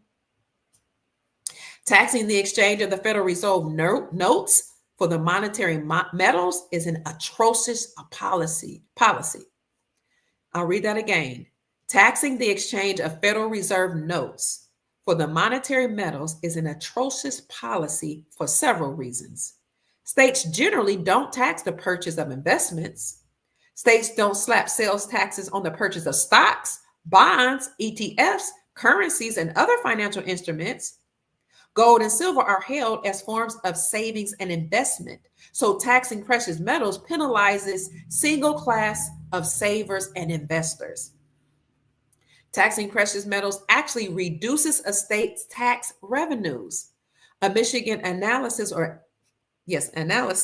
revealed that the sales tax revenue extracted was actually exceeded by revenue loss from conventions, businesses, and economic activity driven out of the state.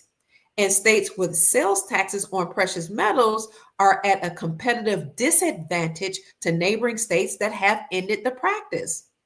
Taxing precious metals is harmful to its citizens attempting to protect their assets. Purchasers of precious metals generally aren't fat cat investors. Most who buy precious metals do so in small increments as a way of saving money. It's true. I just told you, when if I have $50, $100, a little money I don't want to spend, I already have a budget. I already know what I'm going to issue out for bills or whatever, for my living, for my food and my shelter and all. And then some savings, talking about small time investors, I just roll it over to precious metals because I'm not going to spend that money if I see it in silver, a hard asset. But if I need it, I have it. And if I bought silver at a low, but when I first started, it was $14 an ounce in 2017. Was it 14? My first one was in 2017 or 2018, was $14. Thank you for the Cash App blessing. I appreciate you. God bless you. Have a smile on you. May the Most High bless you with financial abundance, prosperity, long life, and peace. It was $14 an ounce in 2017. Then I started again in 2020 after I got my first silver piece, my first free silver piece from Chris Marcus, who is the owner and creator of Arcadia Economics on YouTube. You want to follow him. He's really into silver. He used to be involved in New York Stock Exchange. I think he worked for Wall Street. Yes, he did work for Wall Street. He has a Silver Institute each year. And I participated in my first silver summit in the summer of 2020 and won a beautiful silver piece. And that is what really inspired me to go into the precious metal space and team up with Miles Franklin as an affiliate and to really delve into investing in and studying silver and gold. I don't have a lot of money. I'm a substitute teacher. Okay. They call me when they need me, or if I see that they have something posted, I'll go and work. And I do podcasting, and I'm an investigative journalist, but I'm an independent investigative journalist. So I don't have a lot of money. I spent most of my years raising children, taking care of my family, taking care of my sick husband until he passed in 2022. We have 8 children altogether. We have many foster families. So I take pride in being a mother, a mama, okay, of many nations, as well as running churches, leading churches, developing churches, creating churches. So I've been really busy also doing community projects, but working as well, but just not, at the highest levels. So any savings that I have, just like this article, it might be just small little money put into constitutional silver or silver bullion as I could afford it, just so it can be a small savings. Andy Shankman says all the time, money shouldn't be seen as that the coin shouldn't be seen as an investment. It should be seen as wealth, because this is something you can pass down to your generations. But back to the article. People purchasing metals in part do so to preserve their wealth against the ravages of inflation. Inflation especially harms the poorest among us, including pensioners, senior citizens on fixed incomes, wage earners, and savers. Levying taxes on precious metals is illogical and it's inappropriate.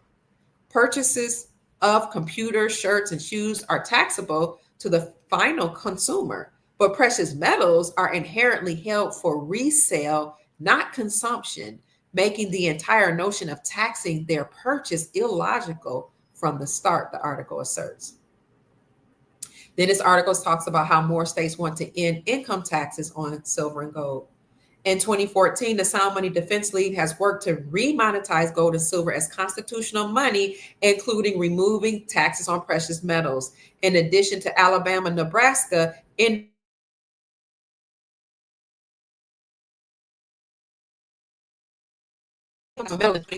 several states are expected to consider ending this tax in session. A capital gains tax on precious metals is often a tax on imaginary gains. Under current law, a taxpayer who sells precious metals may end up with a capital gains tax because they sold their precious metals in terms of the Federal Reserve notes. But this capital gain is not necessarily a real gain, according to the article. It's often a nominal gain that results from the inflation created by the Federal Reserve and the attendant decline in the dollar's purchasing power. Yet this nominal gain is taxed at the federal level. And because most states use federal adjusted gross income, AGI, as a starting point for income calculations, this nominal gain is taxed again by the state in most cases. Neutralizing punitive income tax treatment of the monetary metals would remove the last major disincentive that stands against the ownership and use of the monetary metals. Then the article goes on to talk about the different states that have passed legislation to repeal the state sales tax for precious metals. This heading says not just taxes, states do more to restore sound money. State legislative efforts don't end with taxation on precious metals. Legislation to establish an in-state gold depository, protect state taxpayer reserve funds with gold and silver and more have enjoyed grassroots support across the states. Ultimately, individual states cannot bring soundness to America's monetary system on their own. The root of the problem is the Federal Reserve, the United States Treasury, and Congress, who have fully embraced fiat money and abandoned monetary restraints. With the consumer price index running at its highest rate in 40 years, inflation is becoming the most pressing economic issue of our time. And we feel it every time we go to the grocery store, every time we go to the gas station. My God, inflation is really causing us to be priced out of living. With the consumer price index running at its highest rate in 40 years, inflation is becoming the most pressing economic issue of our time. States must not waste time in restoring sound money. And you can see from Alabama to Wyoming, gold and silver laws, not legislation, laws. What does the law say about lawful money? So these states, we're having problems with LinkedIn. We'll keep trying. Okay. So these states, each states are now removing state sales tax from the sales of precious metals, family, so that they can be in alignment with the Constitution that says that the only thing that can be used to pay off debt is silver and gold. That's right. They'll do anything to divide and conquer us. And that's why I'm giving you this good news, family. Somebody says, come on now. Come on, man. We can match the numbers of thumbs up for Dr. Kia Pruitt. Love y'all. Merry Christmas. Thank you. Yes. Hit the like button. I see 1,169 people in the chat. I appreciate you.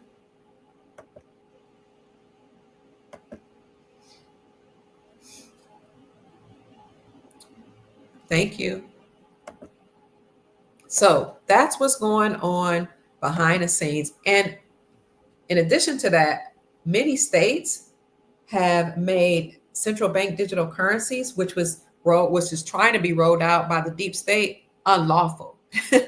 They've spoken against it and said they won't allow it in their states. So if you want to effect change, work at your local level, work at in your community, in your city, in your state, at the state level. You have power. Put pressure on the people that are writing laws. But do know that once the Brunson case has been decided, we know it's been decided, but once it's been initiated, then 385 members of Congress will be stripped of their credentials, and you will have new lawmakers, which we already have people sitting in as interim lawmakers for the Republic right now. We have new administrators or judges right now who hold in the seats of the Republic, for the Republic of our America. We're just waiting for the final word from the military that says that Donald Trump has initiated this new system, the new gold system, and this initiated the Republic being restored. And then we will, those of us who are sitting in certain seats in the Republic, will come forward and we will let you know that we're just serving in an interim until it's time to vote again in the benevolent, righteous elections, which those elections are supposed to come how many days? A certain amount of days. I'm getting tired. I don't remember. Was it 125 days? 120 days after Nasara is announced, then you're supposed to have lawful elections. So what we heard could happen is that President Trump will make an emergency broadcast system announcement, either he or the military. And what could come along with that is the decision that the Supreme Court made, ruling in favor of the Brunson brothers, that the Byeden administration did not win the elections, that they participated in fraud. And then that will make the whole administration null and void. Byeden, Harris, Pelosi, 385 members of Congress will be stripped. They have to be taken down. They'll be judged in military tribunals. Their assets will be frozen. They can never serve again. And someone won't be able to, because the consequences of TREASON is leaving this planet. So that could very well happen, and that's what we're waiting for. And if that happened, Tracy, yes, that would be a very Merry Christmas. And then finally, family, we talked about what will happen or what is happening internationally with all of these countries dropping the dollar, the United States dollar, and using their own gold-backed currencies, their local currencies for trade. Yes, somebody else could have been in a mask portraying George Floyd.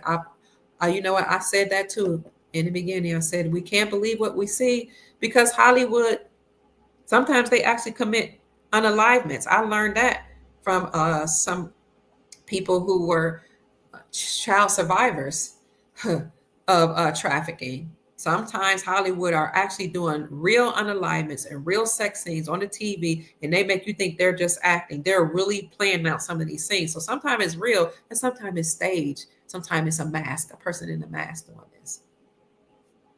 So back to the financial news. We know what's happening with BRICS. We see that more than 45 states, our countries in the Republic, have removed the state sales taxes from the sales of precious metals. And then yesterday we saw articles come out that say that the great state of Florida is making moves to use silver and gold as legal tender. All good news as we move towards the Republic being restored. So I just want you to see that even though the deep state could very well create Black Swan events, and we started out the podcast telling you what a Black Swan event was, those unprecedented events that people can't explain and oftentimes are not able to predict, that are done like the thing that shut down the world in 2020, the pandemic.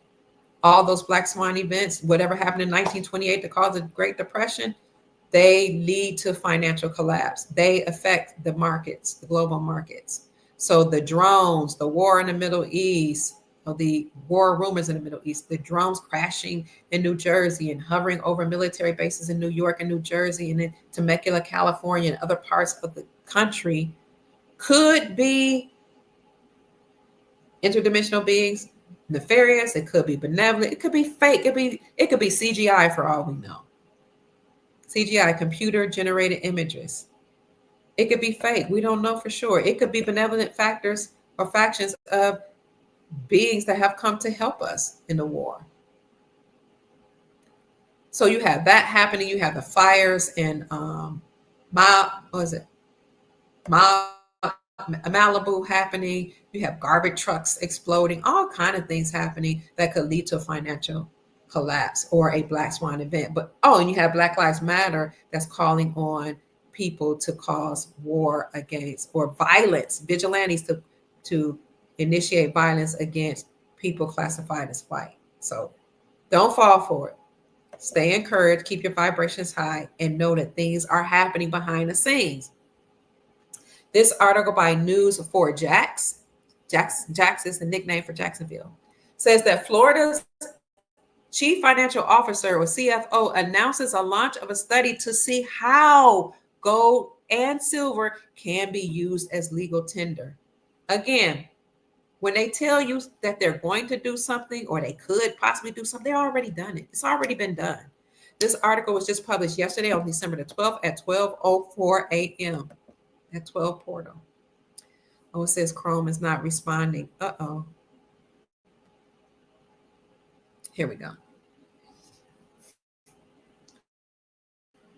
Florida's Chief Financial Officer announced the launch of a study to see how gold and silver can be used as money in the state of Florida. Officials said that the use of gold and silver would have added benefits of being a tax-exempt hedge against inflation and devaluation of the United States dollar, and to protect Floridians from central bank digital currencies. I'm launching the study to determine the best way to get it done, Jimmy Patronis said. I've also included in the framework of the study that gold and silver cannot be taxed as property for the purpose of using them as money. Families and businesses don't need higher taxes. They need innovation or innovative solutions to help them grow. Patronis has also included the following tax-exempt parameters. 1, gold and silver bullion would not be characterized as personal property for state taxation or regulatory purposes. Number 2, the purchase or sale of any type or form of bullion would not give rise to any state tax liabilities. Number 3, the exchange of one type or form of legal tender for another type or form of legal tender would not give rise to any state tax liability. Officials said it could create a currency competition that would reduce the effect of ongoing financial abuse like debanking.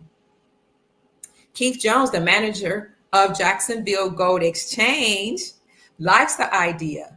Gold and silver, he says, used to back our currency. So doing this again, it seems like a great idea. Give people a sense of calm and confidence, Jones said. Adele Mesa, a finance professor at the Jacksonville University Davis College of Business, is hesitant about the idea. I'm skeptical, he said, about this initiative. I think there are a lot of changes in it, he said. He added that the value of gold and silver often fluctuates frequently. Gold can, in a few weeks, lose 20% or more in value. It's something that is volatile and that will create a huge issue, he says, from an owner's perspective. And that's why you hodl, you hold on for dear life, and you don't just panic if you see the price of any of your investments fluctuate. You have to know when to hold, when to sell. But gold and silver are a store of wealth. It's something that you hope to pass down to your future generations if you are able to.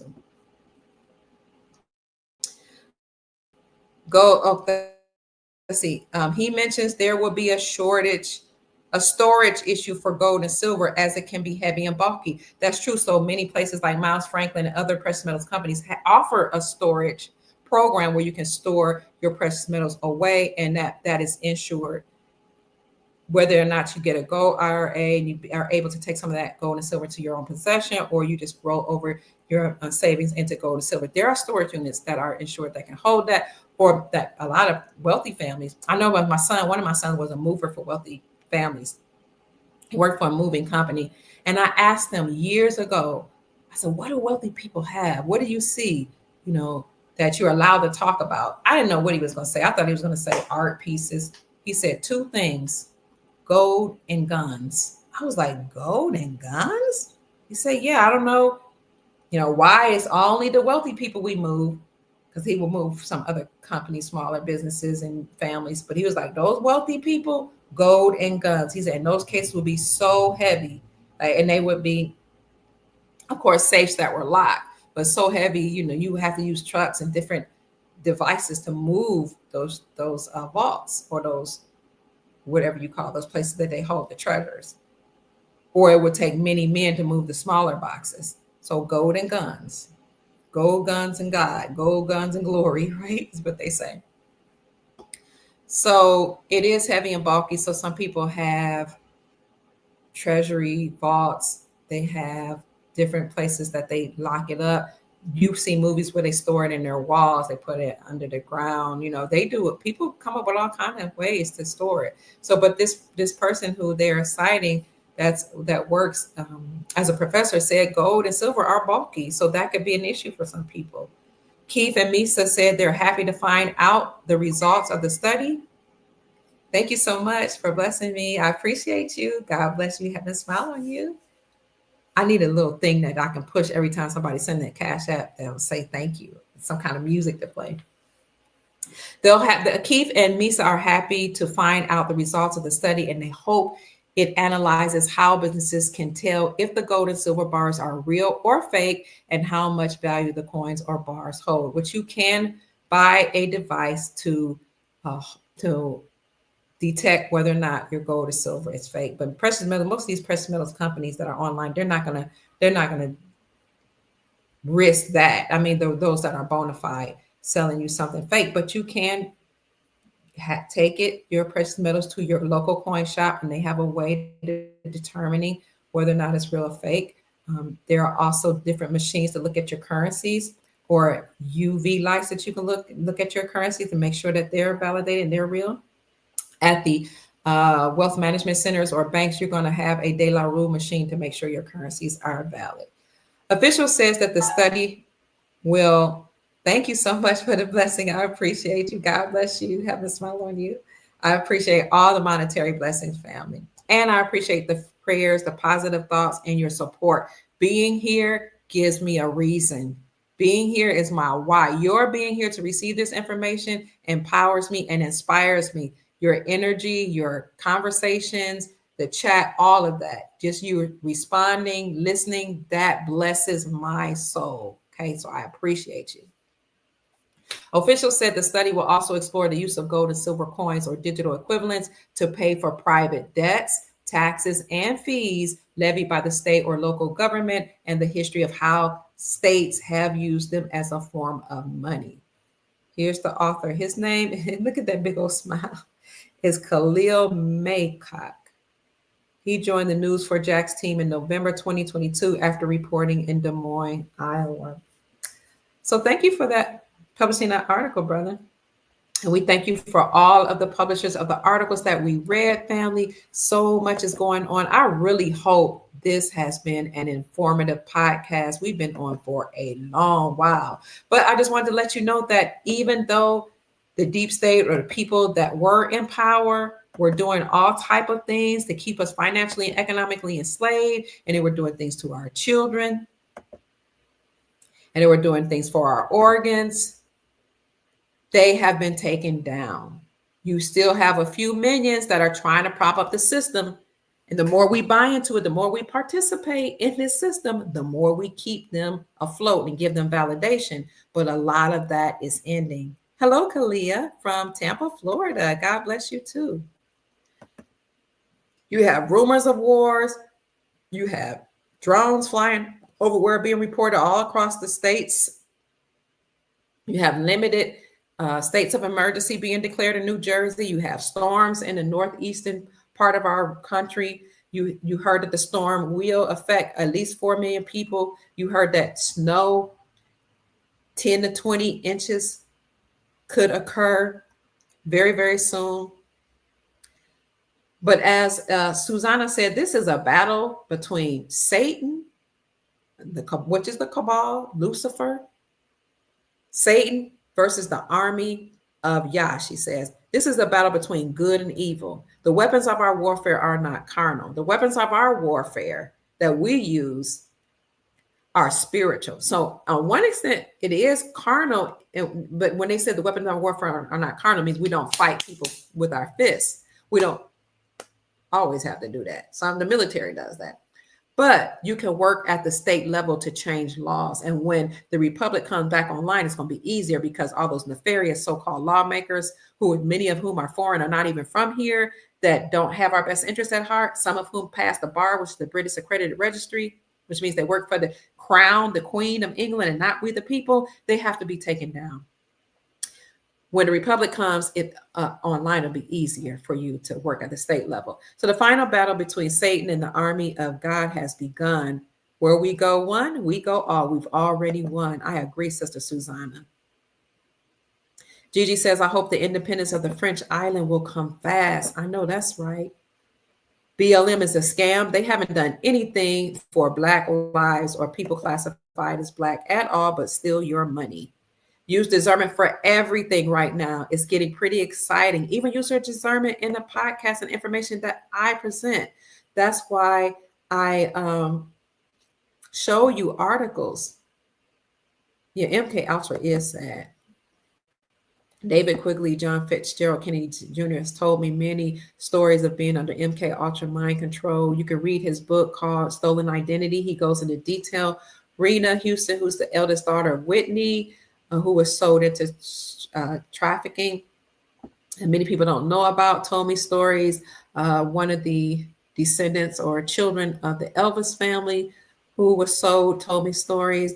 I've spoken to Nancy Pelosi's daughter-in-law as well, who had her children stolen from her. She's told me some very sad stories. So a lot of people have gone through a lot of misery, and a lot of children have gone through a lot of abuse, family.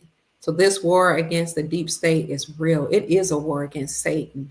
These people were actually sacrificing our children. And a lot of women didn't know it, that like a lot of abortions were sacrificing children. They didn't know it. But now that we know, we just want to do better. You know, the people that unfortunately that, you know, that happened to. But also they were still our children and do things to their organs and mutilate them and have child hunting parties and do things at the Bohemian Grove where presidents will participate in these rituals and ritualistic abuse of children, and put them through MK Ultra mind control. Not only presidents, Bohemian Grove, but also Disney. Disney have all type of MK Ultra and butterfly programs. It's crazy what that they would do to the children. And one of the very well-known ways of controlling them mentally was through anal penetration, sodomy, I should say. Because when that happens, you open up portals, and there's the spirits from these entities that were doing that will go through that doorway, and those portals will open, and all that energy goes into the child, into their veins through the back door. And that's sad. They would not only do it to children, but to people in entertainment, Hollywood, politics, all that, government, media, the financial industry, secret societies. Thank you for the cash up. I appreciate you. God bless you. When they do that, those entities that are not human, and some of them that are human or human hybrids, but they have all these spirits attached to them and negative energy and low vibrational frequencies enter the body and the bloodstream. Also, that type of trauma coming through the doorway, the portal, that back portal that you're supposed to actually release excrements from, not go in, but have stuff coming out. What happens is that trauma, that level of trauma, going through that and breaking off type of blood vessels and stuff in your anus, that trauma and stress causes a psychological, emotional damage that's really, really traumatic. So what happens is your brain fractures into different parts, or your mind fractures into different personalities, okay, so that you can handle that level of trauma. So these people aren't just going through these rituals one or two times. They've had times when they've been gone through by multiple men and multiple women using objects.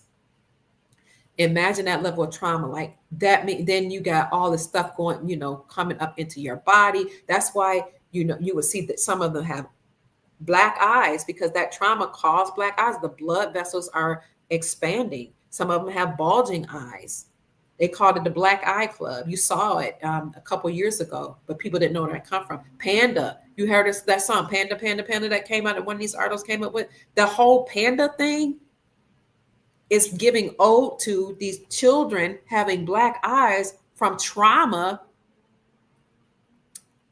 due to sodomy, penetration at the back door. It causes the eyes to bulge. It causes the blood vessels in the eyes to bulge. It causes black eye and trauma. It causes your personality to fractures. And remember, your brain can only handle but so much trauma. So when you go through many, many people abusing you that way, going through the back door, you're trying to find a way to cope. So you're fractioning your brain into different characters, different categories, different ways, and you actually develop different personalities. And then one of the reasons they do this is because after they traumatize you, they can then give you a message, put you through some type of programming, give you a message, send you to a president or across the water or to whomever, another elite bloodline.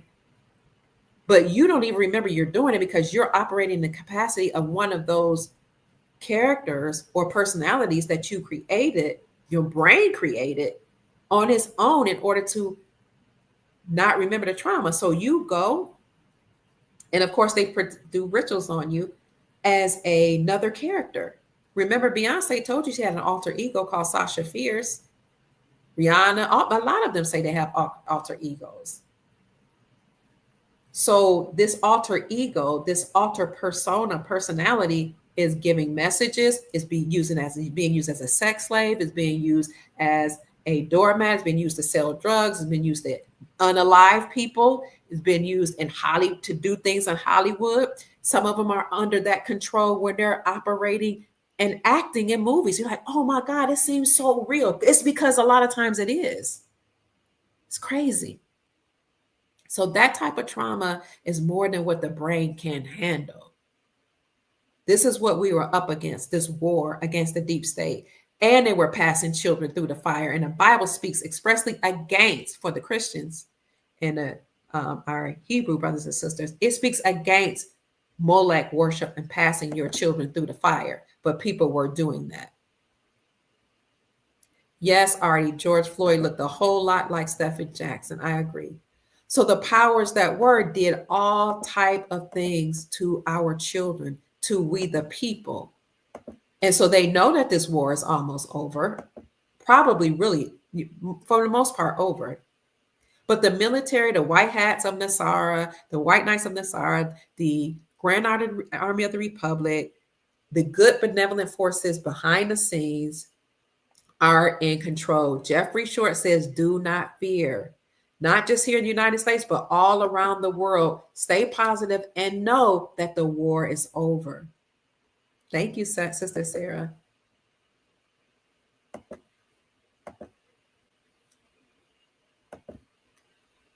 Stay encouraged. Know that the whole world is ready. You have presidents and governments ready that have already declared their sovereignty. You have governments, presidents who have already dropped the United States dollar, which was used not only to trade for oil, but to trade our babies. It has to go. Trump cannot come back fast enough, Michael said. I'm being blocked on what I can say on here. Bring back free speech to these platforms is crazy, Michael says. Thank you. 13 wisdom, 13 knowledge. What else you say? 13 raw respect. Thank you, House Quest. I appreciate that. It is 13th, family. Happy Friday the 13th. Let me see what you are saying. Hawaii will it eventually be its own sovereign nation? Yes. I can't wait to tell you how I know. Oh my God. Yes. Hawaii will be a sovereign nation. Yes. Greetings, beautiful family. Hi, Sister Harvetta Lessiter Bay. Thank you so much for always joining us and supporting us. Yes, the ringing of the bells happened at 9:30, which is 12. 9 plus 3 is the 12. The 12 portal on the 12th month, the 12th day. President Donald Trump rung the bell, opening up the New York Stock Exchange. Susie says the Florida Republic is the first to be restored. Glory, hallelujah. Yeah, if Clinton had won, Hillary Clinton, we'd be in FEMA camps by now. Sarah said they won't let her send messages here. Wow. So the people that were in power, yes, were Jesuits and Freemasons. I just was reading a book that talked about that at length. What is that book called? Some kind of tablets. What's that book called? The Holy Tablets. I'm reading that book right now by Malachi Z. York. Now, I know what people say about him, but I wanted to read that book to see what he said about the Freemasons and the Jesuits. If the elites had their way, we would have been in Hunger Games right now. Yes. Oh, and there are Hawaii fires going on too. Wow. Thank you. A lot is going on. Hopefully in the next couple of days, we'll see something wonderful happen. That's right. The British accreditation or accredited registry is not welcome here. So anybody that passed the bar to operate as an attorney, you will have the opportunity to be retrained in constitutional law and work as a lawyer in law. Thank you so much for the Cash App blessing. I appreciate you. And then someone sent me a message. I don't know if you want me to read this. So those people that have a British accredited registry or that passed the bar will not be able to operate as a lawyer anymore. You have to be retrained and work as a lawyer. Even those people that are working in lawmaking in Congress, Senate, whatever, to make laws, they have to stand down. J Love says, love you to life, Dr. Pruitt. Keep up the good work. Thank you so much. Orsini, Chigi, Rosenberg, those are part of bloodline families. The bloodline, Susanna says, of the house of biblical King David has the highest frequency among mankind, and combined with Yah's spirit overcomes all evil of the synagogue of Satan. Thy kingdom come quickly. So we're moving away from maritime law and admiralty law to the law of the land. Thank you for saying that.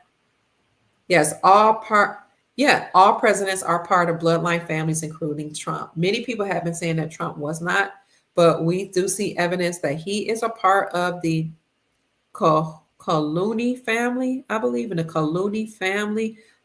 They're actually related to Abraham Lincoln. Abraham Lincoln was a Clooney. Abraham Lincoln was actually a melanated brother, a copper color, a brown brother. So that Abraham was a Clooney. Trump allegedly comes from the Clooney family. The Kennedys come from the Clooney family. David Quigley, also known as John Fitzgerald Kennedy Jr., the real one who wrote he wrote the book Stolen Identity, says that President Trump is his cousin. And some people do agree that the Trumps and the Kennedys are related. So that would mean all presidents are bloodline. But every last one of them. And there was a young lady in 2013, 2012, I can't remember when, but it was a girl that was like in middle school that actually did the research of all the presidents, and she did the tree, and she outlined how they were all related to each other. She did a phenomenal job, and she was showcasing on every different news outlet to let people know that it's true that they're all related. Western Canadians are saying hello from Quezon Province, Philippines. Wow. Thank you so much for joining us. Hello. Welcome. Yeah, because of these bloodline families were running the world, they would sometimes drop cues to let us know who they were. And House Quest said that is why they gave us Al Bundy. Bundy is one of those families. Greetings, Abigail. So I thank you all so much for joining me. I see Springfield in the house. Who says it? They're taken out because of crimes against humanity and not allowing free energy technologies. That's right. Thank you, Michael. So many of the mafia is here. As a matter of fact, MS-13 gang members infiltrate a lot of our police departments too, Sister Ivana. She says many of the mafia here in the United States were under these bloodlines. That's why I think Orsini sided with Trump, but I don't know. Oh, thank you. Remember Constantine 1 and Theodose 2, Gigi says. I'm going to look them up. Cesar Borgia, is that who that Jesus character is? Hold on, family, let me see. I'm having problem with my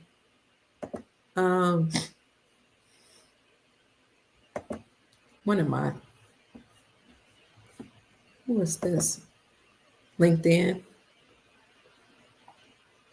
I had to end it and bring it back. Selassie was a traitor. Yeah, Haile Selassie is who those bloodline families that controlled the world is related to. He became the king of the world, the king of the Solomon dynasty. He is the person to whom Queen Elizabeth, the fake one that we know of, the British queen, actually bowed down to his feet. Thank you, Gigi. Oh, you need to send me some more information about Selassie. And he allegedly was in America and fled to East Africa. He fled to Ethiopia. That's why a lot of us look Ethiopian, because he was from here. And this is Ethiopia. This is Morocco. This is, what else? Egypt.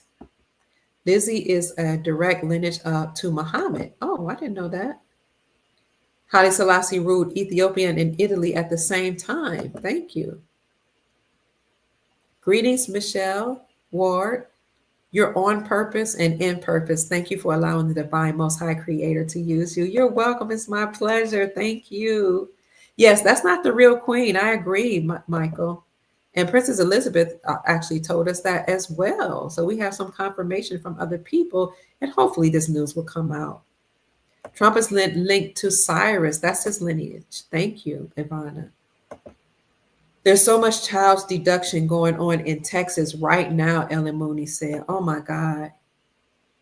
Oh, my God. We got to get rid of them. Elizabeth II was a lizard. Absolutely. She would shapeshift from time to time. 2020 portfolio says, I resonate. Both sides want to enslave us. Elon is for transhumanism. Thank you for saying that, Renee. Ivana says Texas was a huge population of the bloodlines. They're awful. Ron said, breaking according to Ginger White Hat's intel. Ginger, co-pilot of Freedom Fight, 117 shares. Super excited news. One of our own, I'm reading this, hold on. One of our own, this is intel that just came to my phone. Hold on, where that's it? I'm gonna have to go to, hold on, babe, family. This is supposed to, don't share rates. Okay, I won't share rates that we're giving. Some of this, again, you always have to use your discernment because we don't know. People just give information based on their intel and their research. Breaking, according to Ginger White Hat's intel, more coming in. 117 shares, super exciting news. One of our own has landed. What's GGL passengers has landed? He just caught an earlier one of our flights. Tier 3 allegedly. That means us, the people who know about this currency exchange, that's not the whales or the people that have loads of money, like suitcases of money at government entities or just rich people, but the normal everyday people allegedly, we've been knowing this, that we're next. The exchange rates which were shared today are pretty interesting. Just take this as an interesting data point because the rates aren't set in stone. This is food for thought, so please just use your discernment. So some people are saying that the rate for the dinar is $3.91, predicted by one banker to be up to $7.20 next week. IQD to USD. The Bolivar is 83 cents. The Rupiah is $1.87 currently. This is just what somebody's reporting. My own opinion, this person asserts, is that the dong rate is about $2.40, give or take. Oh, somebody said, she's saying, I normally don't share rates because it always fluctuates. But this is what we're hearing. All right. Well, thank you so much for that. Thank you for sending me that. I love you. I love when people send me information. Now it's my job to go and do some digging to see if I can find those rates, if they're trading on the Forex, if other articles are corroborating with this or confirming this. It's just so much work doing this, what we do, family. Yes, black and white are statuses. They're not races or ethnicities. They're statuses. Black means you have no standing in law. You're dead. You're a slave. And that's why people that come to this country, even if they're brown, or even if they're African or from African descent, from many different tribes or from the Caribbean, they don't call themselves black. They call themselves I'm African. I'm Yoruba. I'm Twa. What else? Akan. They tell you who they are by their tribe and their bloodline. And I'm from the continent of Africa. I'm Ghanaian. I'm Nigerian, whatever. But in their countries, they tell you who they are by their tribe. But your tribe is your family. It's here that you use black or white. And if they were to classify themselves, they would say white. And people would get mad at them for that. But they know white means that you're not a slave and you have standing in law. But if you look at the Black's Law Dictionary, the dictionary that they're using here, is that another text? That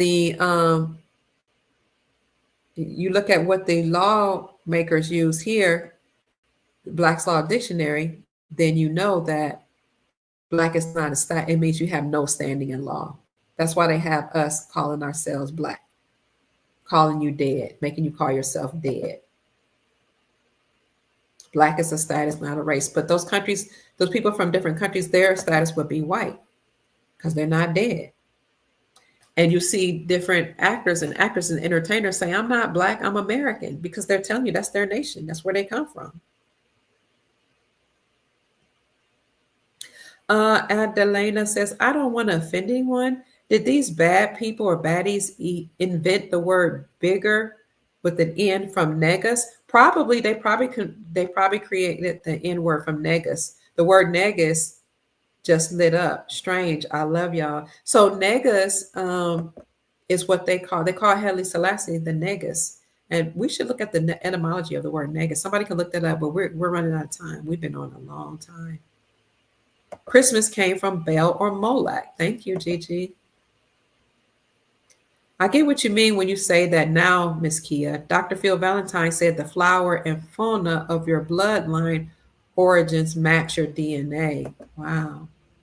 So yes, we are now in Turtle Island or America or Amorica Gate, Northwest Africa, the Moroccan dynasty. That is what America was formerly called, all those things.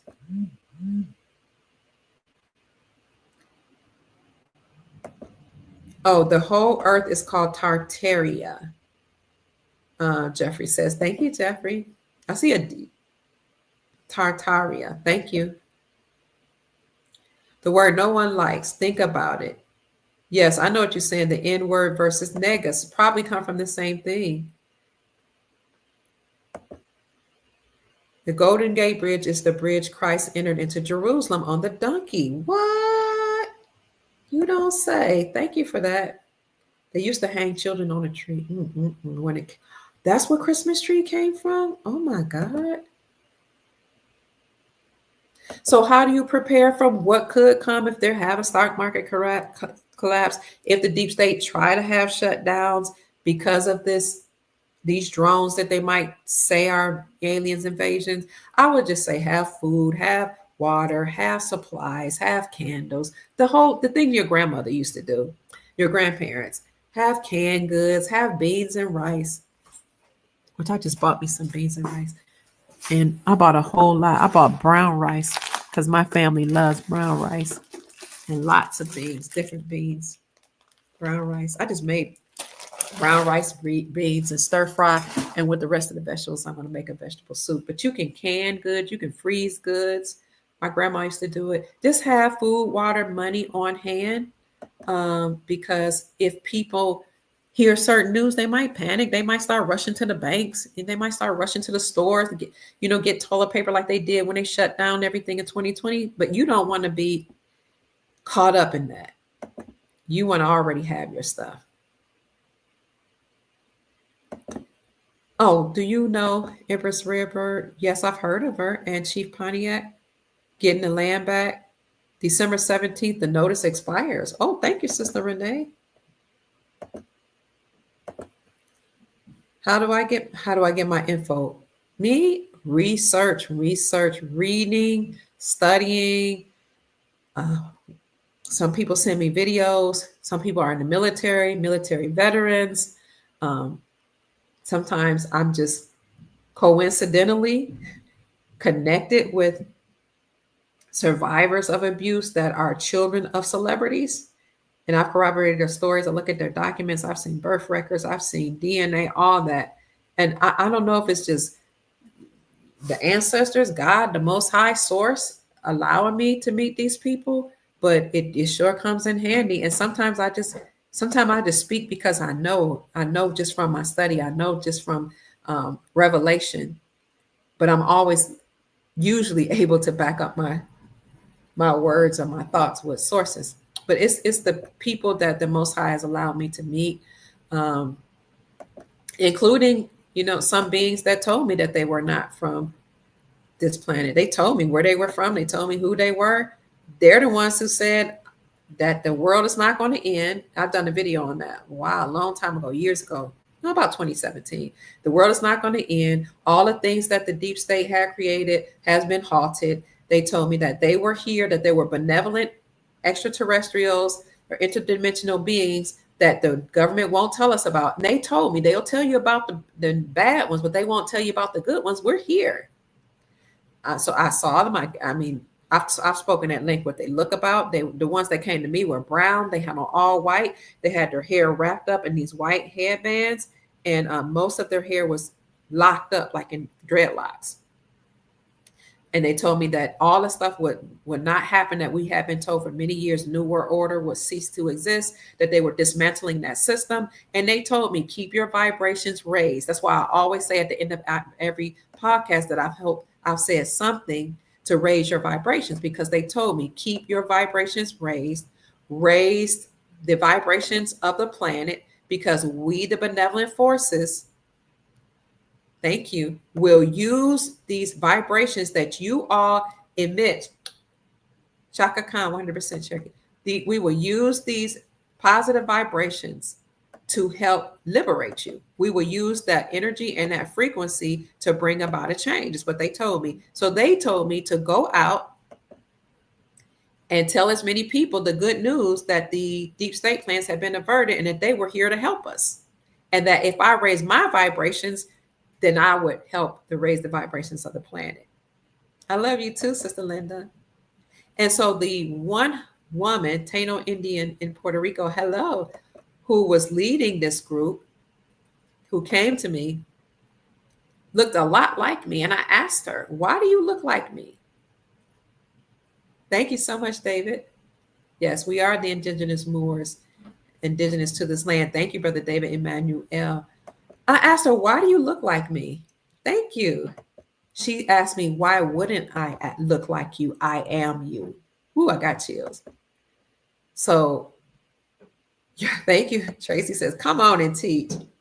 So that happened in 2016 or 2017. And that's when I created my YouTube channel. Now, I didn't start reporting right away, but I did create my channel. And I started speaking mostly on my Facebook page about what they told me that was going to happen, about interdimensional beings, extraterrestrial beings that were benevolent, how they're here to help. And I started doing research into who Donald Trump was, how he was actually brought into this job. He didn't do it necessarily of his own volition. He was chosen. He was tapped on the shoulder. Thank you, Derwin. I love you. I appreciate you. And told he would do this job. And he was the one that was selected by the Grand Army of the Republic. That's what Motu Proprio, the Pope Francis, who wrote Motu Proprio, said this all would happen, because he was trying to warn the people. He calls it the Grand Army of the Republic. Yes. Our European brothers and sisters that are called Caucasians were the first slaves, or Slavs. They won't tell us the truth. Do they get reparations too? See why we're talking about reparations? We've all been enslaved and trafficked and abused. We all need to receive compensation. And that's coming through Nasara and Jasara. So I started talking about Nasara and Jasara in 2017. I found out that Donald Trump wanted to bring in the gold standard, and that's why he nominated Dr. Judy Shelton to be over the, what was it?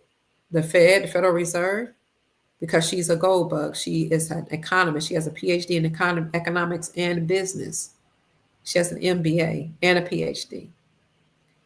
A new priest says Chief Warhol talks about how they not only took our identity, but also our surnames. Yeah, they'll tell you that you took on the name of a slave master. That's not true. People that came here took on our last names. So everything we've been taught was taught in reverse. Thank you, new pre and Payto. British Crown took out 2/3 of the Irish people in Ireland by poisoning them. I had no idea. The Irish have Moorish blood in them, and Sicilians of Italy also have Moorish blood as well, just to name a few. Thank you, Green Light. Thank you, Ivana. You're right. The Sicilians know of their Moorish bloodline. That's why most of them, a lot of them are still dark and have very dark hair. Their grandmothers or great grandparents were brown.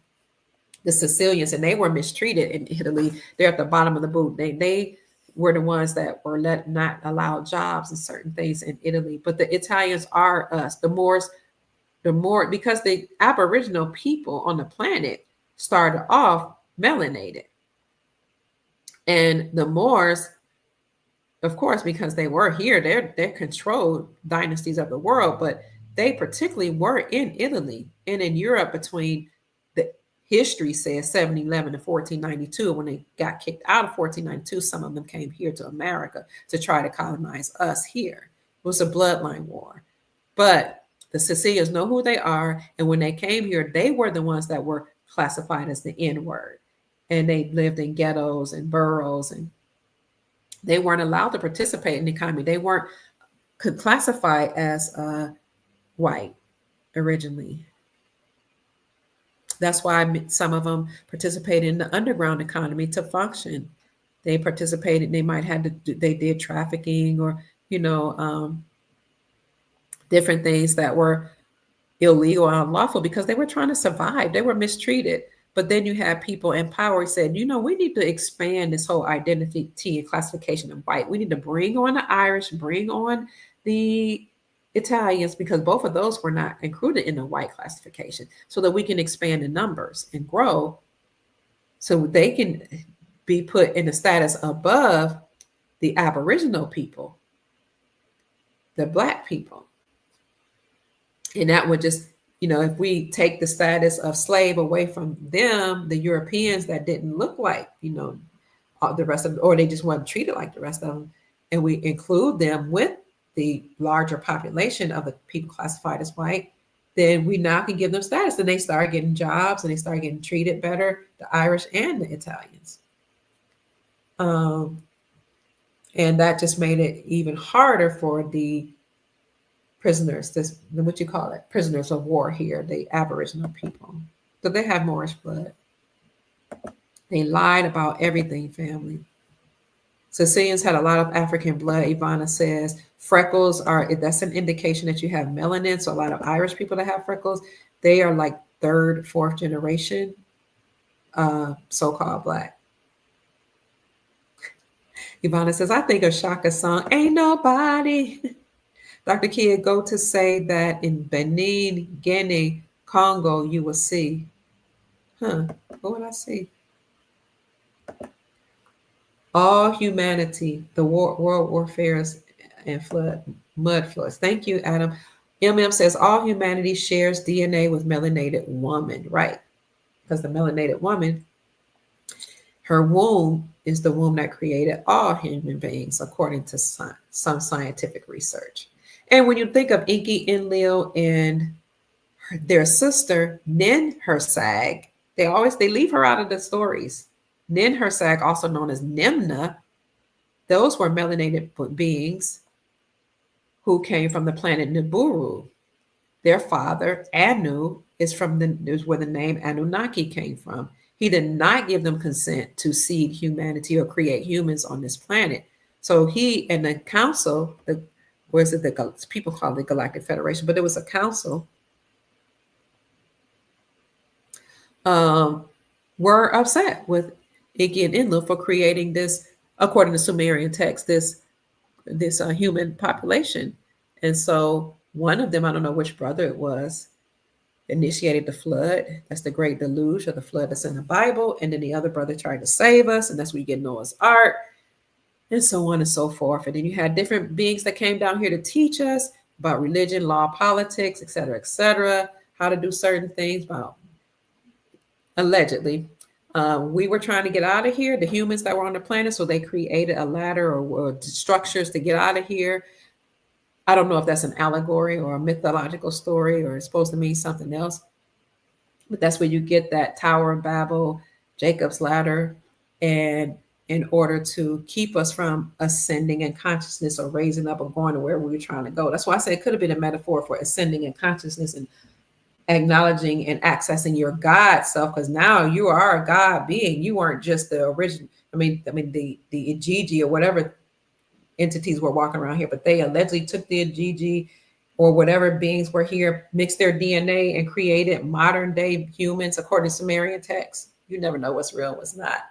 But now you have this Anunnaki DNA in you, and it's extraterrestrial DNA. Some seeded by the Palladian, some seeded by the Anunnaki and other beings. You're trying to get out of here and ascend in consciousness. You're trying to access your powers, but they were trying to stop us from that. So the Tower of Babel could be about keeping us from accessing our higher levels of consciousness and raising their frequency. But they then confused us by giving us different languages. They also did certain things by keeping us from living eternally to eternity.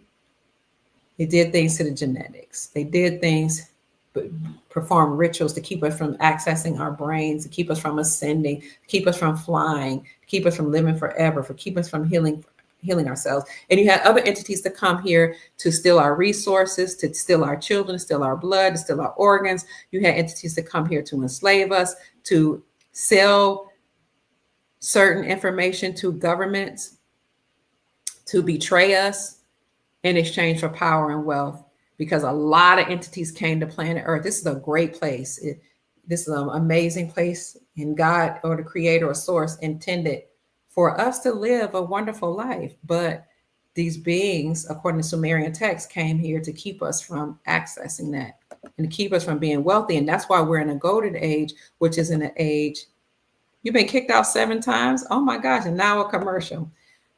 Now we're in a golden age where we'll be able to access all parts of our brain that Dr. Jewel Poperum spoke about in her studies and said we used to have and now we don't have access to. We're going to be able to access that. And this technology that's given to us as a gift will allow us to do that and help us. Hi, Fiona. Bryant says, greetings from New Zealand. Thank you for being here. Kalingas, Taínos, Arawaks were in the Caribbean, but they brought Africans in slavery. I'm from Guadalupe. Thank you for that information. I'm going to have to look into that. Hi from New Zealand. Hi, Annie. Thanks for all your great sharing. You're welcome. It's so beautiful seeing people from all over the world here. 2020 portfolio is Cherokee, part Cherokee. Me too on my daddy's side. Our phenotypes are different as well. Mostly, New Priest says. Dead at sea, Admiralty law. Yes, they consider the deeper state, considered us dead at sea. Hi, Leslie. Salutes. Thank you all for checking in. We got a long podcast, but hey, people can go in and come out. I appreciate that. James was a Cherokee. Adelena says, my father's mom, born in Puerto Rico, with one blue eye and one green eye. Wow, how fascinating.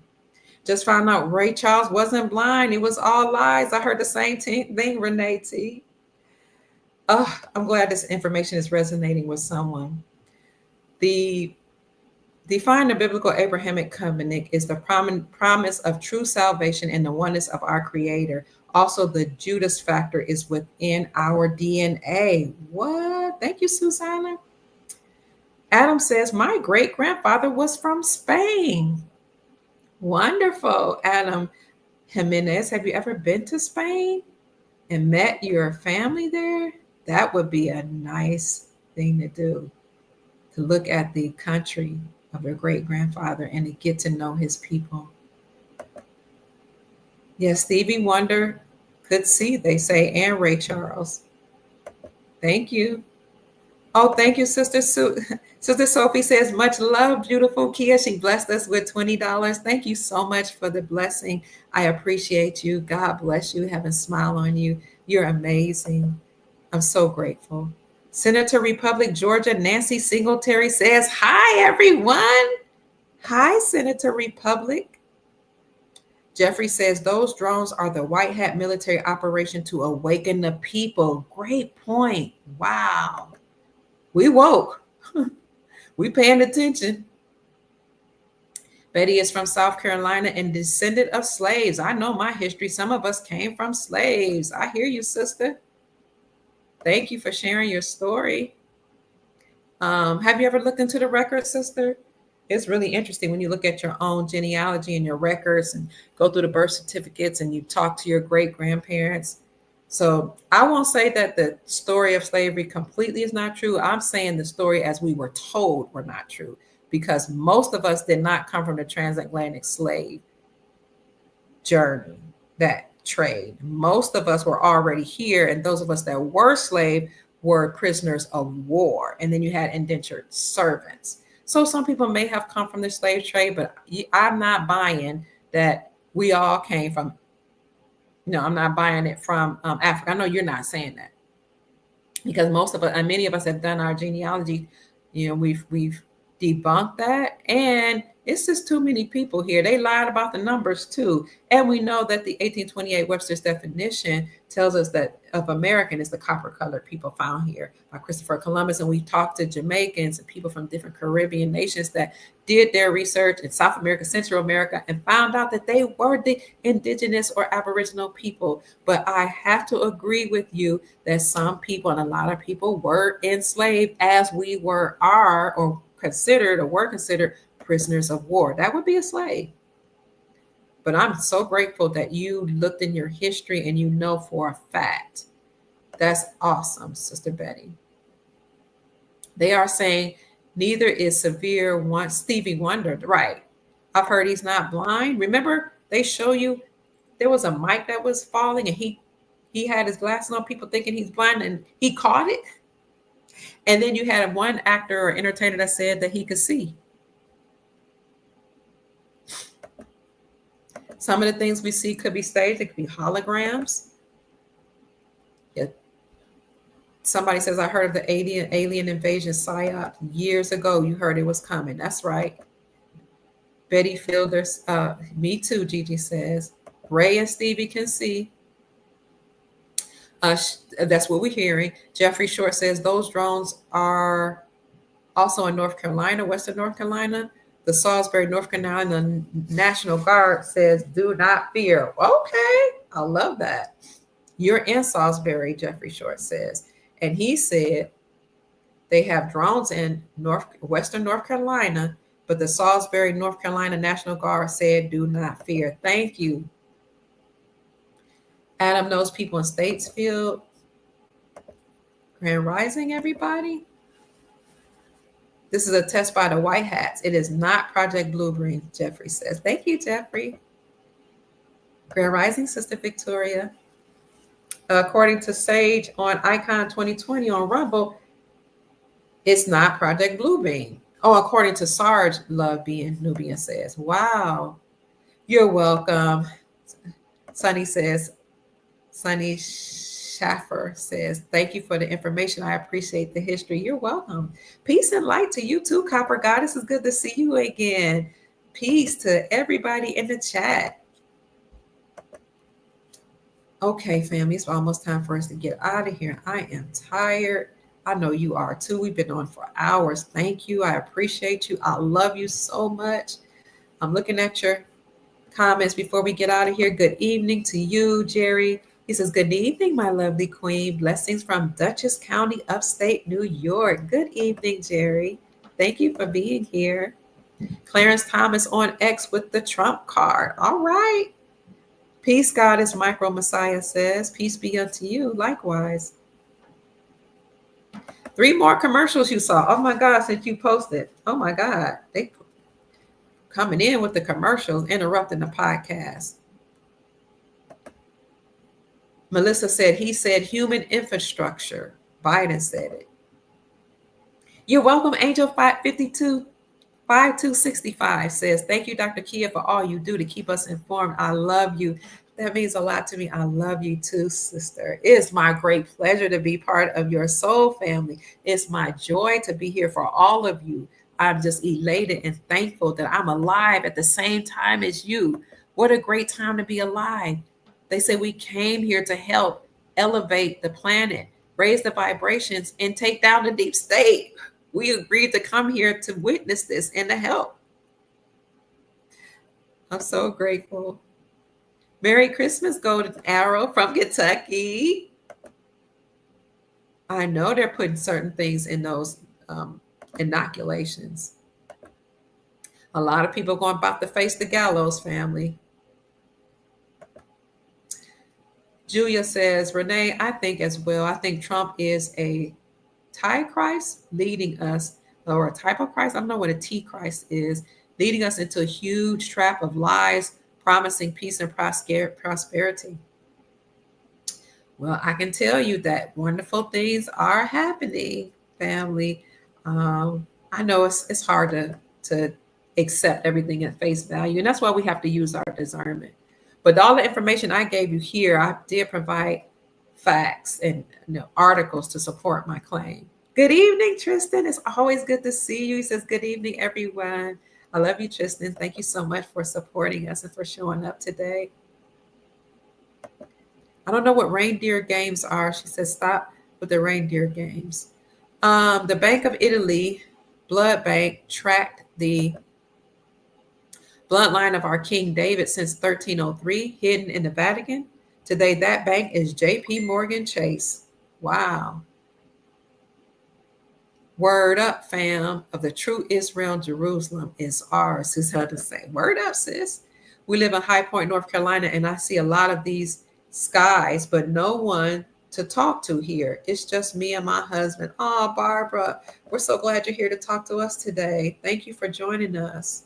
It can be a lonely walk. I know, that's right. Angel says the reason they rescue themselves is because they're part of the cabal. All right. Most of my Black friends said the Constitution was racist, Melissa says. We're going to have to look at that. I didn't see it. That's why we need to study it for ourselves. The Witches Coven, The View needs to be taken off air. 2020 Portfolio says, I agree, as they keep planting bad seeds about J6. It's tough out here, family. Why do most judges recuse themselves? So the liberal judges recuse themselves of the Brunson case because they didn't want to rule in favor of Brunson. And who else knows why? But maybe they were afraid that they were going to face military tribunals. I don't know why they recused themselves of the Brunson case, but it was all 3 liberal judges. And whether or not they agreed to hear the case, they're still going to face their fate. Isn't that right, sis? Good question. Why do most judges recuse themselves? Hi, Tristan. Thank you so much for blessing me. I appreciate you. I love you so much. You always take good care of me. You'll send me blessings here. You might send me a cash app, and I'm so grateful for you. I really appreciate you. God bless you, Brother Tristan. I love you very much. Jeffrey says, Barbara, I live in Salisbury, South Carolina. We are the real news, Barbara says. And yes, the real Trump is in Cheyenne Mountain being protected by the military. J6, prisoners were released. Oh, proof. Oh, I covered that. Oh my God, I did a whole podcast on that. Let me see if I can. You need proof. And in that podcast, I should have shown you the articles. You know, sometimes they'll put articles out and then they'll erase things from the internet, which is why I'm glad I do my reports. Let me see if I can find that about J6. Yep. I have a video on YouTube, probably Rumble too, that says the deep state panics. J6 prisoners have been released. Yellen resigns. Brunson results are coming. It's over. Us alone. So you need proof that J6 were released. Here you go. I did it in an extensive video right here. You look at my channel, Dr. Kia Pruitt. This is my channel here. This is the picture, Dr. Kia Pruitt is the name of the channel. My is at Dr. Kia Pruitt Official. I have 518 subscribers, 69 videos because my videos were taken down by the deep state. I was censored. I've had 7 channels. They've all been taken down and removed. Thankfully, I was able to get this one back up. Some of them, they say you will never get back up. And they demonetized me on all of my platforms. This one I'm able to monetize now, finally. But they do still remove videos and tell me I can't monetize certain videos. But if you go to this channel, you'll see right here, it says the deep state panics, J6 prisoners released, Yellen resigns. That's the article. Brunson results are coming right here. Now, I'm going to click on that video. That's this one right here with the jewel coming from my pineal gland, my first eye. I'm going to click on that video, and hopefully I put the articles in. Hopefully I had time. Yep. So if you go to that particular video, my darling, you'll see all the articles. While I talk about Chuck Woolery dies, celebrities are fleeing the United States, Brunson case to be announced, United States Constitution and the First Amendment. Janet Yellen steps down.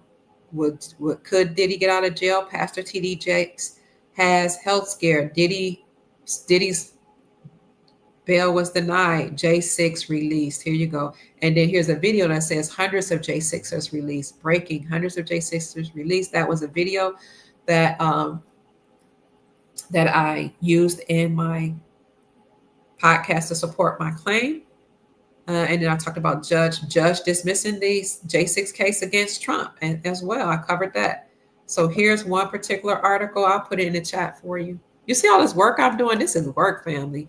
You have to study, you have to read, you have to dig, find articles, much of which is not in mainstream media. Right, Trump card. So you need the proof. I'm putting it in the chat, but I'll also put it in the description section. But give me some time. I'm exhausted. It may take me some time to put it up on in the deep state like children throwing temper tantrums. It might take me some time to put in the description section of the YouTube channel, Rumble channel. Herman says, "Speak, Queen." Thank you. Thank you so much. I'm so tired. I've been seeing drones in downtown DC. What? Love being. Thank you. Somebody we know that we communicate with is actually telling us it's true. You've seen them, and they've been in DC. Wow. Somebody says you're doing real good, Dr. Key. Thank you, love. I'm so tired. I just want to make sure I'm not boring you. Drones and UFOs are from the CIA, Renee says. Right. You don't have to pay anybody for a QFS account, for a quantum financial system account. A lot of people are using public figures, faces, and names to get money and saying that you have to pay to get this account. It's already created for you. Hi, Willie Williams. Oh, look at all that chocolate. Willie Williams says you have to have thick skin on social media. You got that right. It gets grueling and tiresome. Do you have videos? Are you a podcaster as well, Willie Williams? Oh, I see you're on Facebook.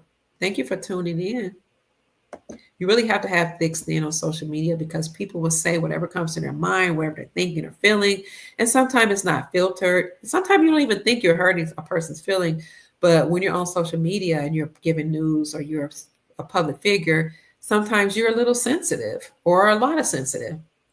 Or you work so hard, you're reading, you're studying, you're pouring out your soul, you're giving information, you're editing videos, or you're going live, you're telling things on the fly, and somebody might say something that kind of throws you off or hurts your feelings and make you upset. And so the inclination is to retaliate, but you can't do that. You shouldn't do that.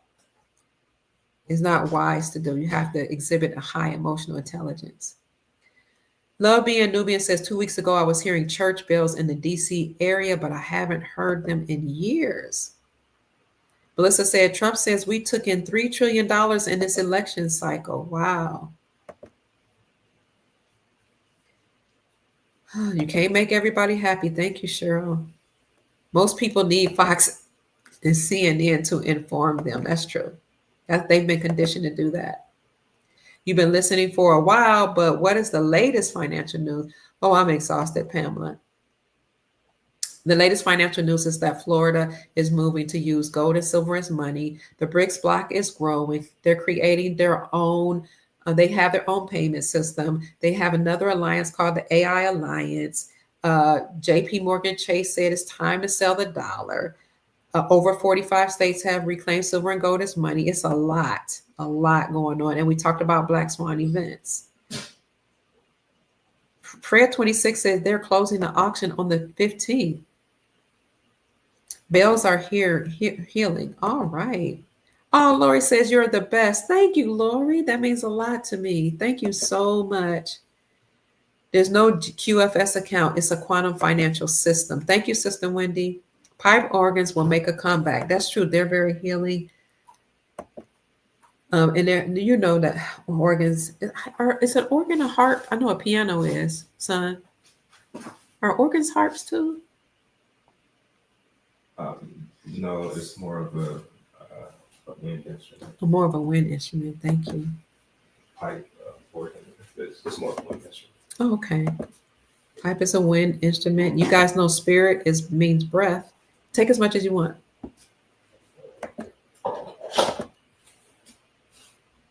You don't need to sign up for a QFS. We all have them. I will maintain says on Wednesday. Wow, on Wednesday, I came into contact with one that was pretty low to the ground here in Oklahoma. A drone. So we got drone reports right here in the chat from Oklahoma, DC, North Carolina. Melissa says, I'm near Fort Belvedere. Pamela Eyes Wide and Clear says, there are watchers to remove the evil off the planet. We just need not be afraid and stay out of their way. That's right. Stay out of the way of the drones or whatever people or beings that are here. I know that's right. Elon Musk said to prepare to see an epic drone battle. I didn't know that. Jeffrey Short says they are not drones for the millionth time. He said they are not drones. They are a white hat test. New Jersey has a dumb or deep underground military base. Trump's golf course, yep, it's there as well. Think logically. Rissy said this is related to the whole Chinese spy balloons, or is it? Could be. You guys are saying Trump did not say that. What, did not say what? To shoot the drones down? Somebody say he said that. Save me just a little bit, please. Here in Michigan, about a month ago, it was a blue something, a third the size of a blue moon, a third the size of a moon at night, just hovering. Yeah, they're saying that Trump said shoot them down. UFOs could be here. Hi. Lou Valentino is on live now showing Trump's text. You guys follow Lou Valentino? I think it has deep state written all over, Pam says.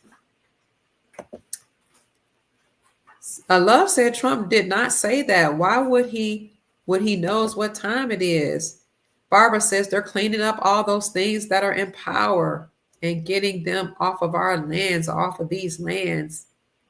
Pinellas County in the house. Pinellas County. St. Petersburg, right? Florida, is that Pinellas County? I love that area. Hello, NBKD52D, Charlotte, from Charlotte, North Carolina, checking in.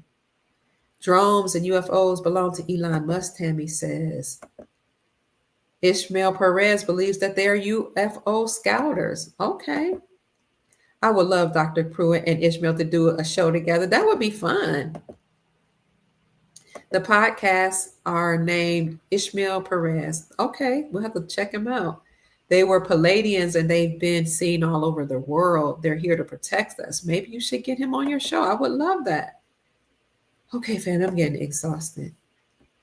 You're welcome. Cheryl says, thank you, beautiful, for all you do. It's my pleasure. One ABC News today, or on the news, they didn't recover anything. Dikayanin glass gives anyone the ability to look into the astral realm. Wow. Along with seeing a person's aura. Yes, I've heard of the soulless NPCs that are walking on the earth. You know, they say we have 7 billion people on the planet. They say only 300 million are really real people. That's crazy. What do they call them? Non-player actors, or so I don't know what the C stands for, but NPCs are soulless and they're on this planet with us. Love being Nubian says, I look forward, Doc, to spending my Fridays with you. Thank you. Oh, that makes me feel good.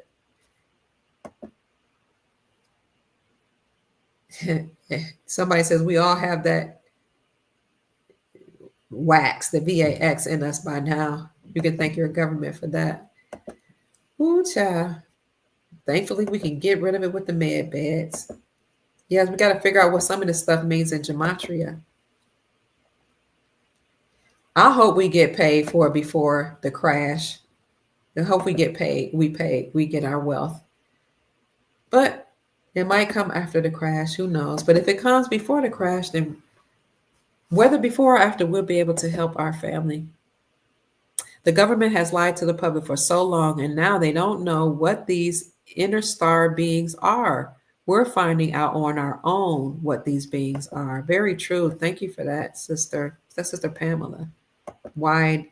Pamela, eyes wide and clear. Thank you for 1,252 people in the chat. I appreciate you. Hit the like button wherever you are. Leave a comment, subscribe to the channel, and share the video. They know they just arrested a man. This is Cheryl Watkins saying they arrested a man for shooting an Amazon drone down for flying on his property. What? Oh, my goodness. They're putting, oh yeah, we hear you saying what they're putting in our stuff. Agreed, it's the 33-degree Masons. They're bad. We are the carbon-based 666. We're alive with the God spark. White hats have authentic intelligence, which trumps the AI-driven chaos. Amen. Jojo says, hi, Jojo Starbucks says, I gave up worrying about everything. Whatever happens, happens. Ooh, you go, girl. I totally agree with you, Dr. Pruitt. Please contact Ishmael Perez, a podcaster on YouTube, knows all about these drones. Okay. It's a fake alien invasion. I've heard that too, Anthony. Anthony says it's a fake alien invasion. Dr. Pruitt, tell our family not to panic. It's a planned stop deep state fake alien invasion. Put zero energy into this place, please. Anthony says, peace and love, family. We started out with saying that, but probably we need to say it again, family. Just keep your vibrations high. Keep your emotions in check. Stay grounded. There's nothing to be concerned, worried about. We know some people say this is a deep fake invasion. Some people say it's benevolent forces here. Then you have people that's trying to mimic this. So they're playing on our emotions. Stay encouraged. Stay grounded. I told you the deep state, the little minions that are here may try to do certain things, but most of the stuff that they're trying to do has been neutralized already. And I told you that a lot of Black Swan events lead to financial crashes and devastation, whatever, but you already see all these countries that are working with BRICS to use gold. And all the states in America have decided to use gold and created legislation to agree with the Constitution in using gold and silver as money. Yes, we've heard, MS Normal, that skies have been sprayed with good chemicals to neutralize the chemtrails that are in the air and the water. And we hope that that will continue. The sun is a bright white light, and our bay hasn't smelled bad for a very long time. That's awesome. Wow.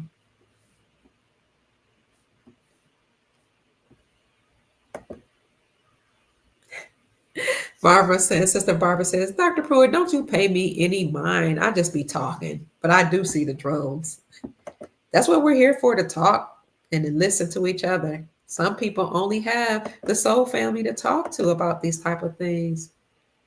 The RV will go in the 51st week. Oh, thank you, Todd Horowitz. Good information. What is the 51st week? There are 52 weeks in a year. So you're saying the week of Christmas? Is that about the 51st week? Andreas of Sweden says, hey, Kia, just warm up in the sofa. 2:45, ha, love from Sweden. Hi. You're in High Barbara's in High Point, North Carolina. Andrea says, wake up. Oh, no, you woke up. You just woke up? Oh, glad you woke up and joined us. Hi, Joe Argon Bubbles. Thank you for the gift. Palm Beach is in the house. Hi, Roberto Hernandez.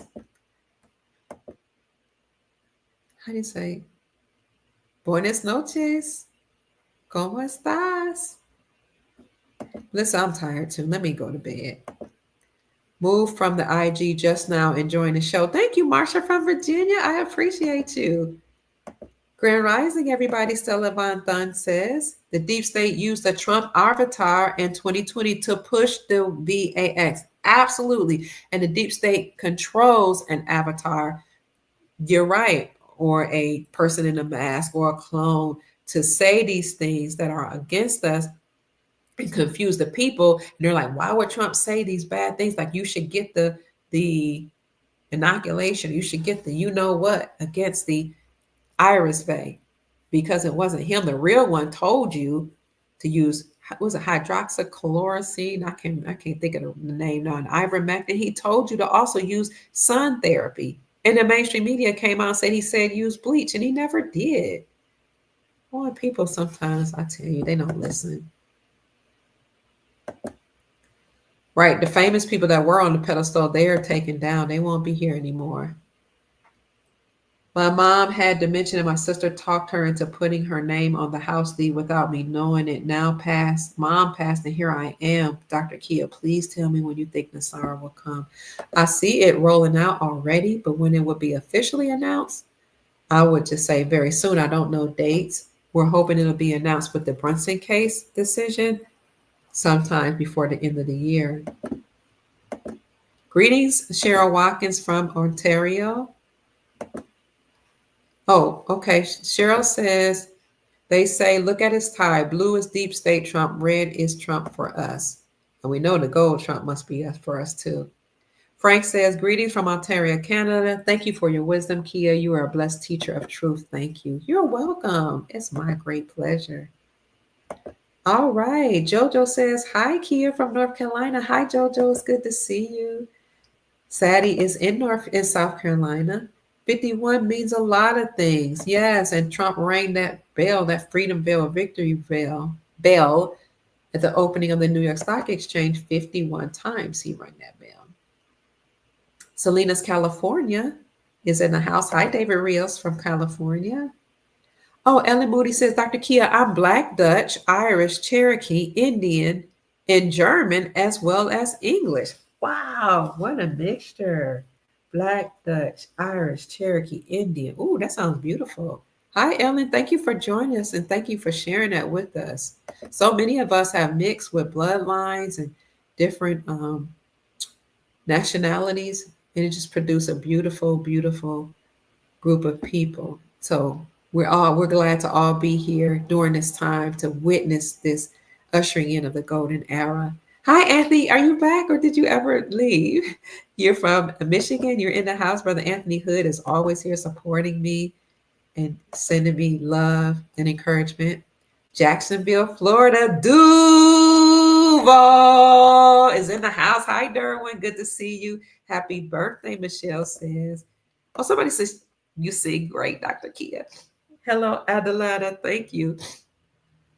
Okay, I need to get off here. Get some water. Get this mucus out of my body.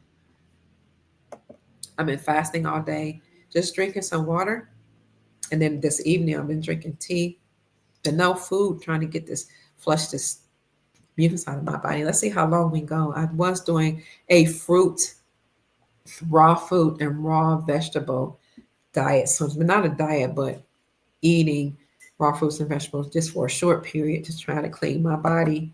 And then water. Because every year I do a water fast once a month, anywhere between 1 to 7 days. And then once a year, I'll do an extended fast between 7 to 14 days with water only. Hello, Almighty KG. Horatio says, happy birthday, K. Washington. Orange County, Florida's in the house. Hi, Tina. Was with you in the beginning. Still, you are bright. Such a beautiful soul. Thank you, Tina. Billy says, darn, I missed it. I'm going to have to catch it on Memorex. And if you're talking about this podcast, you can always fast forward it to, 1.5 speed, double speed.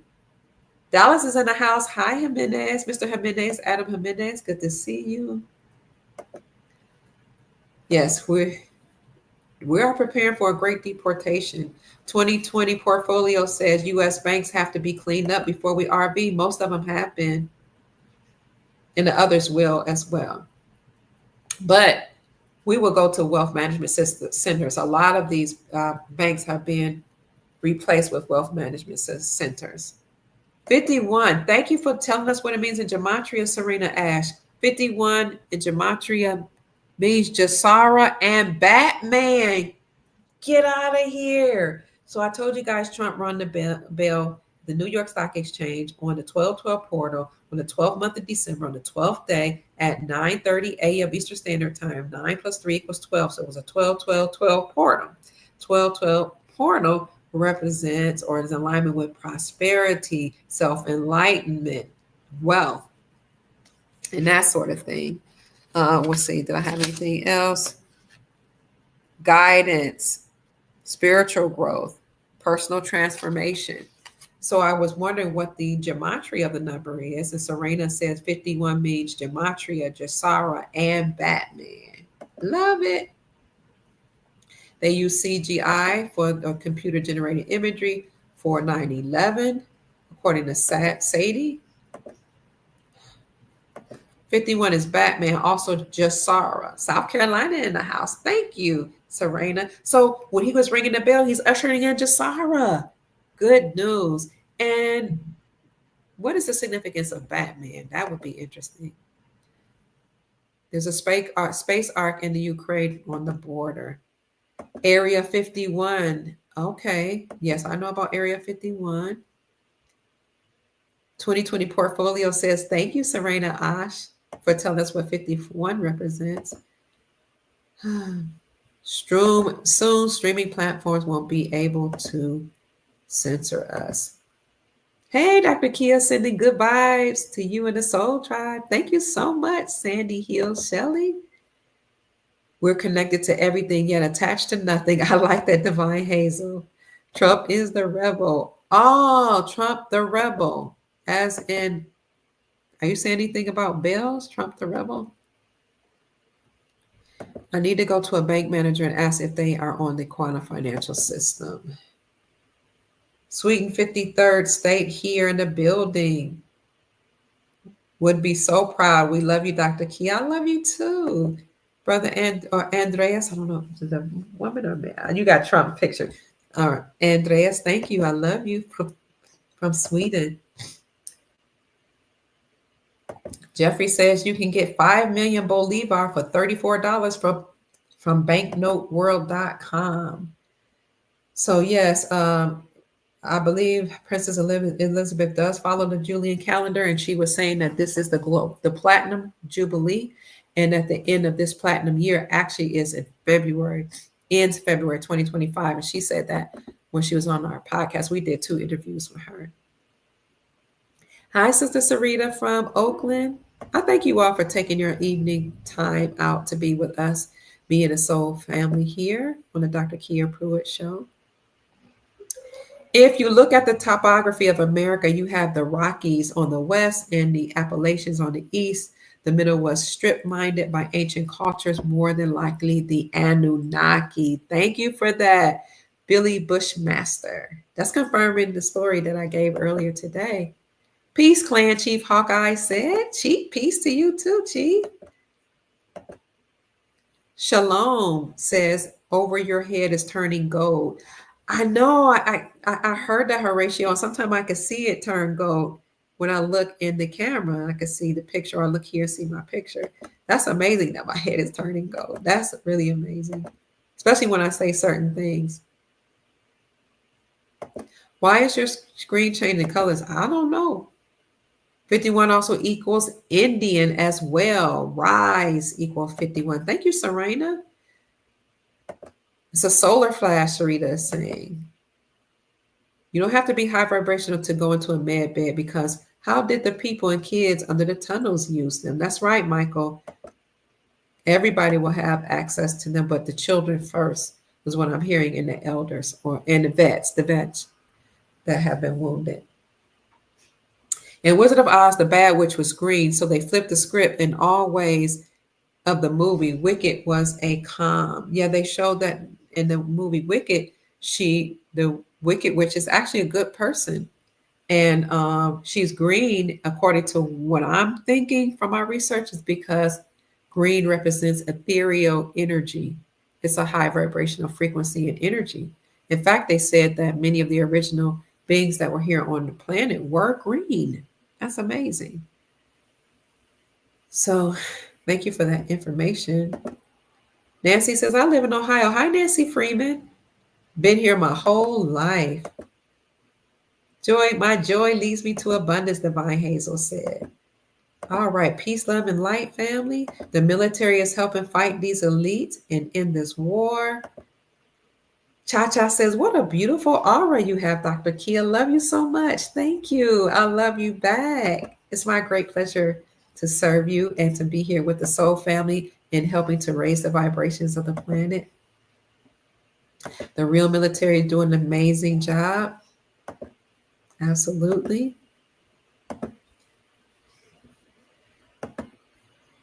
So we want to give thanks and homage to the military. And I told you, some of them weren't even getting paid. So we appreciate you, military, for doing the hard work that you're doing. Shalom, sis. There was a brother online last night saying that the drones resemble the depiction of the seraphim in the Bible. What? It's amazing what you hear when you listen, but most people only hear, they don't listen. Right. They want to pit one man against another. Don't fall for it, family. Stay encouraged. Don't fall for any cause to fight. Anybody classified as white or people classified as black, or don't fall for the division tactics. I don't know how we can measure our frequency. That's a good question. In South Carolina, they destroyed the tanning industry by a threat of fines into the thousands, but dermatologists can change thousands for 30 seconds. That doesn't work for patients that used to use beds, Serena says. All right. Some people say the drones are Palladians. We're not saying that China means Ukraine, but there is a China Ukraine, I believe. Somebody has said earlier anyway.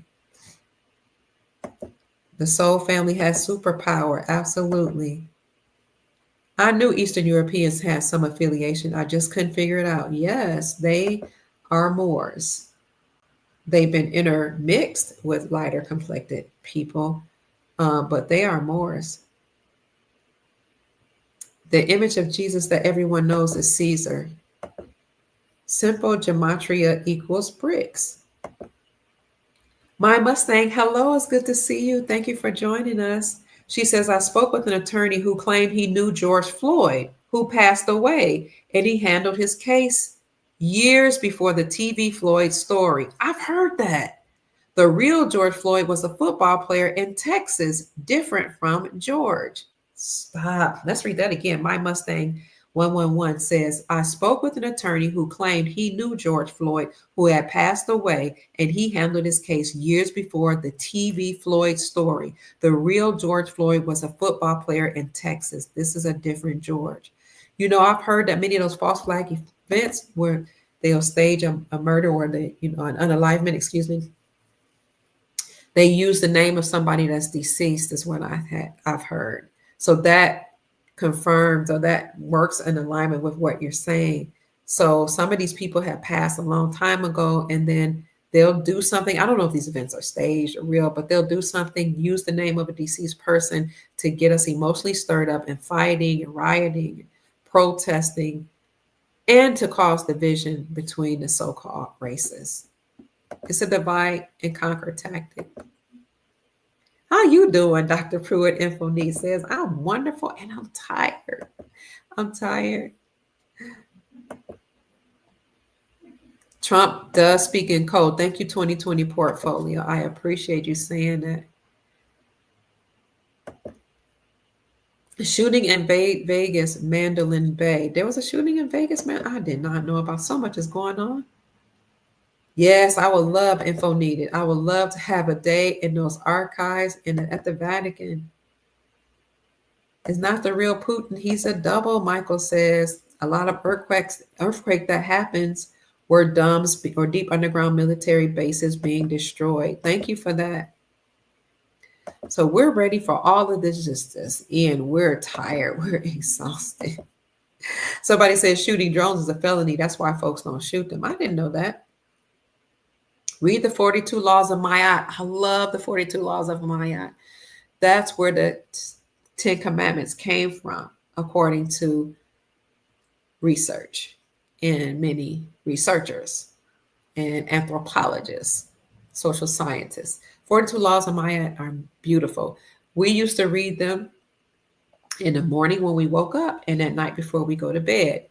The ones you read before you go to bed says, I have not committed adultery, or I have not slept with my neighbor's wife. I have not done this act. I have not. And then when you rise in the morning, you say, I will not. That makes you self-accountable. So the Bible, the 10 Commandments, from which some researchers say the laws were, those commandments were derived from the 42 Laws of Ma'at, says, thou shalt not. It's a command. It's a directive from Yahweh of the Bible. Thou shalt not, thou shalt not.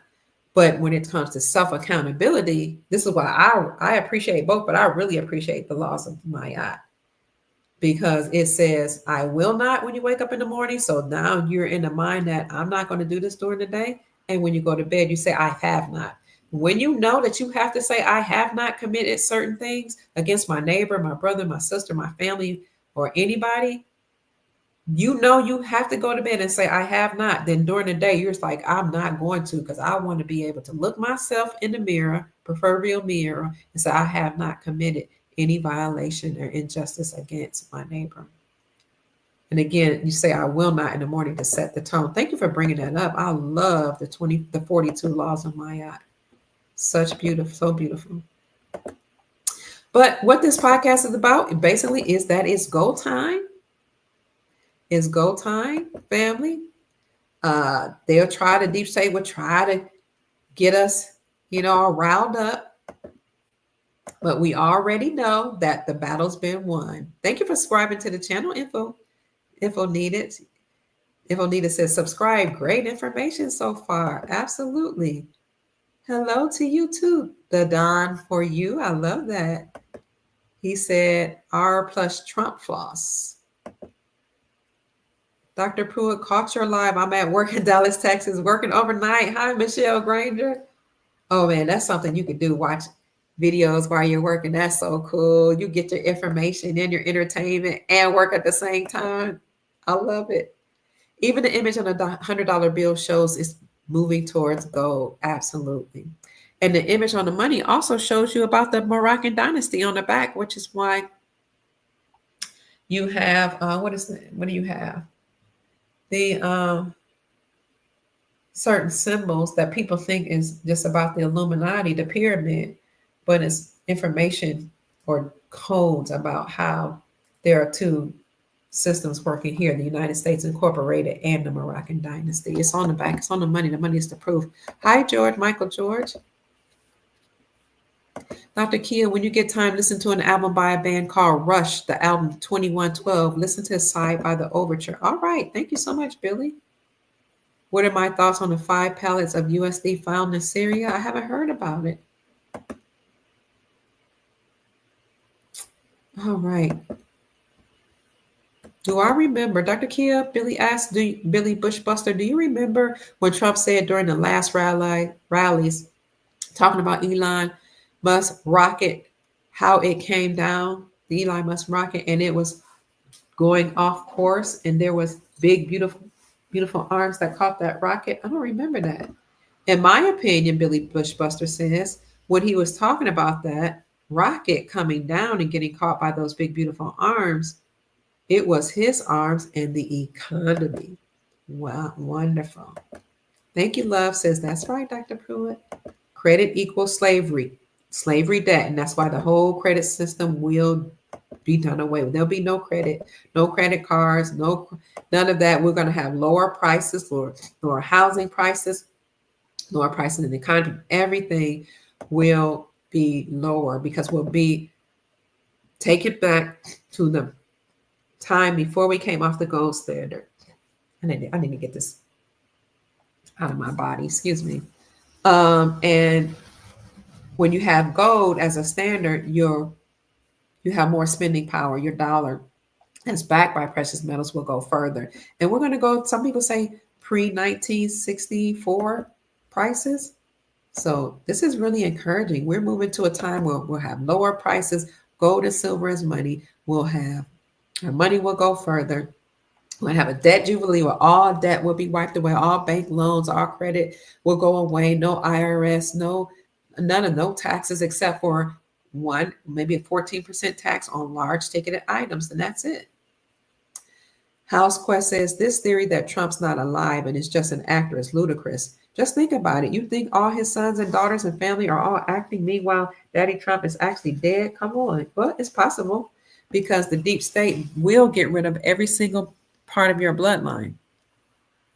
They will get rid of your whole bloodline in order to steal your money, steal your wealth. So, I mean, it's a theory. Some people know it, some people don't. But I mean, so none of us that I know of were there. But yeah, they really do take out whole bloodlines, and they really do wear a mask, and the whole family can play along. I don't know about the Trump situation, but I know that not only did David Quigley or JFK Jr. say that Donald Trump died in 1989, but we had heard the rumors years ago. Whether he died or not, I don't know. He could have faked his death. It could have been body double. But David Quigley's not the only one that said it. Benjamin Forford has been saying that for years. And people, kept trying to tell him that's not true, that's not true. He don't even talk about it that much anymore. He just go ahead and talk about the real Trump at Cheyenne Mountain, the real Trump, and other Trumps. But Byeden has a mask. People will accept that. His wife, his children, the deep state actors, they have clones, masks, all type of things. Just like the people in power can use people to do bad things, they can use clones, body doubles, and wear masks to do good things. And that's why I always say the Trump persona, the Trump character, Trump, whether it's the real man or not, the Trump avatar is who has been used to take down the deep state. But I definitely hear you, House Quest, because we don't know what's true and what's not. Most of us don't, because we weren't there. Yes. It's not Trump.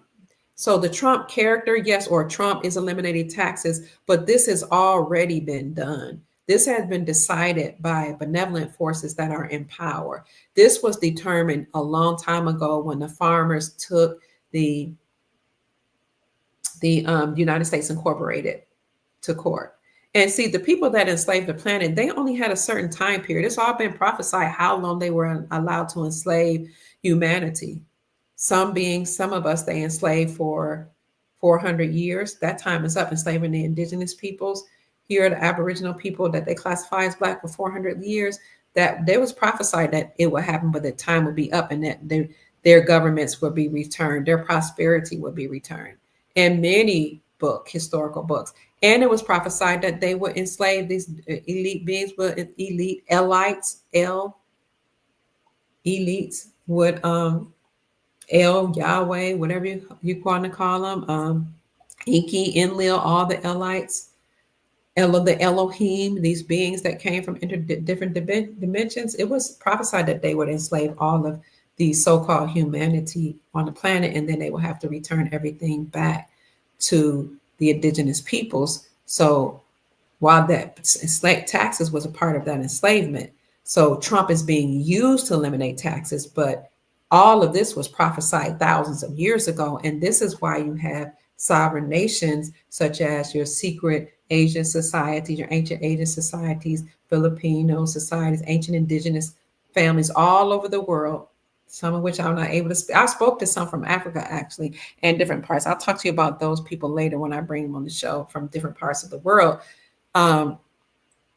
That have put aside gold and money. It's not just the Saint Germain Trust. It's not just the other trusts that you all have heard about, but there are many, many trusts that were put aside to liberate humanity, to pay off the debt, to take us off of this debt system. And so Trump is being used to do it, and he will have to do it, whether it's a good Trump, bad Trump, or whoever. He was chosen to do it, yes, but it's already been determined and decided, and it will happen. And I can state that emphatically. Yes, in your lifetime, it will happen by the end. I'm saying, they say don't say dates, but I say it's going to happen within this Jubilee year, this what they call the Platinum Jubilee year. We're in a Platinum Jubilee year. We know this is a Jubilee year. We know it's the year of the biblical Jubilee. So yes, he will, and the beings behind him and the countries that are working with him eliminate taxes, because taxes are against the Constitution. Absolutely, he will in time. Nasara eliminates taxes. Thank you, Tristan. Thank you for saying what took me so long to say in just one sentence. Whew, I'm tired. 14% sales tax, right, on non-essential items. That's the only thing that will still be in existence. Thank you, Tristan. The Fed will be gone. The IRS, all of those three-letter organizations, they're not real government agencies. They're not a part of the government. There are 441. If you go to the community section of my YouTube channel, whoop, whoop, Love says, you'll see a link that'll show you all 441 of those government agencies that will have to be dissolved, because this summer, the Supreme Court of the United States declared them to be unconstitutional and treasonous. The world we live in is a perfect, immense, deceptive, virtual reality made of non-existing matter, Divine Hazel said. Very well put. Oh, thank you. Marsha Egan says, exciting. I'm learning so much from this. Yes, and you all are sharing so much information. You're adding to the conversation, which is helping all of us.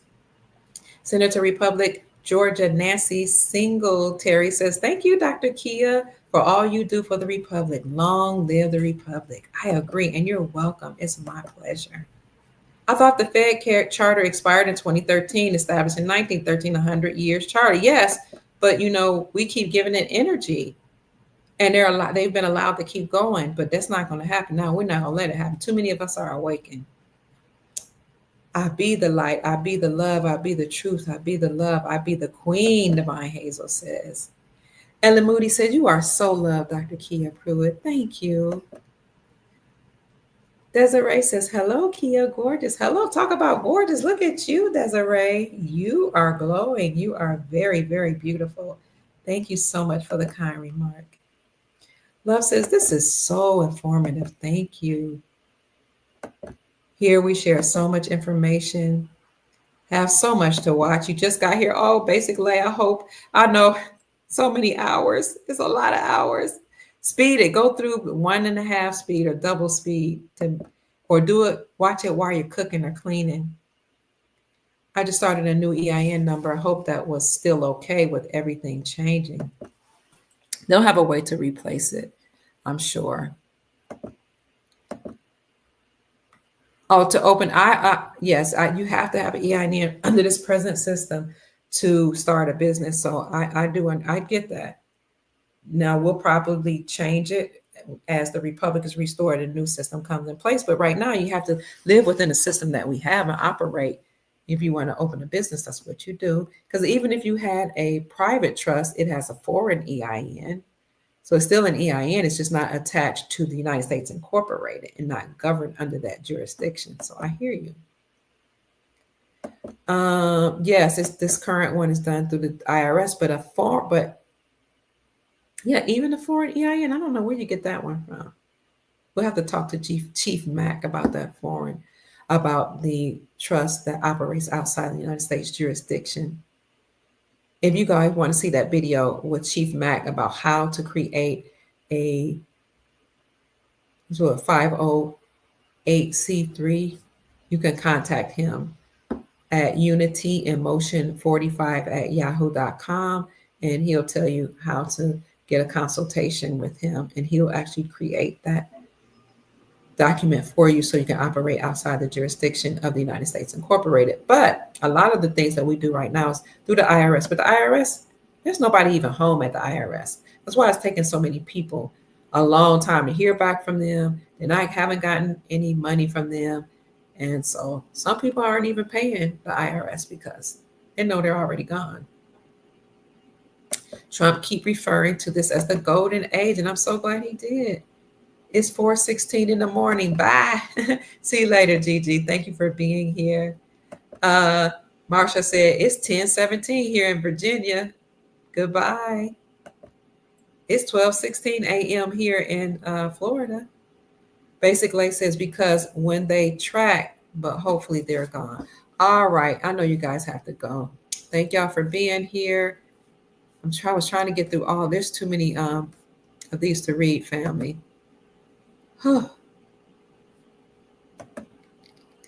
7798 says, love your show, love the truth. Thank you. New Priest says, Dr. Kia, much love to you in the chat from Northern California. I love you all so much. Yes, I'm still on. I'm going to have to, I know you had to step away. Can you rewatch the video, please? Fast forward it. Basically, the deep state has some things planned out, but there are wonderful things happening behind the scenes to neutralize that, and in fact to go beyond neutralizing that, but to usher us into this glorious golden reality, the new golden age, where we will have prosperity, peace, sovereignty, and freedom. And having said that, family, good night or good morning, grand rising. It is 12:17, I think it is, a.m. Eastern Standard Time. Is that right? That's what my computer says, and my phone says that.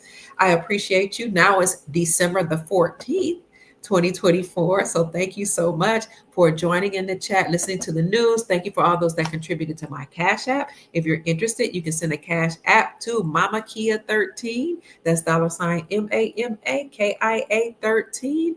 I greatly appreciate it, and I thank you all so much.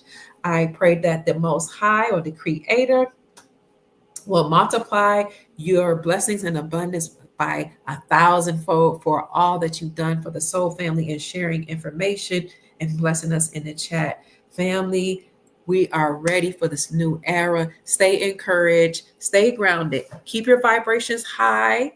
Okay, encourage people around you, stay grounded, keep your emotions in check, and let's get ready for what's to come. Usher it in with joy, with a great expectation, with the anticipation that we're going to be delivered, and live like it's happening now. Live like you're prosperous now. Create those humanitarian projects. Write down what you're going to do with your wealth. Write down who you're going to help, and put an emotion to a happy, joyous emotion to all of these thoughts and things that are on paper. And now we'll usher that into your reality right now. Give thanks because we were all created for this time, and we all decided to come here during this time to help raise the vibrational frequencies of the planet and to inspire people to live their most amazing life. So having said that, family, my name is Dr. Kia Pruitt. I trust I said something to raise your vibrations and inspire you to create the most amazing, magnificent life that you desire and deserve. Good night, family. Rest well. Pleasant dreams. We'll see you in the morning.